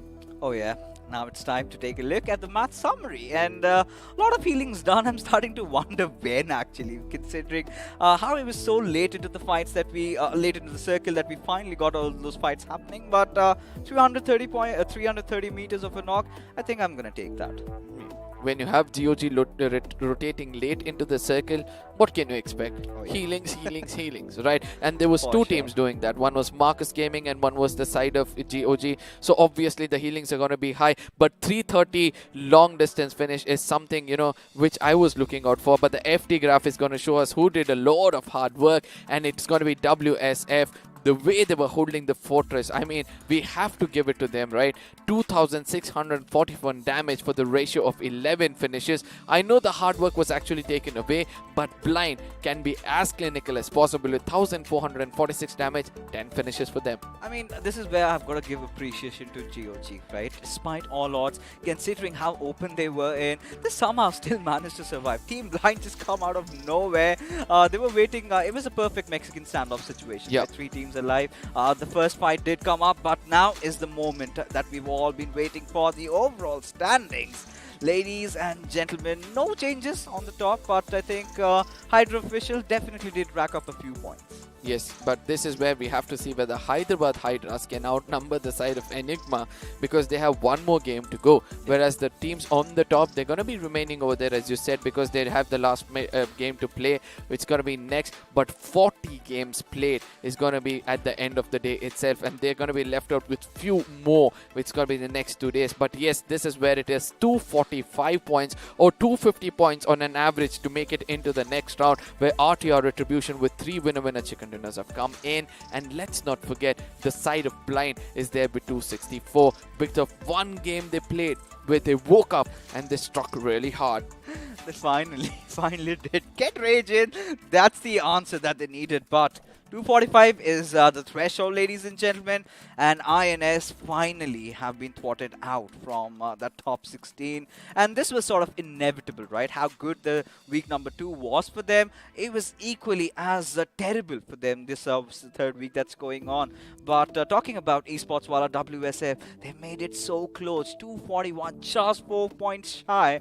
It is going to look so much more exciting, but considering the fact that the other teams like Kinetic, to even teams like Walkout, Initiative Academy, MG, these teams still have one more game to play. Maybe their position could be contested. Obviously, but GOG on the other side, all their hard work is again going to go down in vain, because all these other teams, they're going to play so much more better than them and make sure that they at least get 3 to 4 points better than the side of GOG, because ultimately by the end of today, it's important for the teams to be close to the 16th number, and then from tomorrow play to challenge out the teams on the top. So that is what I'll be looking out for. But I believe everybody had a great day today. Everybody certainly did. But one of the teams that is still not having a great day despite being at the TBD top has to be Team OR Esports. Every single time they kind of try to rotate inside the circle, someone does get picked off.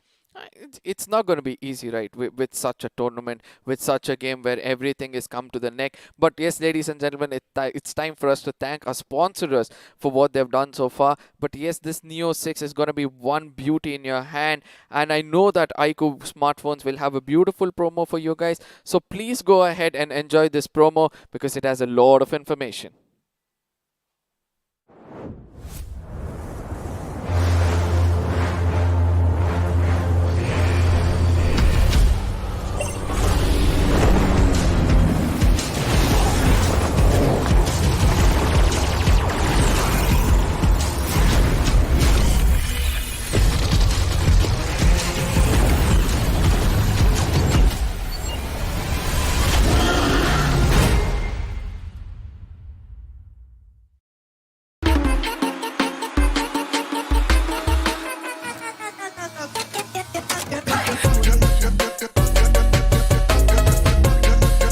Watch it, earn it.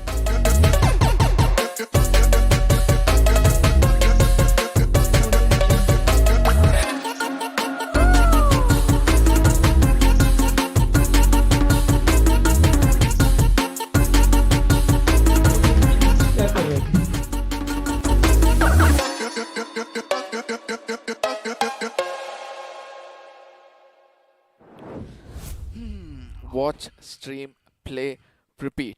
I mean, it Plus cannot on. get better. Yeah, obviously. That is where, the big daddy keeps telling plus on, plus on. This is the kind of business mind you need to have to sustain in the industry, I guess. Hey, you gotta put food on the table, and Loco certainly helps you doing that, right? India's biggest gaming and live streaming platform, ladies and gentlemen. We have discussed about them, right? And moreover, you also do get UC. Head over to Loco. Of course, you've got all those quizzes going on now. If you've been watching the English stream, I'm pretty sure those analytics will definitely help you get those UCs. And if you're lucky, you'd certainly can get it. But I think it is time to take a look at the highlights and see how the entire action did unfold in front of us in this beautiful map of Miramar. Walkouts starting it off against the side of INS, who did survive for a long time within the game, but ultimately, they ended in a bad note. They needed a good game, but yes, I do believe they raked up just a few points in this game. And same goes for Global Esports, right? Couldn't see much of an impact from their side. And Autobotz, I really felt they kind of got clustered, right? Especially when you kind of tend to drop down on the Los Leones areas. You should have taken either the Eastern Highway, maybe come down there. Going directly inside the zone, well, that was definitely not happening. Now OR on the other side with those grenades were doing wonders, but this was the moment where MJ capitalized on, right? He knew exactly when to push in with the grenade, got a knock, and then he was like, I'm gonna get the job done with that ump. The broken gun rushes in and ends the story. This is out. Look at this. Walkouts, they were doing so well up until now, right? Everybody just clustered with that little broken heart. Those grenades keep coming down and kaboom, they go. Jackson making good work. But the next moment, they wanted to rush in at Esports Wala WSF, which I feel was the right decision. But little did they know that they were being overwatched by GOG. Yeah, but GOG, the maturity of the gameplay, they finally look like a professional team who is striking to the right corners, placing their crosses every now and then. But at the same time, these are the small things we need to watch out for. Not be visible through those pixels, try to get the hardest cover possible, only take the fight in the final moments when necessary, just like this, pick up those finishes when required, and do not come out in the open. They learned the lesson the hard way, but they have come up and become a better team. Somewhere down the line, I still felt Esports Wala WSF could have really ended the fight a little bit earlier, right? Especially against GOG before Team Blind did come charging in. Because the moment Invader went out for a flank, which I did point out, right? Yeah. I really felt that he's going to catch someone off guard, someone with their pants down, finish them off, and then when two would have remained, because Esports Wala WSF, they knew where Team Blind were. Absolutely, but at the same time, GOG could also have let the side of WSF and Blind fight it out, because there was a moment in the game where there was a smoke trail coming in. These are the moments where you learn from the real pros, right? You're gonna jump fish, make yourself. You come closer to the building rather giving up your footsteps. But what did they choose to do instead? Take the buggy for themselves and ram in and try to take the fight. But WSF, oh boy, the way they were holding their fortress was so strong, and that was something which you need to learn from them. And three teams which needed to perform were there in the top three. That's the best game I've witnessed so far. A little oblivious about the backlines did cost Esports Wala WSF that chicken dinner, but nevertheless, right, it is all done and dusted for teams from Group A. Now we're heading into the final game of a wrangle. It is going to be, again, Group C coming in, and what are your thoughts, right? Do you think any other team is going to spot a comeback, because we finally get to see a lot of turbulence happening for that top 16? No, at the same time, in the bottoms, right, where we did see that few of the other teams are still there who had to play their final map of the day. That is where the interest is going to be. I know that, Blind has climbed up at this point of time. The average is around 145 and most of the teams are at 136. But if these teams which have to play now rake up around 10 points each, or probably 6 points each, again, the difference is going to grow, and again, GOG and Blind is going to be put down. So let's see what's going to happen, as the bottom of the table is where our eye is going to be set. This is where, Arka, I have to ask you this question, because Team Kinetic, right? This is the exact same discussion I had with XP. I would love to know your views about them. Yesterday was a day where they finally spotted a comeback, where they finally felt they were coming out alive and kicking. But today, something seems to be off. What do you think could be the reason for their fall? Yesterday, if you see that they had, a good balance of finish points and placement points, that shows that, every time the IGL put them in a specific spot, they were picking those finish points, and that is what you need to look out for. But eventually, Kinetics are not able to capitalize as they get into a proper place. So in case the firepower kind of increases like how they are right now, I do believe that they're going to be back into the fray. And let's not forget that Kinetic is not just another team. They, if in the beginning itself, left a huge mark to us, telling that, we are capable of taking the fight to the enemy's face when required. So I do believe that somehow they'll be making it into the top 16. I just hope so. But considering the kind of a form that the players of 7C are, maybe things could be all different. But right now, it is time for me to call it a night, as ladies and gentlemen, it is the pre-match segment powered by Loco, as I go out and the big man takes over. Obviously, again, ladies and gentlemen, I need not repeat this. Increase your volume as the bass is going to hit the headphones. But at the same time, let's not forget to look at the teams which are playing out over here. All of a sudden, we have Hyderabad, Hydras, Soul, EXO, Team Kinetic, the team we just discussed about, R Esports, UP50, FSC Sports, and 7Cs coming back into the picture. This is where I have a few questions for you, XP. Just like Marcus Gaming, the previous game, when they had everything under their control, the zone as well, they couldn't capitalize on it, right? So what could be the thing for the teams on the bottom? Is it the pressure which they're building up, or the firepower not working out for them? Well, I think everyone at this stage... Oh, I just heard my voice too. A little bit of a bass over there, but every single team at this stage, they do have the firepower, right? We're gonna believe that. I mean, that is a fact. Now, the pressure is something that is going to mount on every single one who are going to be at the bottom. But again, that's the beauty of this game, right? And of course, speaking of the game, this entire tournament would not have been possible without BGMI Crofton and, of course, our sponsors, iQOO and Loco. So you know exactly what time it is. Let's have a look at that amazing video once again.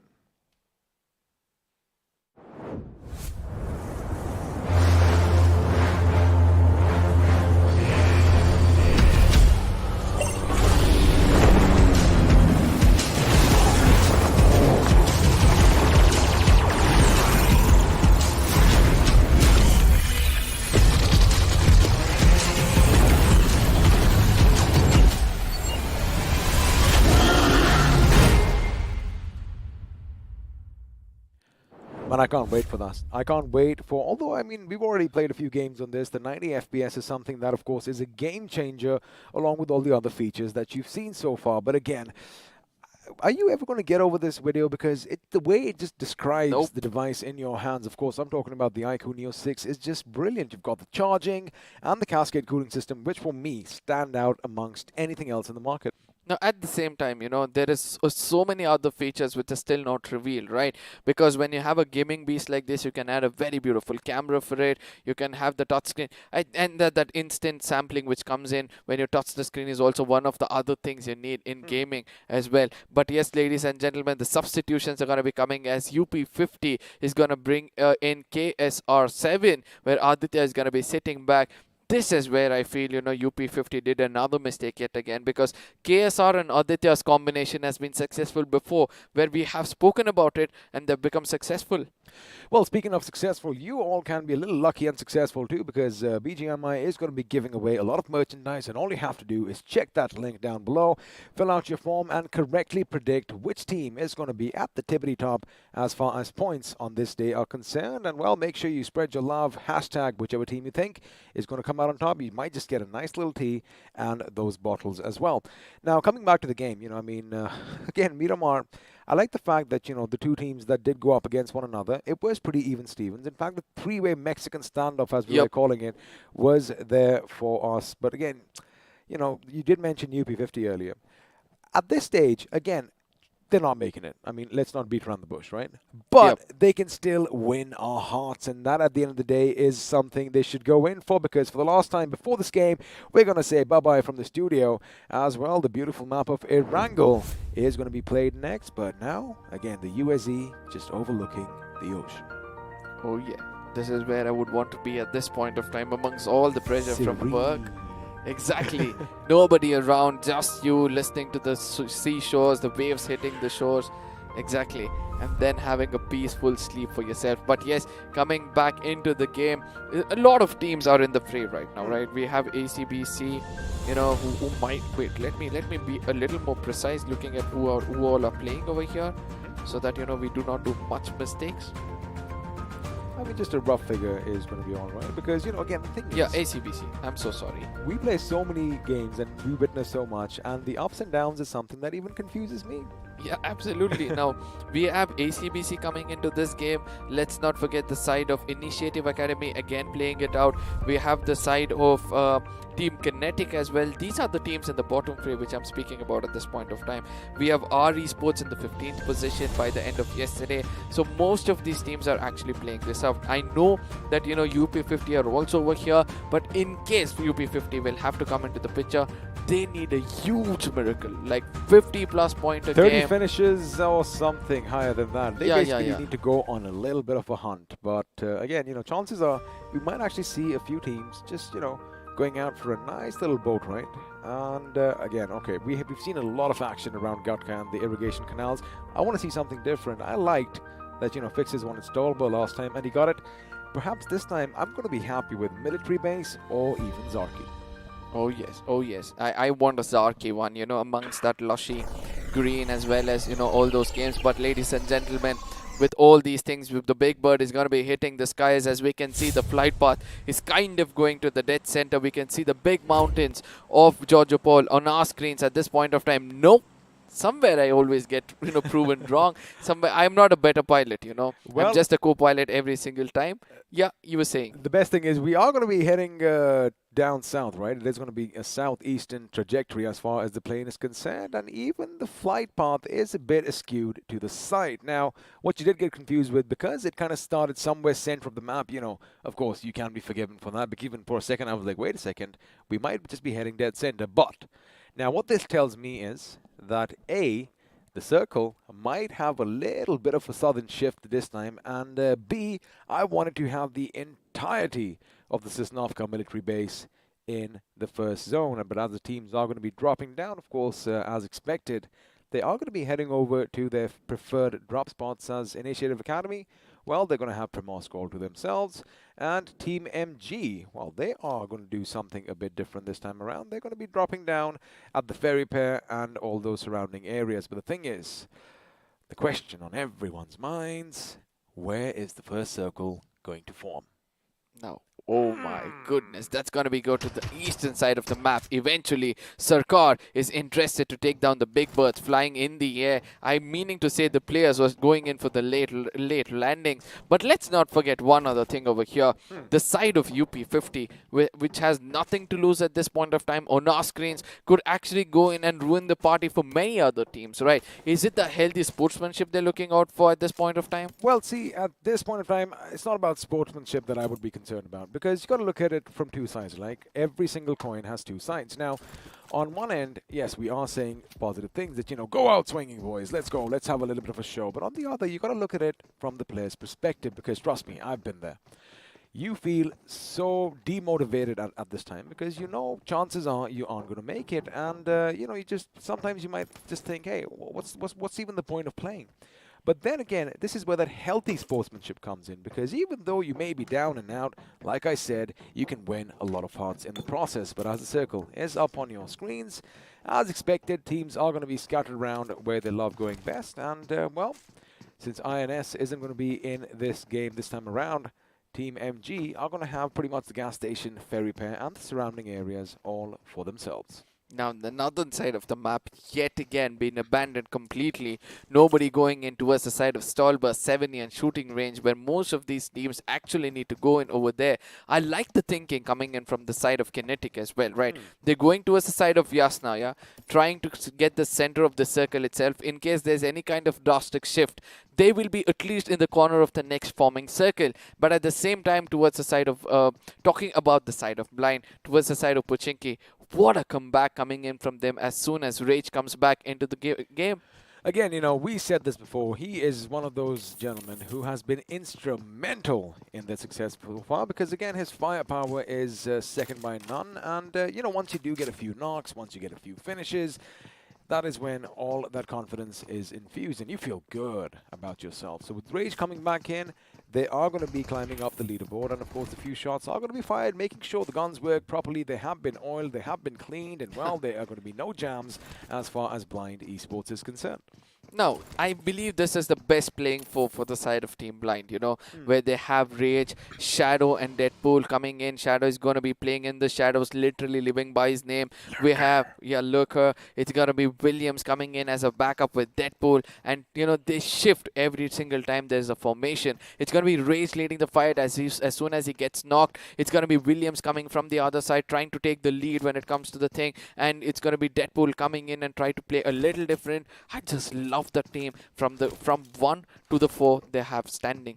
Of course, and you know, Deadpool, crowd favorite, I'm pretty sure, and not just the player, but of course the franchise on itself as well. But the thing is, he doesn't have those regeneration abilities, because if he did, every single time he got back down, he would get right back up. But for Team EXO, it has been a little shifty today, I'm not going to lie. But again, since they are at the tippity top, it isn't going to hurt their little venture as they try and make it to the top 16, which again is one of the reasons they can kind of take a little step back and have a good time, as are the boys from OR Esports, because that is exactly what they are doing. They know the lead that they have surmounted for themselves is massive, and no one is going to be touching them, probably not even on day 3.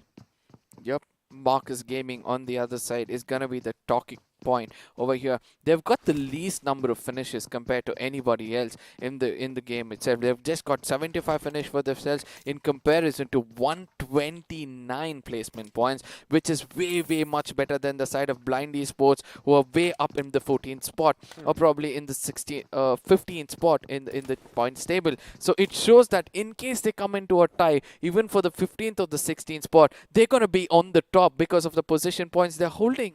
Well, speaking of Marcus Gaming, looks like Ghosty still hasn't found a helmet for himself. That is, of course, the risk. Just as I say that, I like how Ghosty now has a little bit of a vampiric aura all about himself. He does have his bat wings coming out. In fact, he's a little devilish vampire, because I did spot some devil horns out of his helmet as well. Because, again, this is the risk that you take when you drop down in such places, because, you know, the compounds are a bit smaller. And, well, the loot isn't going to be as much as a big city such as Pochinki. So, again, they do gamble with that, and maybe they might just do something different if they make it to the top 16. But now, as one buggy leaves, I'm pretty sure Powerful Killer and his teammate are going to be coming up in another. Now, the question is, most of the teams are already in the circle. if you have a look at UP50, they're going to make it easy. I'm pretty sure Hyderabad Hydras are still going to go a bit up north, somewhere south of the shooting range, and then try and get a hill for themselves. Now the question is, ACBC, they're going to be heading to the Eastern Bridge, and chances are they might just have a head-on collision with our Esports. Somewhere I feel that, every single time ACBC has tried to cross that bridge, they have done it successfully. Nobody has restricted them. Whereas our Esports on the other side, they come in late inside the circle. They do understand when the second circle comes in, everybody going to prioritize the zone. Nobody's going to be gatekeeping them to the other side of the bridge, and that is where they try to come into the circle. But let's not forget to see which other team is on the northeastern side of the map, or northwestern side of the map, sorry. That's going to be Hyderabad Hydras as well as UP50 who are coming into the circle. Few predictions coming in from your side where the next circle going to be forming in. Well, we're going to have to wait for that, but again, I do like the fact that, again, as expected, Hyderabad Hydras, they aren't going to take any chances just yet, because they know usually walkouts, they land somewhere north of their position. They know UP50 are going to be landing on the containers right next. So they've done what we kind of thought. They are going to be heading up north. They're going to take a sharp right somewhere along the shooting range and possibly take a hill just to the south. Now, UP50, I'm pretty sure they might have spotted a little bit of movement as they were traversing across the map, because, they are going to have those compounds all for themselves. And speaking of ACBC earlier on, and the fact that you mentioned, it's never been an issue for them to take the bridge, they do stagger themselves, right? First of all, one of the gentlemen is going to go forth, making sure that, hey, even if he is going to be shot at, maybe he has the best driving skills, maybe he has the best reactions, and, sometimes they go back and come back the other way. Now, this is the most beautiful thing about this game, right? All of a sudden, when the game comes in and you have little walking path next to those bridges, somebody retaliates from the other side. You're just going to park to the left, get down on those stairs and try to traverse through either by waters or by foot. That's going to be one thing. And the second thing, let's not forget, once you're coming in with the buggy and you get retaliation, you're just going to fly out of that bridge and get into the waters, try to swim back to your team, and telling them that there's somebody on the other side are two different ways of making sure your team is safe. And I do believe they're very successful in that, and that is why nobody wants to restrict the team coming in from the bridges and waste time and resources over there. Well, the circle is going to be imploding in on itself, and looks like the mansion is going to be at the center for now. I do hope, actually, the action does kind of skew a little to the east towards Lipovka, but have a look at the color on your screens. It's like a kaleidoscope right now, as every single one is going to be driving past one another. Now, this is where shots could be fired. I do believe 7C Esports have been spotted down below, and just going to make sure he gets the right angle on it. He does shoot. Maybe if he was just a bit further up, he could have got a knock over there. The Spray God could be in some trouble. And through the split over there, he is going to make sure his accuracy counts for something. A Scream is going to be brought down, and Hellgod is down on his knees as well. Another thing is Sarong is going to be pushing up, of course, as expected, because he wants to close the distance as much as he can. Whip out a grenade. No, he's going in for the weapon, because there you have it. The cavalry is coming in. Scream is going to be run over, and now they realize that, well, Beas is going to be the last man standing, and with that, Spray God is still not done. He's going to make sure he positions himself perfectly. Let's lose a few shots with that 4X. It might be trailing just a bit too much, but for now, Big Brother Esports are still going to be live and kicking with one man. But did you notice one thing? Poor old Zen OP just took a massive pan to his face. Now, on the other side, it's going to be the Soul trying to make blind pay at this point of time, as Williams is going to be the next man down on his feet. I do believe that, it's just the HP is going to be working it out with the smoke, but ultimately, through those pixels, Goblin is going to be persistent enough to put him down, as Zakshat is going to be pushing in with the vehicle, trying to finish him off. Look at the single tire was more than enough to go over his body. Perfect drifting coming in from the side of Akshat. Picture yourself, I mean, if you have one tire go over you at that speed, chances your entire body will just turn to jelly. And speaking of jelly, he is going to be coming in the crosshairs right now, but looks like Soul's own smoke is going to obscure his vision. Now, Jelly's going to make a little bit of a runaway over here, as Akshat is going to be looting to his heart's content. Now, Soul also making quick work, but looks like they might just get shot at from behind, because, well, I'm pretty sure they didn't check their blind side, because Team Blind still have a few members up and running. But what I'm seeing right now is perfection. We might just switch over to the perspective of Omega, because what he's done is he's gone all the way around behind them to set up a little bit of Frank to try and cast them off guard. In fact, he might be coming in hot. Ladies and gentlemen, looks like we could be switching taking over any second now as Team Soul are going to be making a move. Have a look at that. If you just notice on the right side of your screen, you did see a member of Team Soul go by, and he's just going to keep them guessing. Now, this is that instant replay. Look at 7C Spray God. I mean, Scream knew where he was. However, the reaction on this guy was just a bit too quick. I love it. You know, I am a huge fan of Spray God from the side of 7Cs because every time his 4x comes into perfection, if that recoil, if his fingers are going to be warm enough, the way he's going to maintain recoil of that 4x is going to be so strong. He can challenge Goblin, especially on a frontal battle. At this point of time, Goblin proving to us that if you're persistent enough and through those pixels, if you're able to put 1 or 2 bullets, you can bring down people like Williams and put an end for another player of Blind. Well, of course, Blind going to be in a bit of trouble overhead, reduced to a 2-man squad. And now the thing is, their position is definitely known by Soul on one end and 7C Esports on the other. Have a look at that. Team MG are going to be rotating in north of the fjord.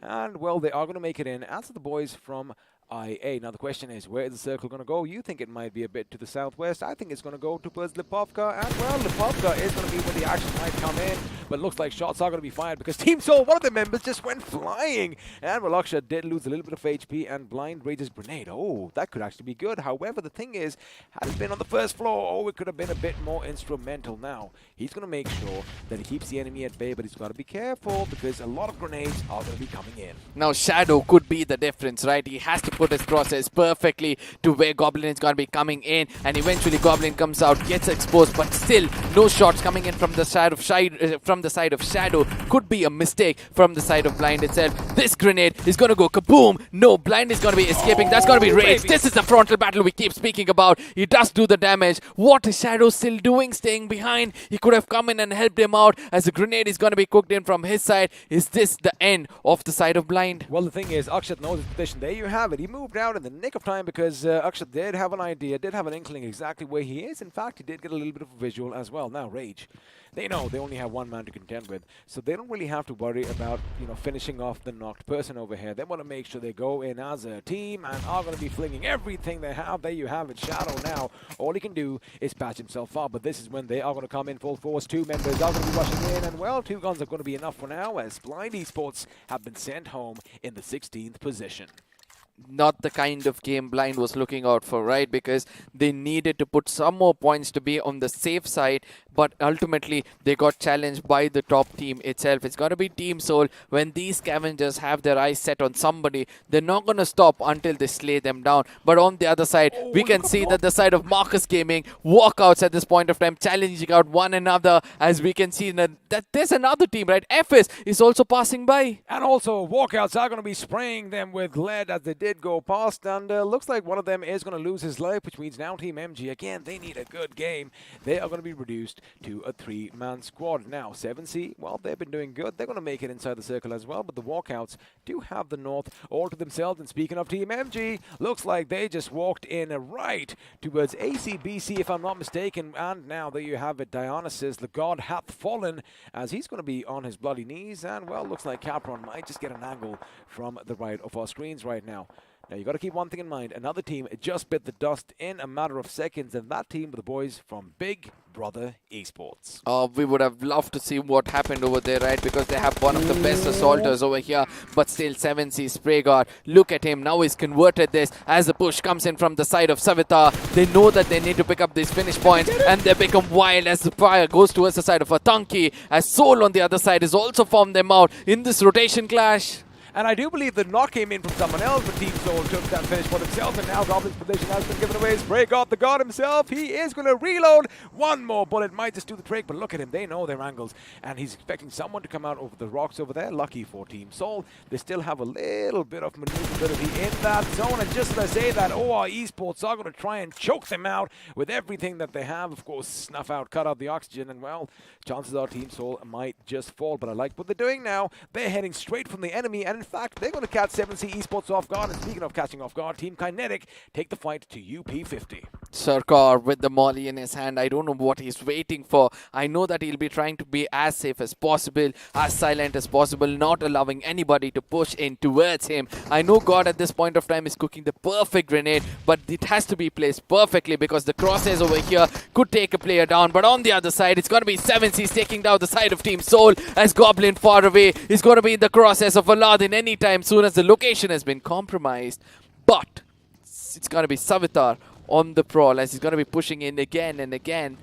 Can they take down the side of Team Soul? I love their aggression. They are bullying. They are playing with their prey right now as Soul Hector is going to be blown to a galaxy far, far away. And it's going to be Team XO that are going to be coming in with that little finish. Now, Sarkar, although everything was kind of going against them right now, they are going to keep their fort for themselves right now as that little Godzilla Dino is going to do his thing. A grenade is going to come his way. He makes sure he gets out of harm's way, but looks like with the smoke, it was in fact deployed to confuse the enemy. Now, what Team Kinetic are going to try and do is maybe, perhaps, go in for the revive. That is why, you know, I like what Sarkar did. He thought, ooh, have a look at that.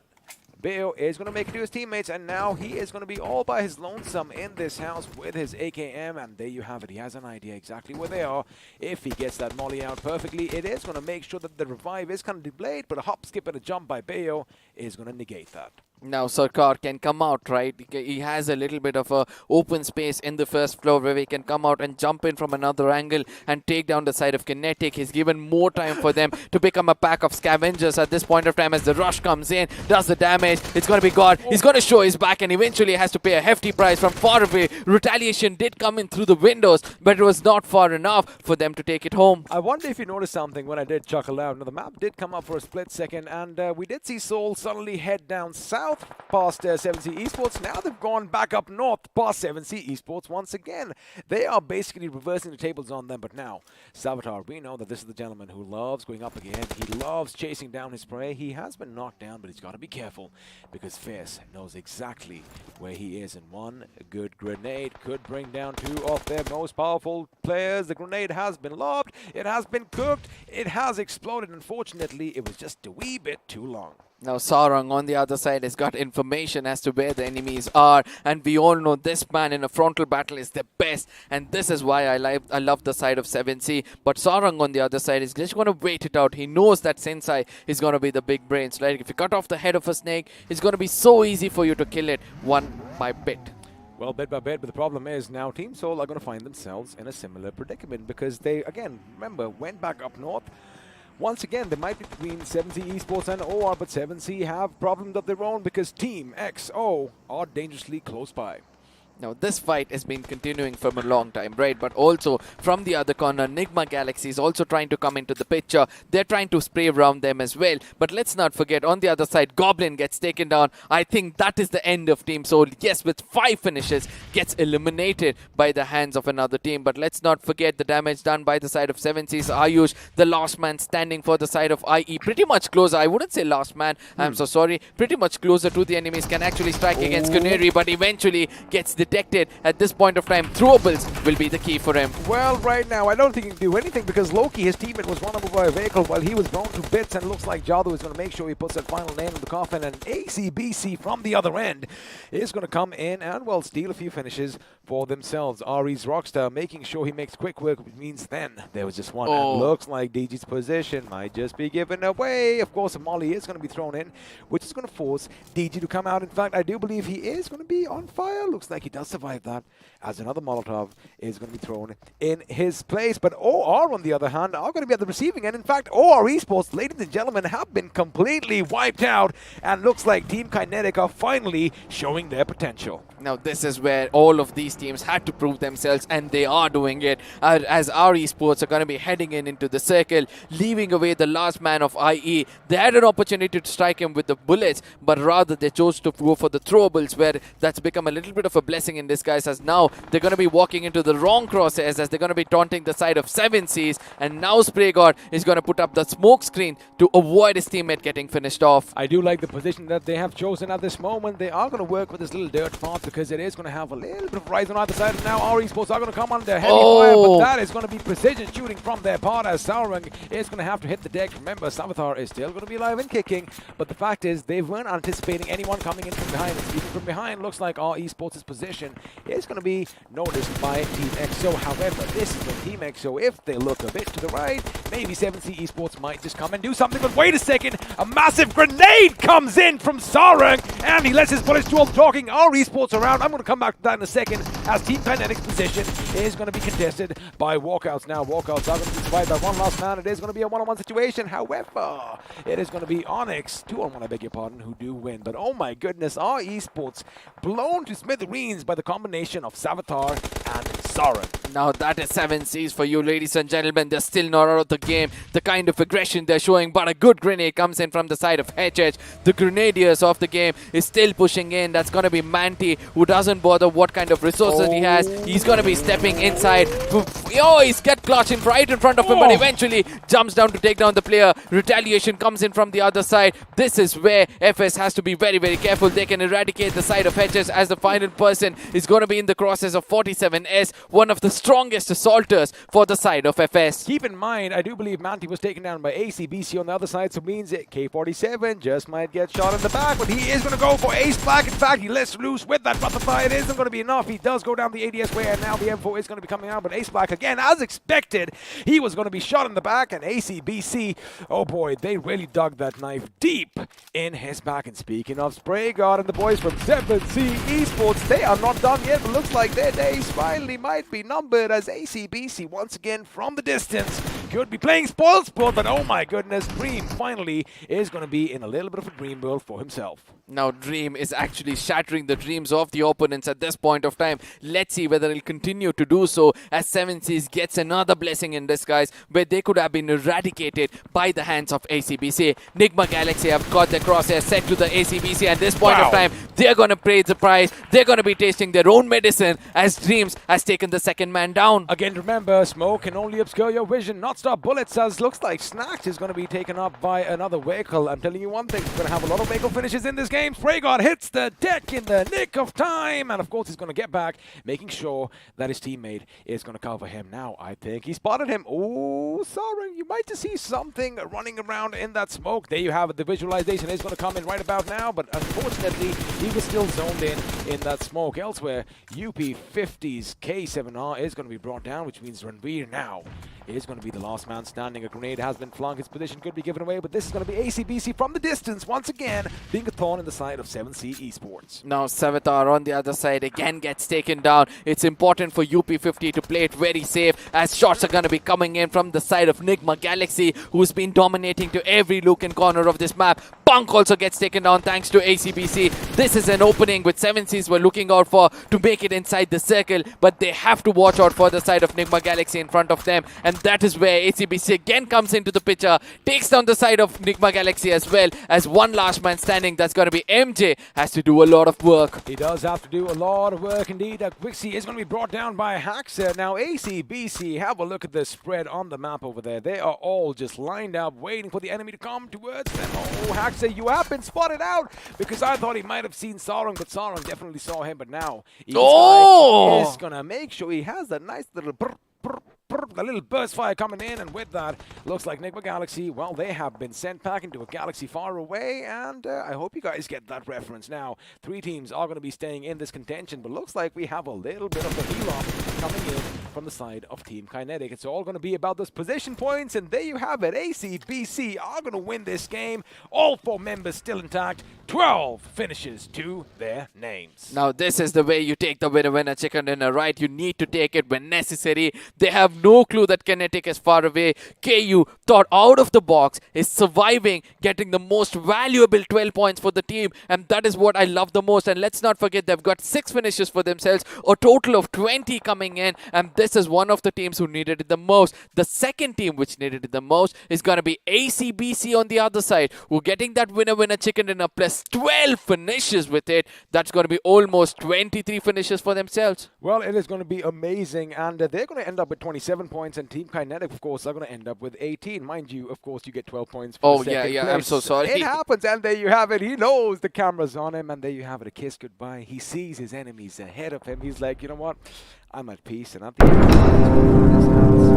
ACBC have won the chicken dinner on this day. And let me tell you one thing, it has been an amazing time for them, but the winners' reactions is what we are going to have a look at. They knew it, right? They knew it, because as we are going to move into the post-match segment powered by Loco, the points speak for themselves. Oh, it's going to be 3 teams dominating over there with the finish points, right? 3 to 4 teams to be specific. One amongst them is going to be ACBC, obviously with 12 finishes. Then we have Kinetic, 7Cs and Nigma getting an average of 688 respectively. But let's not forget that FS Esports and Walkouts with Team Soul did rake up some finish points for themselves. But for me, the team standing out right now is going to be Hyderabad Hydras. They were able to put up 8 position points amongst themselves because they were having a very rough time in the circle, right? They had just few survivors left, but still they could get 10 points. Then there was one, because that is what happened with Ace Black, right? I mean, you got to keep in mind, ACBC were hitting them hard from behind, but now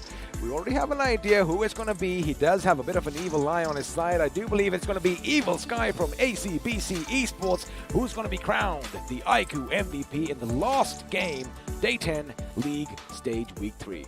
Now, 800 damage for 6 finishes, almost clinical is what I would like to say, but when does it come? When the team requires it the most. But at the same time, you know, the overall points table is where we would love to look at. But before that, the match summary and the top 5 MVPs is going to show us who did a lot of hard work. Obviously, Spray God, look at the damage he's dished, 933 for 3 finishes. I mean, his hair looks black over here, but his hair is way too white. His color, he's changed it to white and looks awesome in that cam.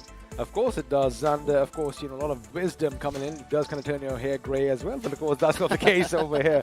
Now, of course, you have a look, you know, it's basically 7C. Enigma Galaxy's MJ made a little bit of appearance as well, but there you have it. 4 vehicle finishes are going to be what you see in the match summary, and well, that is something we expected, because I'm pretty sure we caught every single run over on camera. Absolutely. Let's not forget from the side of Team Soul as well. There were many moments in the game, right? But just imagine with grenade finishes and vehicle finishes, we have total of 10 gone away. The rest of the finishes of 48 have come because of those, you know, firepower itself. And 7Cs on the other side doing most of the damage, but not rewarded as much as what they've done, which is going to be 2,378 damage for 8 finishes for themselves. Now, ladies and gentlemen, this is going to be the moment of truth, because we've seen 7C Esports put up one heck of a match as the overall standings are popping up, and there you have it. They've made it to the top page, as now 7C Esports have the 7th position in this tournament. Oh, it couldn't get better, right? 7th position for 7C, where they have almost 336 points specifically. But at the same time, let's not forget that, you know, all these teams from 1 to 8 are the pros who have been playing over here, are the invited teams who came in over here and proving themselves that, you know, they need to be there in the top 8. But at the same time, the second page is where it's going to be a lot of contests coming in, because I know that, you know, this contest is going to be between the few of the invited teams and all those new pros coming in, but let's see which team is going to making it into the next round. I love that he spotted that out, because you know, I could have been a bit wrong over there, but again, this is what all your homework does. Now ACBC, buddy, they're going to be climbing up as well. 14th position for them with 272 points, and our Esports didn't have a bad game either. Now Blind, we saw in the last time around, I mean, Blind did have a good day, however finishing in the 16th at the end of day 2 is not going to be a bad feat at all. Yep, and an average of 265 points is what the teams below need. And let's see the distance between themselves and the team on the 16th position. Team Kinetic is going to be happy, right? This game also kind of went in their favor, right? So they have played really well, and we can see the chicken dinners until now. Every single team had at least one winner chicken dinner for themselves. There's going to be only one team in this table who's been betrayed with a winner chicken dinner. That's going to be the side of GOG. And in case they get it tomorrow with around 10 finishes for themselves, they're going to jump 30 points, which is more than enough for them. 155 points was the average, and we're going to continue with that. Well, the only team that I am kind of worried about right now, and I'm going to be honest, is Team INS. They haven't had a good day 1. They haven't really had a good day 2, barring that one match where they did come out with 7 points, and 6 of which came from finishes, which again, now here's the thing, we have 2 more days of gaming left. Right? We have 8 more games in store for all our teams right now, and Team INS, well, they better have some answers tomorrow because they've found themselves in this predicament, in this situation, time in and time out. So again, I wonder if Joker and the boys are going to be coming a bit stronger tomorrow. I think that might just be the case, but all in all, it was a good end to the day, and I love it. Again, all the teams from the bottom, they're coming out swinging, and boy, they are not missing. And when I said all in all, something struck my mind. All in all, It's just well, we don't want any copyrights over here, but obviously we're not gonna get one because we're not that well of a singer. But yes, coming back to speak more about the day, it has been an amazing day so far, right? Because all the teams on the bottom who had to perform have performed really well. I find it funny that you say you're not a good enough singer because, boy, if you heard this guy back in the day, oh my goodness, you'd be headbanging all the time. But again, sorry to cut you off. Yeah, every single team which performed over here have, proved to us that, they're still not out of the game. So until the final war horn is blown, we still can say that, there's going to be top 16 not finalized. Again, I love our references because all I could picture right now was the Vikings, just letting everybody know that, all right, either we're coming or the deed is done. But that is how it all panned out today. And I love the fact that, again, the action is so close to call. I love it. It's going to be a nail-biting finish. But keep in mind, all the action has been done. You all better stick around because you know what you're waiting for. We know what they're waiting for. We have a lot of merchandise and a lot of goodies to give away. So stick around and see if your name is going to be popping up on our screens. But quickly coming back to you. Like you mentioned, Team GOG, they definitely need the chicken dinner, which is still the only thing that is elusive to them so far because everybody else does have one for themselves. Yeah. But again, they did rack up a few finishes today, which is something that I did like. They did have that momentum carried over from yesterday.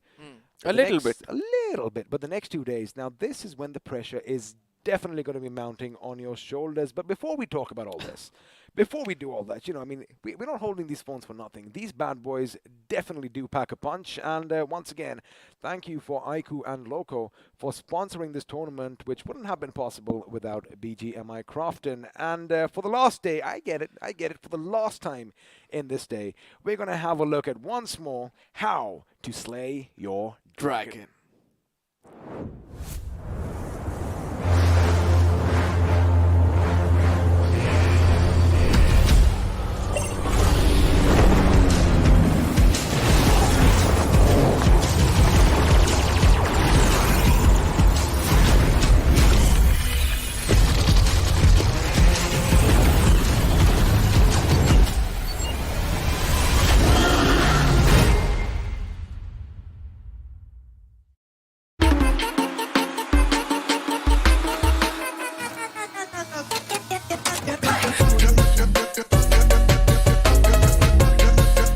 Watch it, earn it.